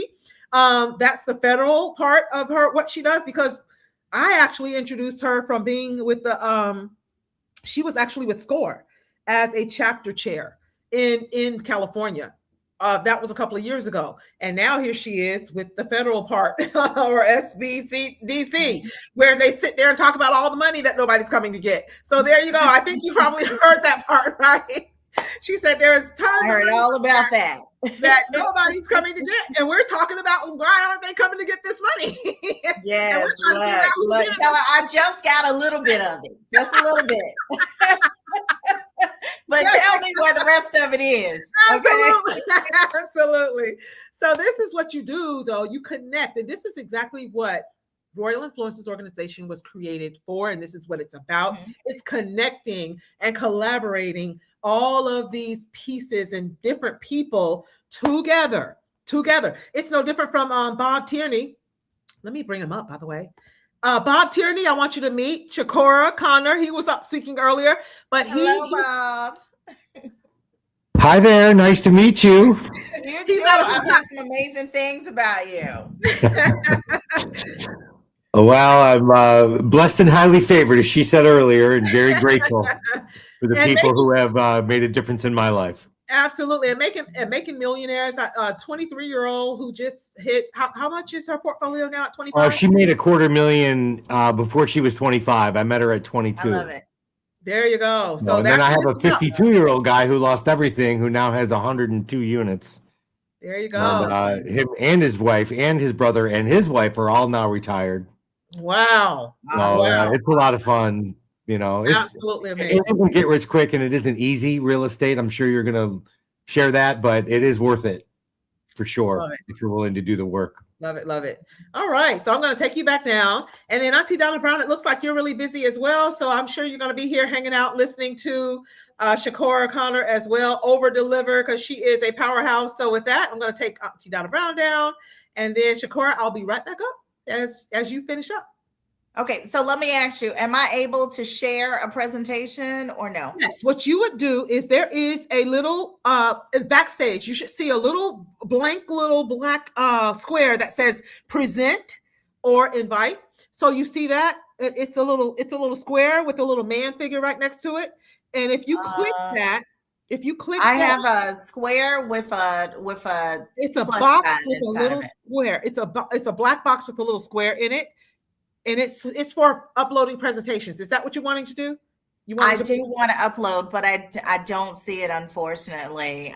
What oh, I'm you don't see seeing the is box a plus mark. backstage under the screen. You don't see those boxes where you could see me and Bob and those.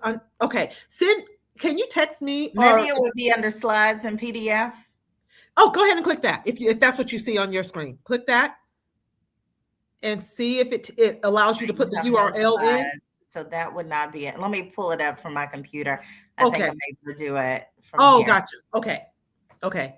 Or if you need me to, but I think you're where it is right now. Okay. Let's see.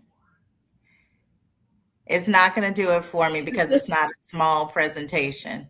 Oh, it's too big? Is that what you're saying? It is, but that's okay. We're just going to talk then.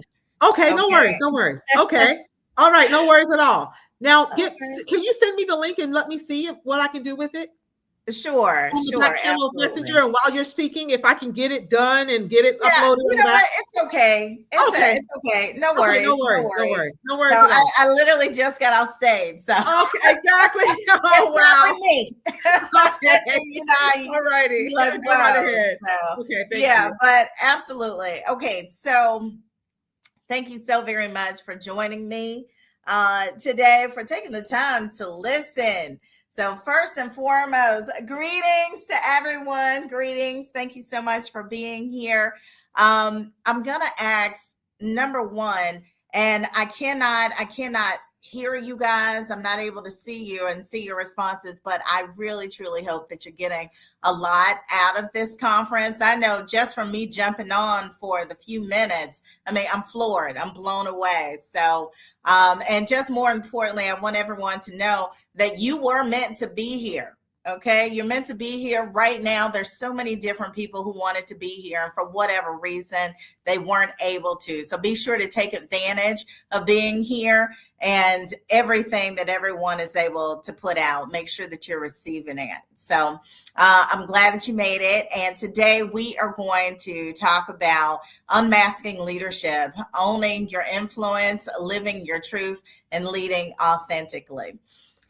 And I know you guys can't see my screen, so I'm just going to go with it. So, and I'm just going to jump through this and let you know that leadership isn't reserved for those with the fancy titles, the corner offices. It's alive in the everyday, woven into how we show up in our lives. It's for our families and for our communities. And in this session, we're going to strip away all the myths about who gets to lead and uncover the leader that exists within each of us. From the invisible manager to the visible ones, we all have leadership qualities that deserve recognition. And this session is going to help us to embrace all of the unique leadership skills and amplify the impact so that we can lead ourselves and others. This isn't about becoming someone else. It's about becoming more of who you already are. I like to emphasize that. There is so much. I know people are like, oh my gosh, I want to do this. I want to do that. No, you got to be you. All right. So today we're going to talk about identifying and embracing your unique leadership qualities in every aspect of your life. We're going to recognize, celebrate, and cultivate leadership in those around you. We're going to develop an authentic leadership mindset that transforms everyday actions into extraordinary leadership moments. And now I know that these are some pretty heavy statements, right? So I know every time I'm in front of someone or someone is in front of me, I'm wondering, well, what qualifies this person to be here in front of me to tell me about leadership and invisible managers and all those different things? So moving on with that, right? I'm going to tell you a little bit about me. Everything that you heard prior to, that's a fact. Those things are true. And that is my real life, right? But I tell you what, we all Google people. One thing that you are not going to see about Chikora is that I am like always disheveled, leaving the house with grandchildren, snacks everywhere. You're not going to see that. You're not going to see that before I became a CEO, I was a wife trying to balance my husband's entrepreneurial journey with my own ambitions and that struggle. You're not going to see that. You're not going to see that while I was building this multi-million-dollar firm, I was raising 9 children. You're not going to see that. You're not going to see me trying to balance dinner 3 times a week, striving to be the perfect wife and mother that we know is unrealistic. You're not going to see the days that I was caring for my father and just trying to be there and losing my mom all at the same time. You're not going to see those things, okay? But it's real, trying to be there for everyone, my community, my children, my employees, and you're most definitely not going to see the moments where I questioned, am I enough? Am I being enough at home and at work? You're not going to see those things, okay? But that is reality. So let's get into it.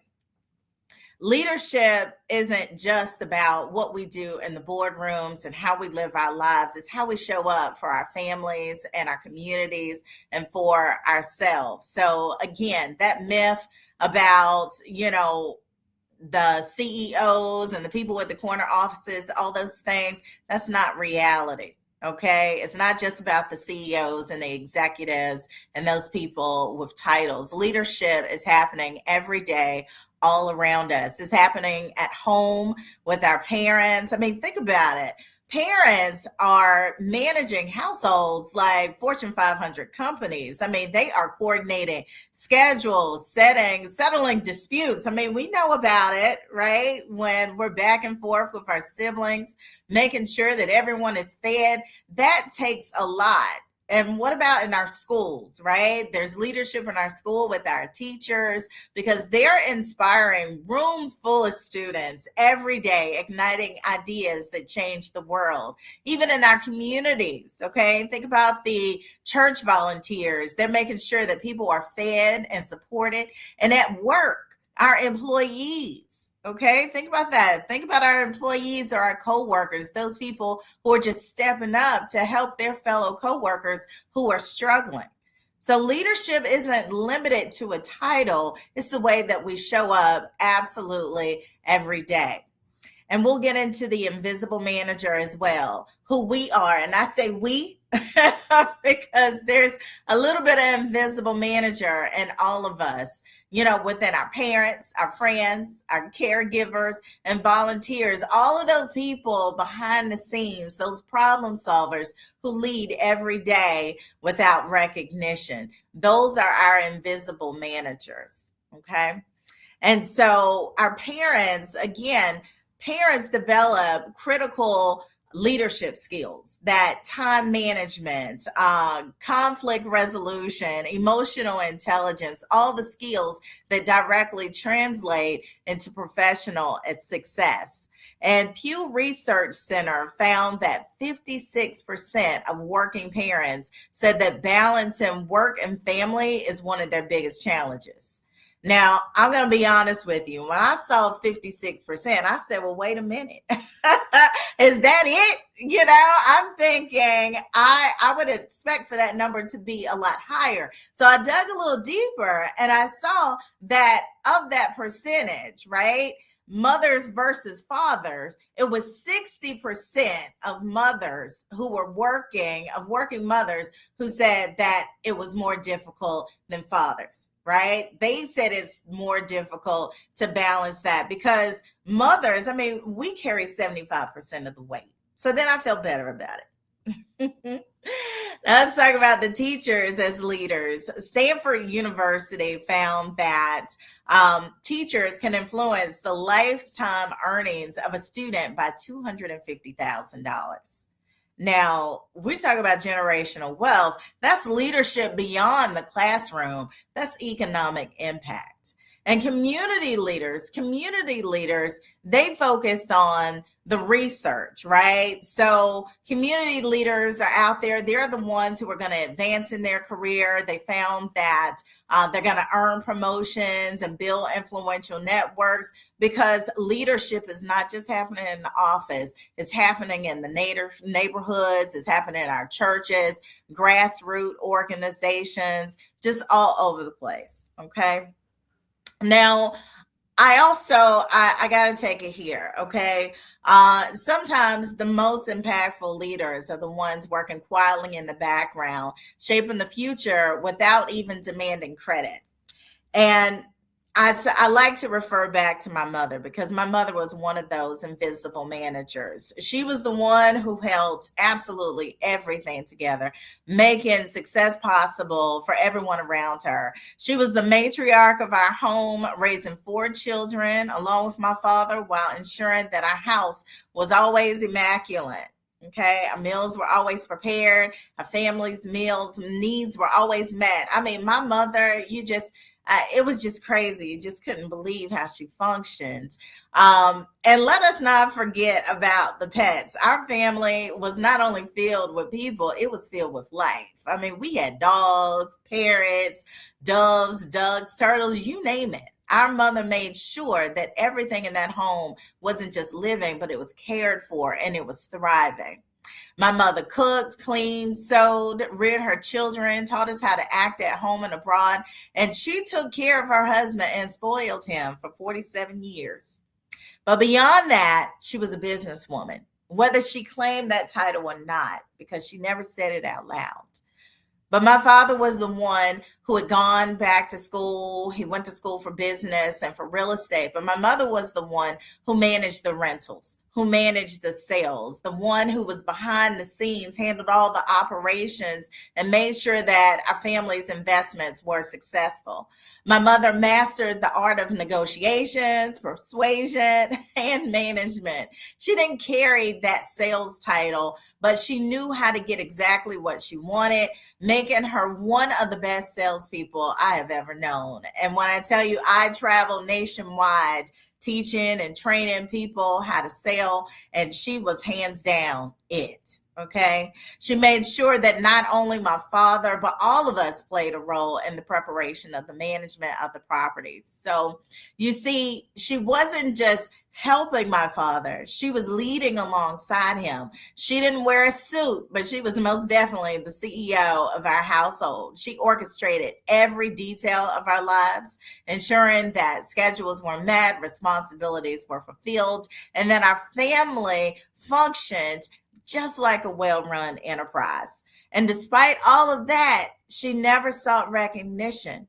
There was hardly anything typical about my mother, but she was that typical Stepford wife in the sense that everything appeared seamless and effortless. But the truth is, there was extraordinary leadership in the way that she managed it all. She was an RN, but she only worked a few months in her field because she chose to dedicate herself to building her family's foundation. She wanted to pour into us. And without her, we wouldn't be who we are today. And this is the kind of leadership that often goes unnoticed, but is no less powerful. It's the leadership in the mothers and the fathers and the caregivers and those everyday heroes who shape lives, who manage the unseen and create stability for those that they love. My mother's story is a testament to the fact that leadership isn't just about visibility, it's about impact.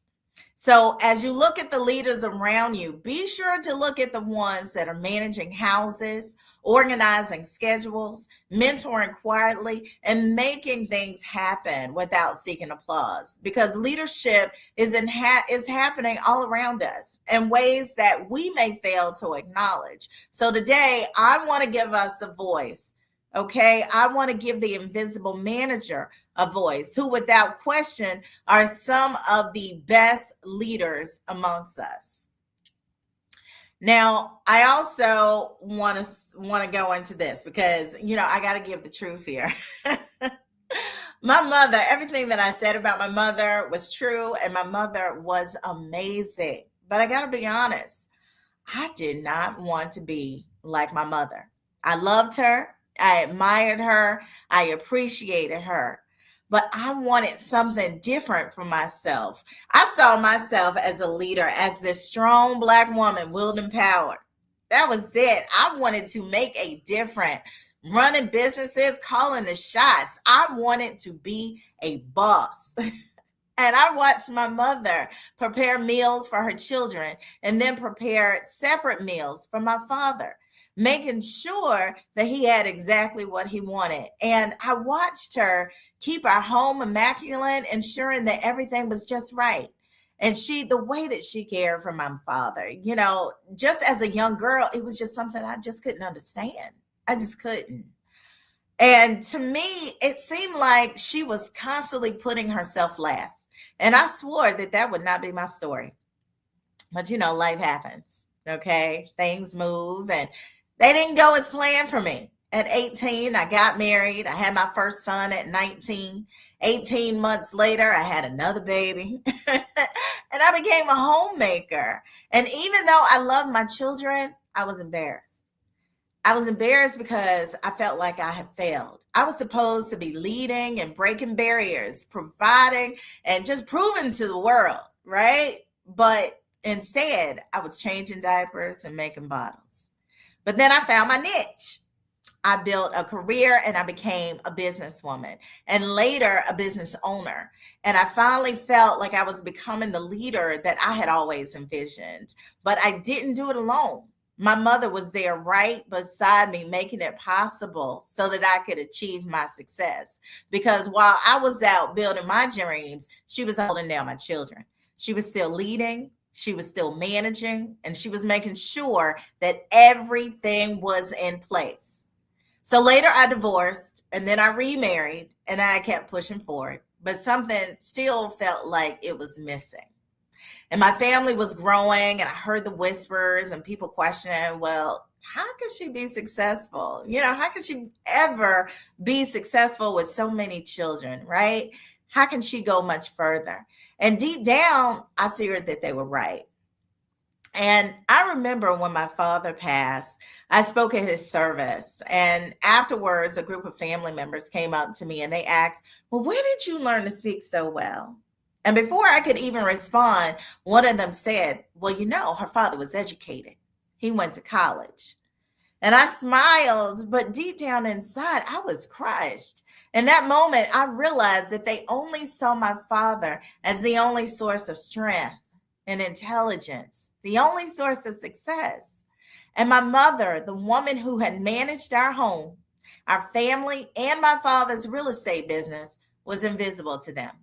And I was angry. I was so angry, not just at them, but I was angry at myself because I had done the same thing. And I had never truly acknowledged my mother's power, her leadership, or the depth of what she had given us. She didn't call herself a leader, so neither did I. But after my father passed, I told my husband, I said, you know what? I don't know who I am. I'm just kind of lost out here in this world. I spent my entire life being a mother, a wife, a caregiver. And somewhere in that, I had lost myself. And my husband, with all his greatness and wisdom, he offered to send me away to the Bahamas for 3 months. And he said, look, you can go. I'll stay here with the children. I'll hold everything together as long as you don't leave me. Right? Promise me that. And I was like, well, listen, that's not happening anyway. So we were good to go with that. But my mother got sick. I was never able to go. And then she was gone.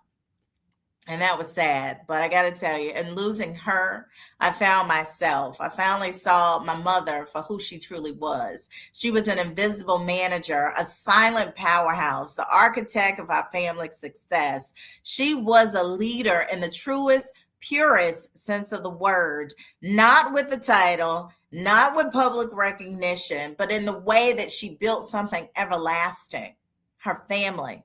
And I saw me in her, and I cried when I accepted that reality, not just for the loss of my mother, but for all the years that I didn't see her as a leader. I didn't see her for who she really was. Okay. I spent years feeling like I was less than because I was doing what she had done. And for the moments that I let the world tell me that my role as a mother, as a wife, as a caregiver, as an invisible manager was somehow not enough. But I see it now, right? I see it. We help to shape the future. We are necessary. We are valuable. So today, I don't just stand before you as a businesswoman, a CEO, or a speaker. I stand before you as a mother's daughter, as a leader, as a manager of people, dreams, and possibilities. And I honor my mother by honoring the leader in me. Now, I want you all to take this back and I want you to look at yourselves and I want you to ask yourself, okay, what is leadership all about, right? Leadership is about ownership. I want you to identify the leader within yourselves. Own your influence in every space that you step into. I mean, let's think about it. As a single mother is a strategic thinker, a crisis manager, a financial planner, a motivator. These are all skills that are found in top CEOs. So I want us to look within and realize, what do we really bring to the table? You know, think about the roles that we play every day and what we pour into that we don't even realize, the skills that we possess. I mean, listen, even as an entrepreneur, that's innovation. A freelance or gig worker, that's self-motivation. Service industry worker, that's relationship building. Nonprofit workers, resource managers. Look, even an older sibling, that's emotional intelligence. Hands down, it is emotional intelligence. So I want us to be mindful of all of that. I want us to understand that, you know, leaders, we have to lead with a version of ourselves that it's true and pure and authentic. One thing that I always say is that when I walk out the door, my daughter should be able to recognize me no matter where I am, not just by my face, but what I'm exuding. So whether I'm at a church, I'm at the store, I'm at work, no matter what it is, we call it code switching, right? We kind of walk into an environment and it's okay to code switch as long as we're authentic and we're the same in every single room. Okay, because people follow real leaders, not perfect ones, because there's no such thing. Now, Gallup did a study and they showed that employees who feel that their leaders are authentic are 40% more likely to be engaged at work. 40%. So that's speaking to the authenticity. Okay, leadership isn't, and I say it all the time, it's not just in the office, it's all over the place. Okay, so when we're thinking about that 40%, think about when you're at home, when you're authentic, okay, and you're real, and you're in the community and you're real. It builds trust, it creates engagement, and engagement produces productivity. So think about the CEO of Microsoft, right? When he came on, he took over in 2024 and numbers weren't so good, but he led with empathy, vulnerability, and the growth mindset. He prioritized culture over performance metrics. That's what was important to him. And guess what? Under his leadership, Microsoft stocks tripled. Okay. And let me tell you, the employee engagement reached an all-time high. So again, it's not just about what we're saying, what we're doing. It's about being authentic in what we're saying and what we're doing. Okay. So whether you're leading a global corporation, a small business, or a family, authenticity fuels impact. And I want us all to remember that. So, and I just want to give you a few tips on that. So identify your core value, the principles that guide your decisions and your interactions, and align leadership with your personal values for greater influence and consistency.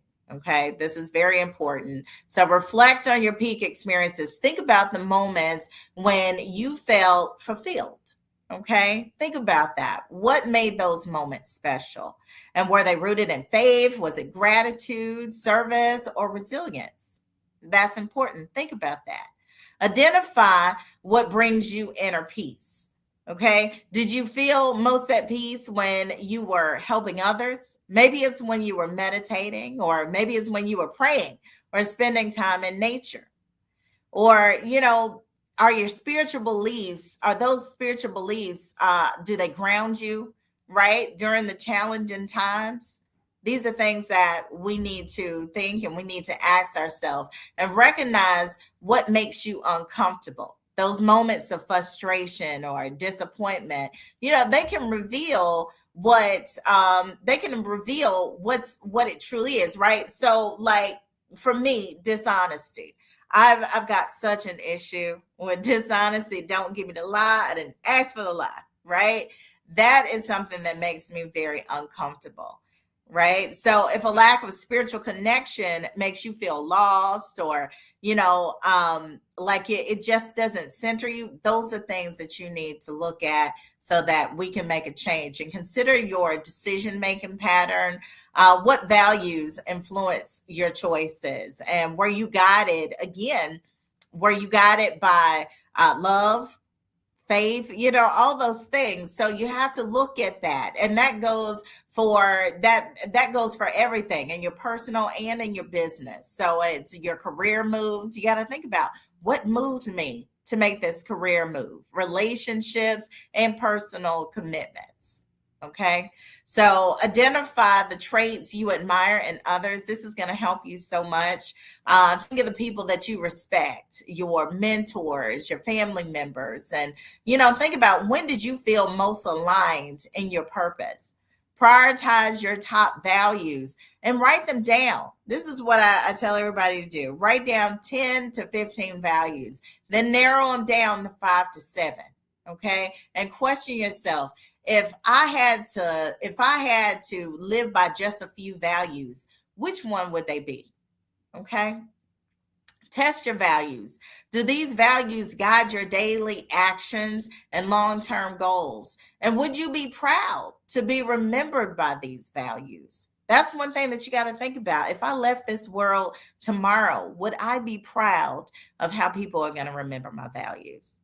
Align your life and your business with these values. Ensure that your decisions, your relationships, and your business strategies reflect your values.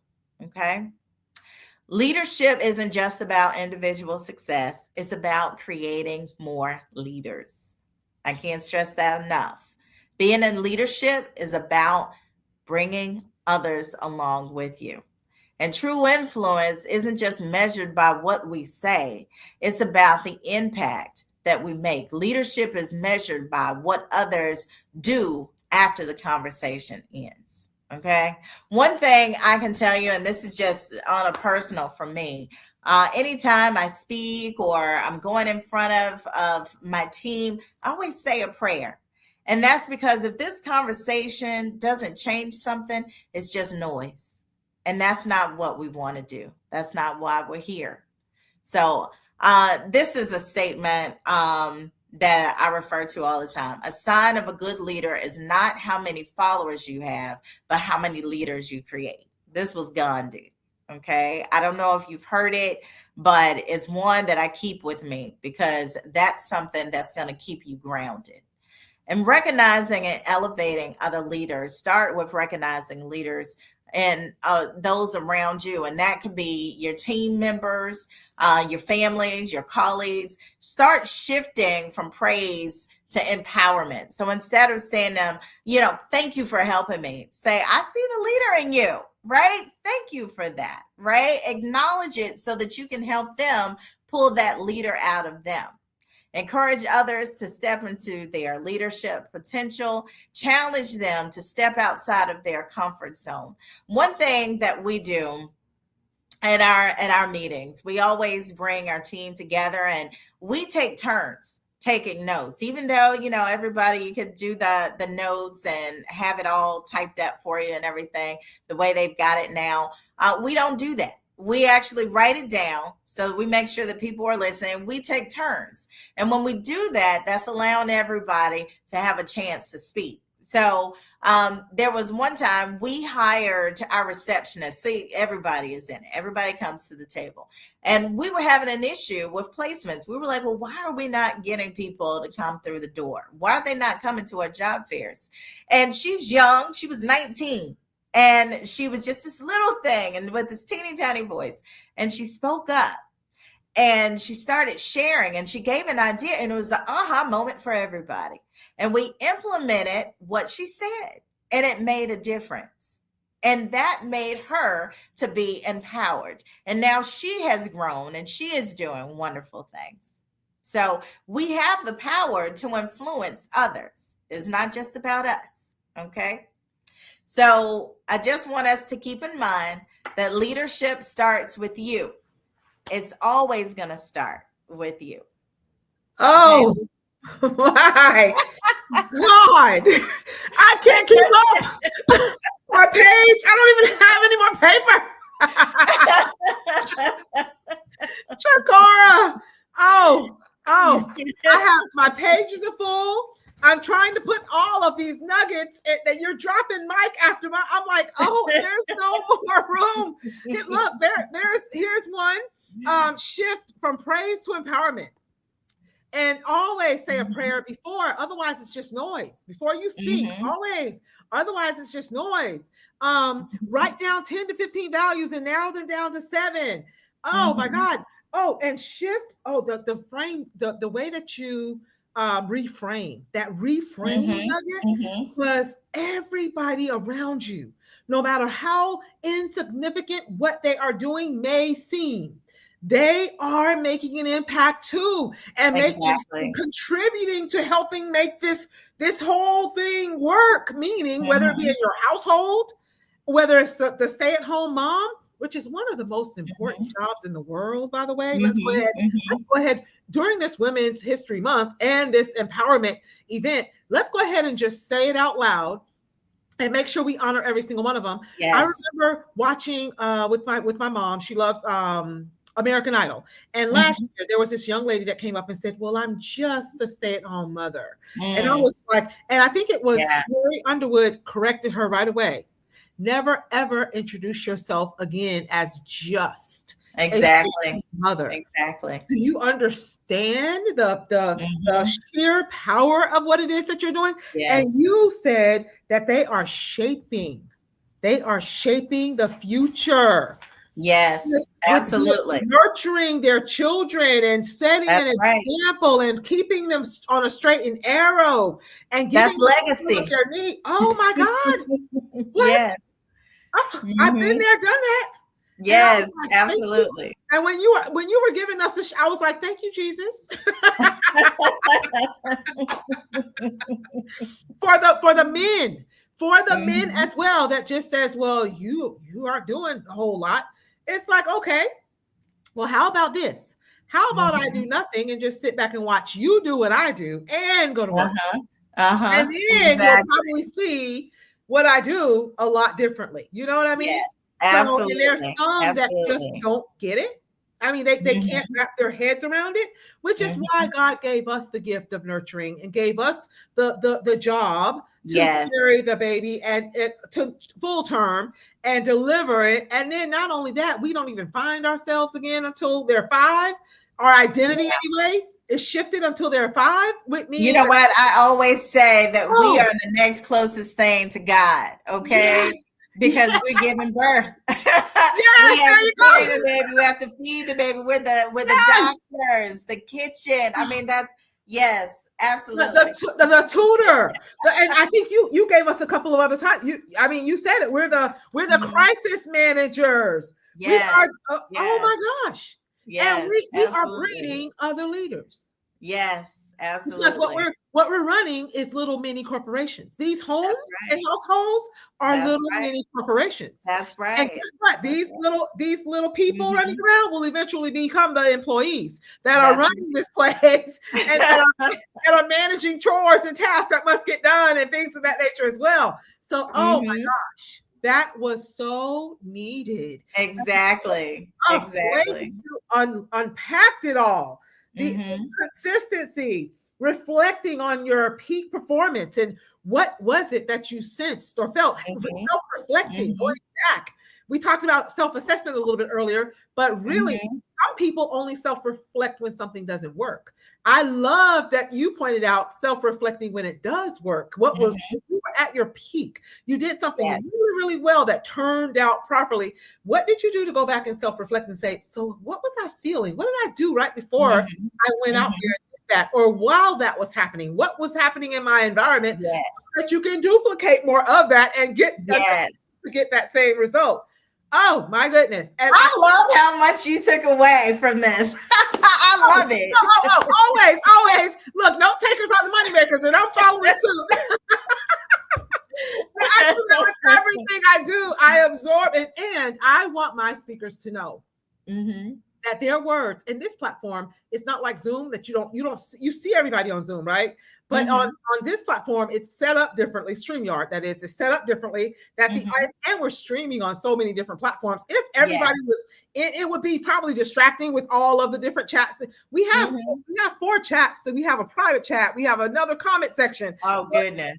And then they come in from all of the different ones. But it's probably better that you don't, because it'll be way too much if we have 4 different platforms. However, I do know that though some speakers feed off of that energy as well and need it. So that's what I was doing, was just capturing all of these nuggets and putting them at the bottom, which probably could have gotten distracting too. But I have pages and pages of notes. Good. I love it. Not one word or letter fell upon deaf ears, okay? That was a full masterclass. Are you kidding me? I even text Bella because she's also taking care of her little 4-month-old, and she probably went to feed her or something. And I said, Bella, get in here. You better be in this room listening to her. All of this value she's sharing. So but I knew she would be back and forth taking care of her baby. First, her daughter, who just went back to work after she had her first grandchild, by the way. Oh, wow. Absolutely. So I definitely just wanted to thank you, because I also know that you have to get off to the airport. Yes, I do. I know, at 8 or something like that. And I said, I am not going to be the reason that she and she absolutely. I ended up staying overnight because I missed my flight.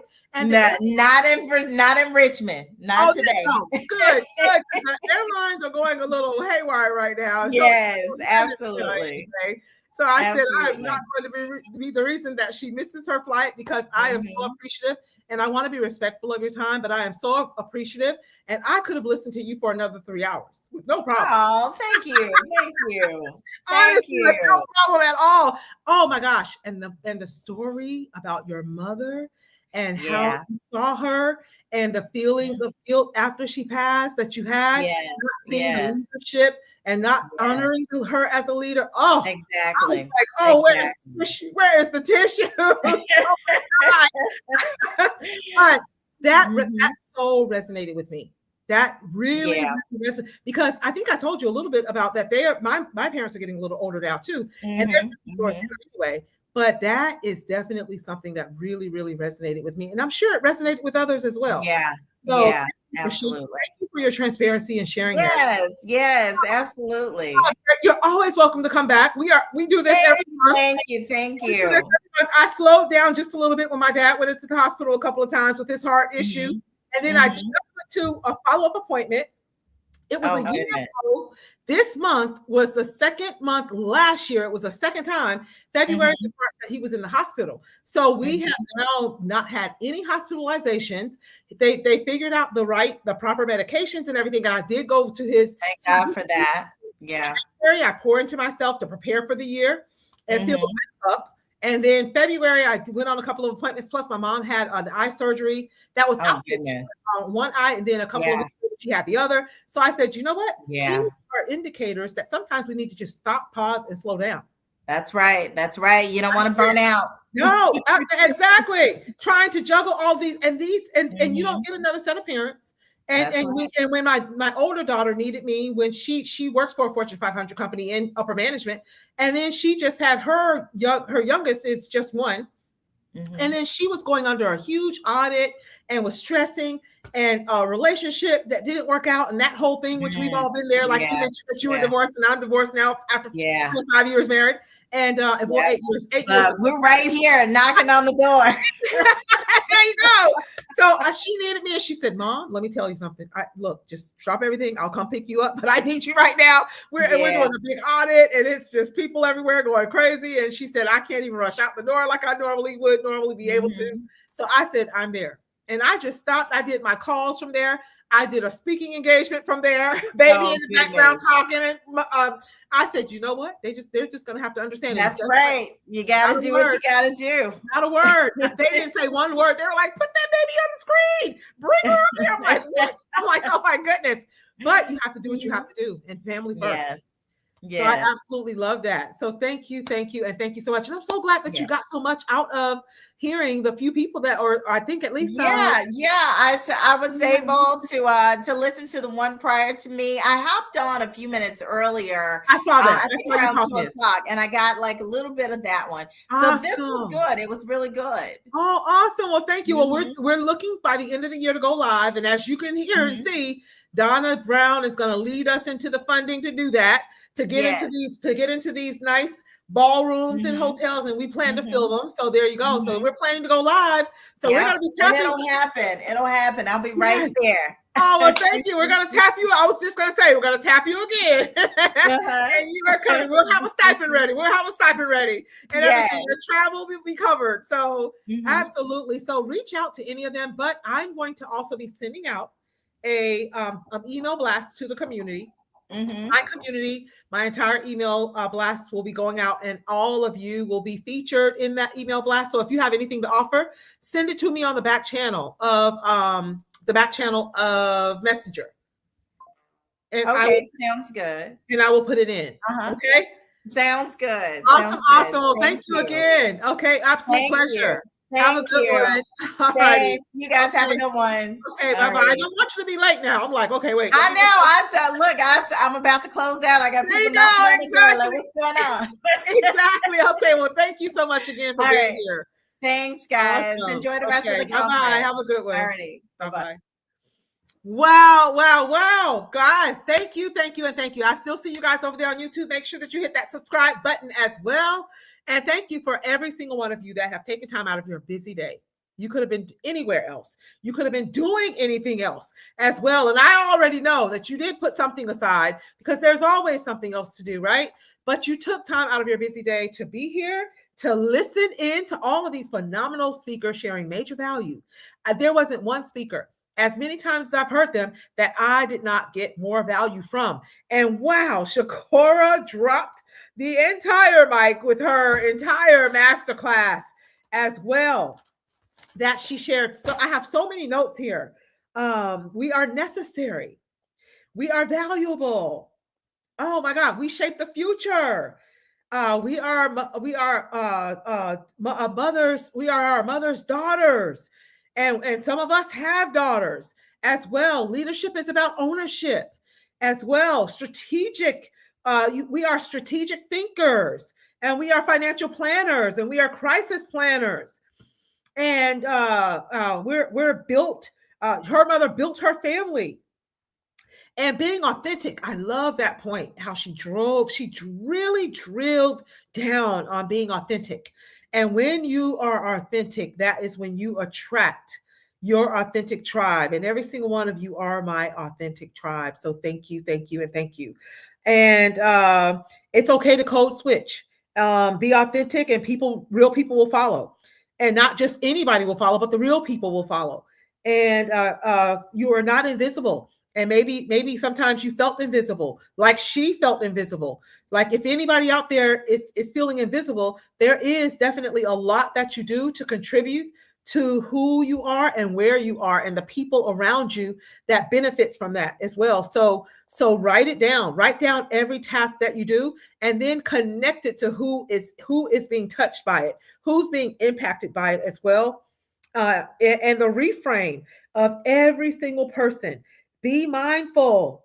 Leadership with a version of yourself that is pure. Be mindful of your leadership with a version of it, of yourself that is pure. Make sure that you are leading with that. Her mom did not call herself a leader, but mothers are leaders. Yes, God made us that way.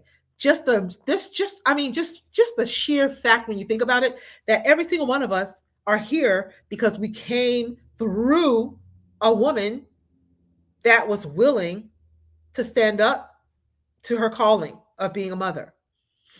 Every single one of us would not be here without a mother. We had to give birth, right? Just we're the closest thing to God, which is what Shakora said. We are as close to God as you can get because we give birth to things, right? So when you look at the population, 8 billion people in the world, and every single one of them can only come through a woman. Wow. Just when you think about that sheer fact, all in it of itself, all by itself, every single one of us had to come through a woman to get here. So there's going to be some relationships on the mend from that point. There's going to be some women getting flowers and gifts from that point as well. And they are very deserving of it as well. And to write down 10 to 15 values as well, and then prioritize them into the top 7. And your core values, identify your core values, align your leadership and personal values, your consistency, reflect on your peak performances, identify what brings you the most peace, what's your spiritual belief, and what grounds you. Pray before you speak every time so that it's not just noise. I absolutely love that as well. Shift your thoughts from praising someone to empower them. Speak about what they did or said made you feel. I love the example that she shared with the little 19-year-old who probably thought that she was outmanned and outpowered by all of these other phenomenal people with all of the skills and the intelligence and the wisdom. But she shared this one thing that they were unpacking or brainstorming. That one tip led to progress. So everybody brings value to the table, and making sure that everybody gets that round table. That's something that I always did, even on Clubhouse. They said, you always made all of us feel welcome. In this large room of all of these powerful people, a lot of people had value to share, and I always made sure that they got the opportunity to speak. I didn't know whether it was making an impact or lead, but that was the one thing that I kept hearing consistently when I was doing my rebranding with a rebranding professional. And that's what she said. She said, what is it that people are telling you that they are getting consistently? And that is the impact that you're making. So I went, wow. So to step back and reflect on the compliments that people give you and things of that nature, that is what they are actually sharing with you. That's a gift, by the way, it's feedback. And they are sharing that, and they are letting you know that that is the actual impact that you are actually making. But now, are they saying those words specifically? No, they aren't saying that this is the impact that I'm getting from you. They're giving you feedback, or they're giving you a compliment, or they're making a statement. And what you are going to do now is receive that statement and unpack that statement and ask either more defining questions, or, so how does that make you feel? So what you're saying is you feel like this when I do that, etc. So that's what I mean by unpacking it as an example anyway, so that you can now drill down on it and do more of it. If it's making an impact that's suiting you, or that's helping you, and that's helping you get the results that you want, and creating productivity, because that's important as well. And she mentioned that as well. So with that said, and it'll change your relationships and your personal commitments and things of that nature as well. So what are your moments of frustration and disappointments? Point those out Write them down separately. And then write the plan of action that you can do differently to turn them into achievements or to turn them into positive outcomes as well. Wow, that was a whole masterclass. I absolutely loved it and loved her transparency, loved how she shared the impact of losing her mother, and how she saw her mother and what she felt as a mother. And we have to make sure that we do better with mothers and making sure that they feel seen, they feel heard, they feel honored, they feel appreciated as well. Because nobody does what we do, how we do it. We're the cook, we're the taxi, we are the crisis manager, we are the counselor, we are all of those things, all wrapped into one person, while we still try to stay above water, to stay afloat ourselves, meaning managing ourselves as well, our own emotions, and managing our own things that we need on the plate as well, while everybody else is on the plate for us. And I want to leave everybody with this. Men, women, doesn't really matter. You want to make sure that you fill your cup until your cup is running over. And what we're doing is we're pouring into other people from the saucer, because what's in your cup is for you. So speaking of empowering and elevating and helping someone evolve, if you just take that by itself and you keep that at the forefront, not on the back burner, at the forefront, your cup every single day should be filled. Your goal is to fill your cup every single day, not sometimes, not every now and then. Fill your cup every single day. If you are a speaker, pastor, preacher, counselor, where you are constantly pouring into other people, coach, your cup is constantly being depleted. And eventually you're going to be pouring fumes or from fumes if you aren't careful. So it is vital, absolutely vital, to replenish. For one, staying hydrated. Two, taking vitamin B12. I took a vitamin B12 this morning. I took because I knew that I would be here speaking all day and heightened alert and all of those things. Yes, that will deplete an ox. That will deplete anything, no matter how powerful, no matter how strong. So it is vital that you replenish and that the people around you in your world, in your circle, knows that this is my time that I am going to replenish. So no calls, no texts, no nothing. I am replenishing. I am filling my cup back up. And of course, treat yourself to something you deserve and do something for yourself that you will love, that will make you feel accomplished, worthy, appreciated. Because people will treat you how you treat you. So if you don't treat yourself as a priority, as important, if you don't take care of yourself, then the people around you have been trained to do the same. So communication is the key. So with that said, thank you, and thank you again, everybody, for being here at our first event of 2026. And we did it in honor of the women for Women's History Month this month. And thank you again for being here, supporting us in any way, shape, or form that you have. May I see you right there on YouTube listening still. The checks are still there. LinkedIn stopped a little bit. They only go so many hours. I think they stopped at right at 4 o'clock.